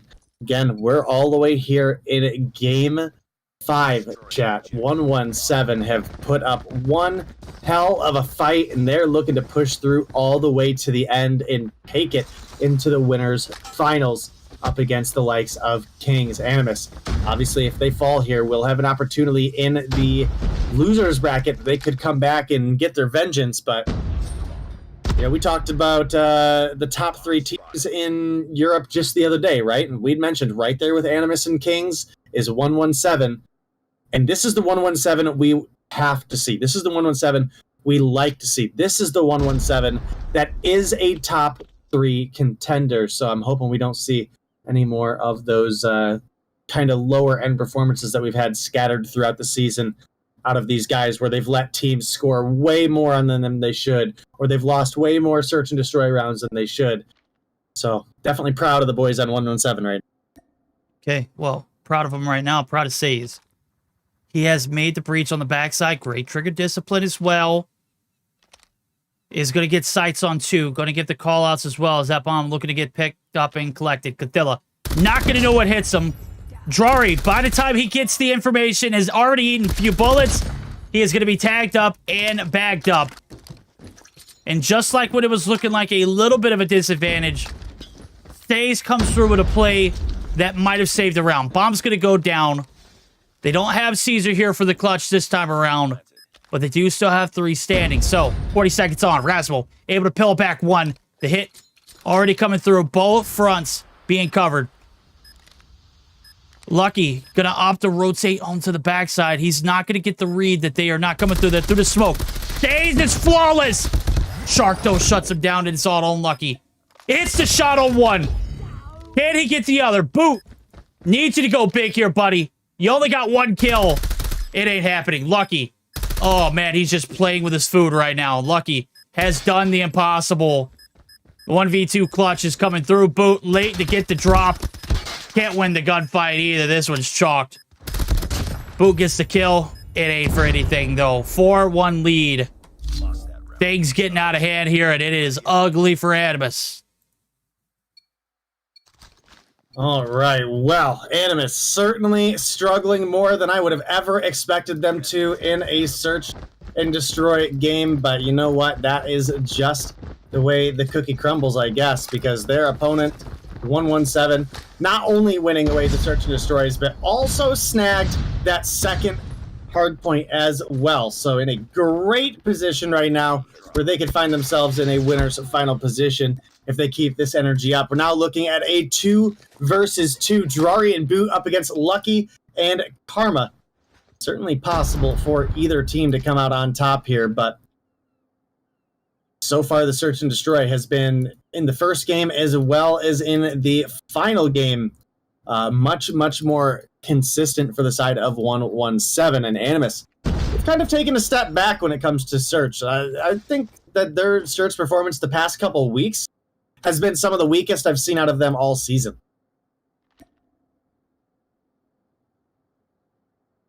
All right, this is the last round on the defense. 100% know the bomb's down, and you got to know your opponent's though too. So how do you handle this information? Do you hold on for dear life here in the stack and just pray that you win the gunfights, or do you evacuate and move? Right now, they're holding it hostage. Drari giving a little bit of that pitter-patter. You heard the dead silence not being affected whenever you are at a run, and these portions of the map make a lot of noise. Karma making a lot of noise as well. He's going to be good for 1 and the trade. Boot going big, very much so needed. The bleeding has stopped, but the wound, again, still fresh. 4 rounds in a row, Day. And those were like 50-50 fights where it could have gone either way, but Caesar and Lucky just 10 times better in the moment. Giving the team the upper hand. We'll flip sides. We'll see what Animus has up their sleeve. Yeah, I mean, definitely one player that we can shout out for their performance here today, as Caesar has been so consistent for the side of 117 here in their matchup against the likes of Animus. Looks like we get 1 kill off the bat for the side of 117, but we do get a bomb plant for the side of Animus, and, well, there's another kill coming through. Now the 3v5 hold needs to come through if you're an Animus fan. That's going to be a difficult one to make happen because, again, this 117 lineup is here oh my God. for blood. Oh, my goodness. The trades coming through for Animus, though. And now Cathilla in a 1v1 with Says. 19 seconds on the clock. Oh, no! Oh, he's going to hop it. Oh, we don't fake around here, buddy. Says going to get dropped. Cathilla not going to get fooled. And it's a 3-4. I don't know how they pulled that off. Actually, I do. It was Shark, man. He was him. To hell with the map control. We pushing out. We taking these gunfights. We taking them to the house. Cathilla there with a clutch, of course, though. But Shark finding those two to ease the blow, certainly massive. Something special to brewing here, man. Clutches for days. Lucky gonna get spotted right here. Bomb's gonna go down instantly. You had 3 last round. It held off the 5 on the right-hand side of your screen. What can you do in a clean 5v5? Let's see what they can do. Middle of the map being cut by Rasmo. Nobody from 117 wanting to make the hit through this side of the map. And it worked out. I'm sorry, what? Did you happen to catch Shark's position there? He came sliding around the corner to try to find Karma, and there's 4 people staring at the door. God. It was firing squad, bro. He got melted. Oh my goodness. Oh, boo, boo, boo, oh, boo, that was boo. hilarious. Okay, so we can't do it. We can't do it with 5, but we can do it with 3. I don't understand this madness. Yikes. That was a little bit hard to watch. And I mean, well. I don't know, man. Maybe you invite him up the staircase. You don't push him, Shark. I mean, and look, it paid off perfectly earlier because you had a disadvantage, right? You had nothing to lose. You had everything to lose in that round. Yeah, I mean, they had the bomb planted. All they had to do is play back on the defense. He could have played top of the ladder. He could have just played top of the stairs at the corner. He could have played any of like the 40 pillars inside for information, for footsteps, but instead got a little bit greedy, pushed out, ended up paying for it, and as a result, the enemy team was able to safely swarm in with little to no warning coming through for the side of Animus. And now here we are in a position where once again the bomb is planted, and we've got to play this one a little bit more smart. And Rasmo gonna get dropped there at the bottom of mid. Now it's a 4 versus 5. The take coming on in. 2 kills come through. Durari in boot for 3. Says and Caesar got to find 4 and a defuse in 10 seconds. Nah. That ain't happening. Nah. Even with the adjustments, man, I don't know if you noticed it, but in all the rounds we saw that bomb go down at A, even in their first series, they never once looked to clear out that office building. Obviously, Rasmo was there, but he gets gunned from the opposite side of the map in that other office building from the defending side. So, Says did make the wrap, but it was such a late one, they couldn't really profit off of it. So, a little bit of Jedi mind tricks now as we buckle up for a B-side hit. Haven't seen one of those in a minute. And Drari, he's been able to cut the map in half. Look at where he's at. He's got sights on 1. He could execute him if he wanted to. Able to get 1, but he doesn't turn around. And that is ultimately his demise. So, Intel's going to be called out. Bomb's going to be planted. We're going to see this one in a clean 4v4. And look at the line of defense. Inside of the boiler room, you got 1 in Rasmo. And a little bit of a lopsided hit. Let's see if it pays off. They stack it. Oh, my God. The crossbow. Ain't it, homie? Karma going to put him out of his misery. 3 down, only 1 to go. Karma putting in work. Yathella, the last hope. We're on match point. We are indeed going on to match point here, Verdict. And again, I think you got to give so much credit to how far 117 have come in this matchup. I mean, it was looking like it was over not too long ago. But they managed to hang on. They managed to stave off their opponents. They managed to keep themselves a little bit of a line of life in this one. Now it's the big question. Are we going to see them be able to close things out, or will Animus hang on by a thread for a couple more rounds? In order for Animus to win, they at this point have to do it in overtime, right? There's no scenario where there's no overtime in this matchup other than 117 just flat out coming through with the victory. So we got to see Animus answer here if we want to have a fighting chance. Does look like trades are coming in. We're looking at a 3 versus 3. Who's going to pick up the extra onto Karma, but Say's going to answer back with 1 of his own. But it is going to be Animus coming through with the closeout. Hang on for now. They need to find 1 more to get us this overtime. God dang it. Game just... I haven't had a crash all day long. Yeah. All day long. And then we just have one? And it just had one. But we got the iPad up. We're going to go ahead and turn that one on too. While that one's coming back up. Could be the last round, overtime bound, or is it done? Saturn's opening up with 2, gets traded out. We're evened up. 3v3 bombs down. Boot good for 1. Oh my God, Caesar's the last hope. He's gonna catch him lacking. Rasmo hit with the gunfight. Boot cleans him up. And this one. Goodness, holy crap. Going down to the wire in the most epic fashion. We're back up with the iPad running. Is in the background, saving us from that round. Rules of the trade. You've got to win by 2. You got to do it on offense and attack. First round on the attack, we've got Caesar in the gang. 117, trying to get the upper hand here on the search and destroy. The first round and Caesar. Good for 1 boot. Picking it up here in the later portions of this one. Saturn, though, also doing the same. He's going to go ahead and pick up that bomb, or says his, rather. And they're going to stick it. It's a 3v4 here for the retake. Make it 2.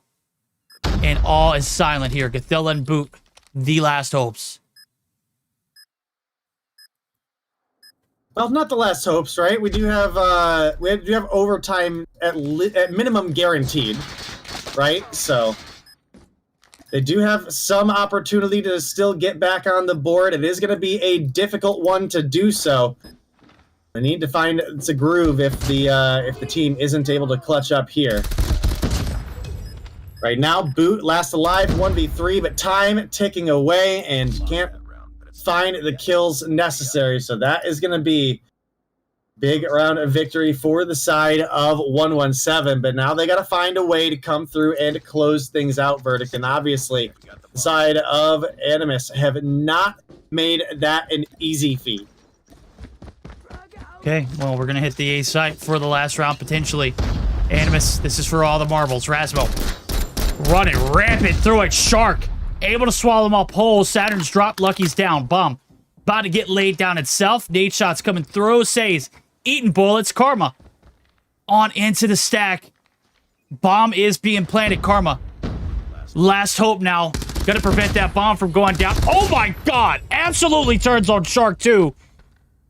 And keeping the dream alive is an understatement. Bomb's going to be collected. And he has repositioned. They have no idea what just happened. This man is Houdini. Boot holding the angle, but he turns his back to slide peek. Gives away his location. This one not done. And we're yet again tied up. We'll flip back over and allow the side of 117 another opportunity on the attack. All right, well, hell of a game going on here right now. What a great one to have come all the way down to not only the Game 5 Search and Destroy, but also hitting that overtime as well. And, well, who's playing round 15 here incredibly? Well, it was going to say 117, but Rasmo with the miracle nade. Rasmo's at A! And he killed Saturn's while he was planting the bomb on B. That's happened 3 times this game. That has happened 3 times. What a play, man. Okay, big opening encounter, too. You saw Gerari drop on the screen. Karma, I mean, he went prime positioning right now. He's reaching peak. We'll see you back next round, though. You put in 2, and that was good enough. Bomb's been planted. 20 seconds. 3v3's got to come quick. Caesar can't win the gunny. Heady to a T, not so fast. Lucky the last hope. Can he get all 3 of them? He gets the bomb carrier, and he is out of there. The reach out. Plenty of time to get that defused. Gathilla gonna go ahead and stick it in the advantage. Back in the hands of Animus this time around. The attacking strats, even though they get a clean bomb plant down with a 4v4 up, they cannot hold off the pressure. All right, well, can we see the plays come through out of 117 to extend this match further, or is this one about to be over? I think that is just the big question on everybody's mind right now. Got trades off the rip. Lucky for Boot. You gotta say, Boot's been having one of his better Search and Destroy performances. I'd go as far as to say one of his best Search and Destroy performances, but you look across the board, look at the kills everyone has. Both of these teams across the board are putting through so much effort. In 117, find a way to hang on. They find a way to tie things up once again. this one's not over, Animus. You guys got to keep fighting. Same with you guys at 117. This has been a absolutely banger series to end off the night. Yo, man, this one. I mean, we're 4.5 hours deep, bro. Well over 4.5 hours, actually. And I gotta say, the energy has been extremely high here in this series. No casualties as of yet. Bombs being held right on the outskirts of the nuclear stack. Say's playing the heady to a T, waiting for anybody to make one wrong move. And so far, nobody's doing that. A lot of pressure over towards the B site. A gonna be open as all get out. And they're going to look to force the agenda here over to the B site. A little bit of a setup from Boot. Able to take down the Titan of Lucky. And the map position going to continue to get better and better here for Animus. They put their foot down here on the B site. They want to play for that retake. They got the player advantage too, so all is playing well. Caesar good for one. Saturns gets dropped in the midst of the action. Caesar has been flawless here in this one. And you got Carmen alive too. This is looking pretty good odd-wise on the right-hand side of your screen. Rasmo and Gathilla, as well as Shark, looking to hold off this pressure. And Says, he is just all the way up in there. This is a weird position to put this bomb, and this is probably the biggest mistake we've seen out of both of these teams so far. Yeah, I mean, that's one of the things that we talk about a lot, is that bomb positioning when you die. And Shark on the slide in the corner there, not going to be able to win the gunny against Caesar, who has been absolutely hot today. Delia here for the refrag. Now it's Rasmo left alive against Karma, as Karma's able to take down Gathia. Oh, look at the time. Look at the time. Okay. Oh, I think he heard it. I don't know if he heard it or not. He's about to. There goes the slide peek. There goes the chow. It's a gunfight! There's no way! There's no way! Karma! He's got an icebox where his heart used to be, Day. He is so damn frosty. And that one right there is the round that got away from Animus. And the timing could not have gone any better. Saturn's right here on the A side. He's putting him on ice as well. A little bit of a do-si-do. He's going to toss the smoke and the nade. Karma, good for one. Say's good for another. It's down to Gathilla. It's a 1v3. The French Phenom. Can he do it again? Okay. He's still alive and kicking. Who else is going to take the bait? Bomb's down. No, it's not. It's in his hands. He has all the control right now, but oh my God. There's no way their read is that he's going B and he's planting A. Yo. I mean, he had like... Maybe the read is B. Maybe the read... I don't know. I don't know. Look at it. They're going to cover it. I think this is the right call if you are. Yo, Gathilla losing it. Chat's losing it. Yeah. Oh my God, bro. Yeah, look. We're just right there with you. We are right there with you. Rasmo couldn't clutch it. And right now, we are going back and forth. Right, this round, though, could be where it ends. Gathilla has the right idea. Both players are certainly in the vicinity.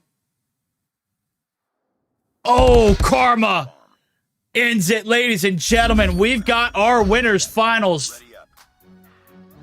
Give it to the side of 117 in that round that Rasmo couldn't clutch up. Karma did. Got the bomb plant down and put him on ice, bro.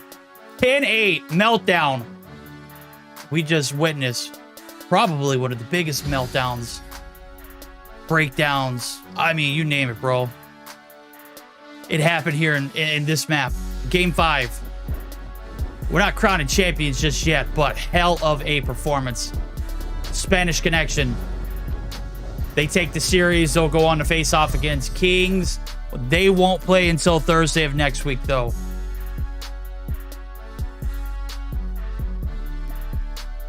Right, well, hell of a series between these two teams, but in the end, it is going to be 117 coming out on top. We asked them to prove to us today that they are a top 3 contender like we said they were during the broadcast yesterday, and they absolutely did.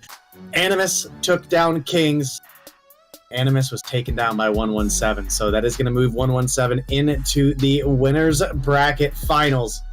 One incredible day for the European Mobile Mayhem scene. I mean, my freaking goodness. I'm not going to be able to talk tomorrow. I don't even know if I'm going to be able to talk for the rest of the night.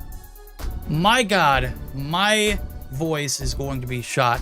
I'll tell you whose voice is not shot, though. Go ahead and get those refreshments in. You're about to be kicking it strong. Break it down for us, girl.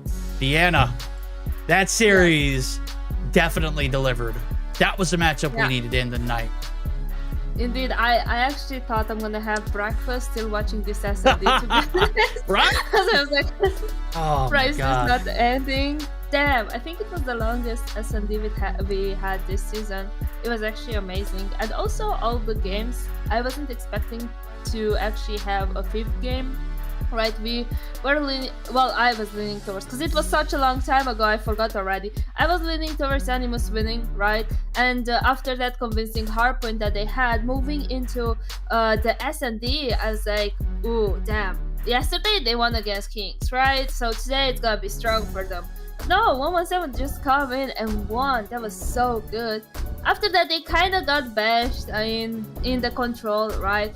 But again, coming into the hardpoint, the dominance on the side of 117 was so good, and I guess they kept the momentum from the S&D. Probably jumped over the control. We don't need to talk really much about it, but they come in hot and strong on the hardpoint, and they dominated, right? They dominated the heals, the transitions, the gunfight, and also in this S&D, it was very, very close as well. We had a lot of like rounds.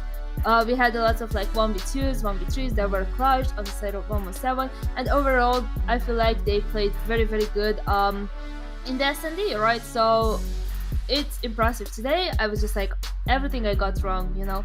So I'm happy because it's nice to be surprised, especially in this kind of situation. So I'm looking forward to see 117 playing against Kings next time, right? Well, when they're gonna play. But overall, this was our long EU Mobile Mayhem tonight, right? It's been tough. Not gonna lie, I'm tired.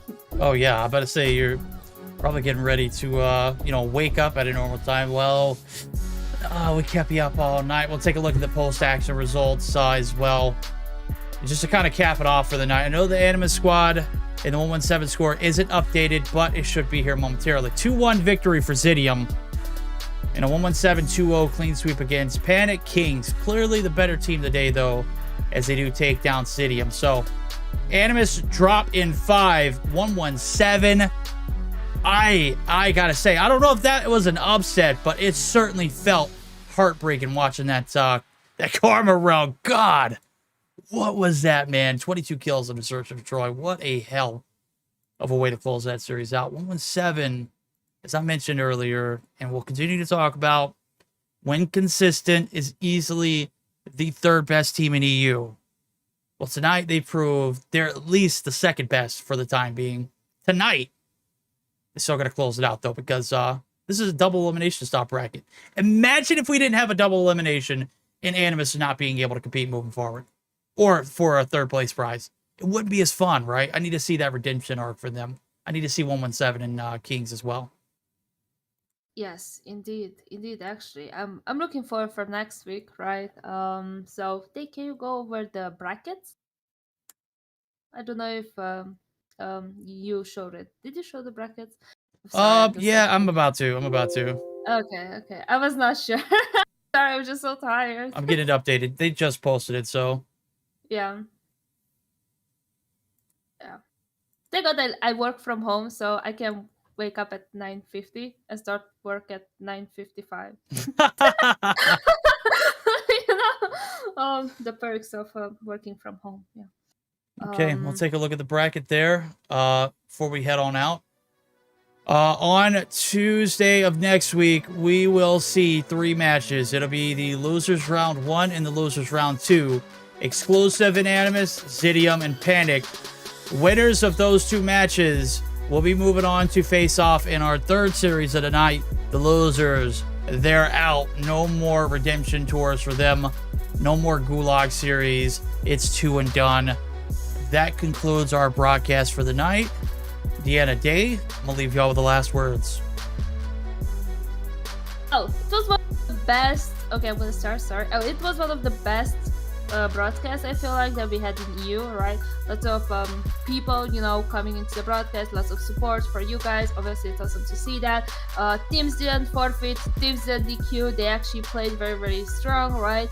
And I had a lot of surprises. So overall, I feel like it was the best broadcast we had, even if it's like almost 2 a.m. I'm tired, but like they actually did amazing. If you missed any of the action, you can actually go and watch it on YouTube later on. The VOD is gonna be there. It's been in the chat, so you should sub to the Mobile Mayhem YouTube channel because you can be updated with every VOD from Mobile Mayhem from this season. So yeah, definitely. Thank. I'm glad we had a great day for the European broadcast. I mean, that final series with 117 and Animus was crazy good. If you guys missed it, make sure if you're a sub 2 Verdict on Trovo, you will be able to see that available here.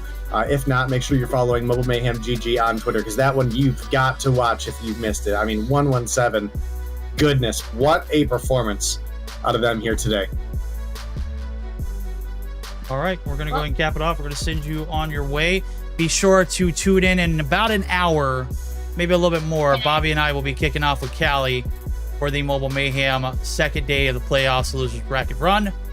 We'll be ready to rock and roll then on that end. Until then, we'll see you all, ladies and gentlemen, later. Hope you enjoyed the broadcast. We'll see you next time.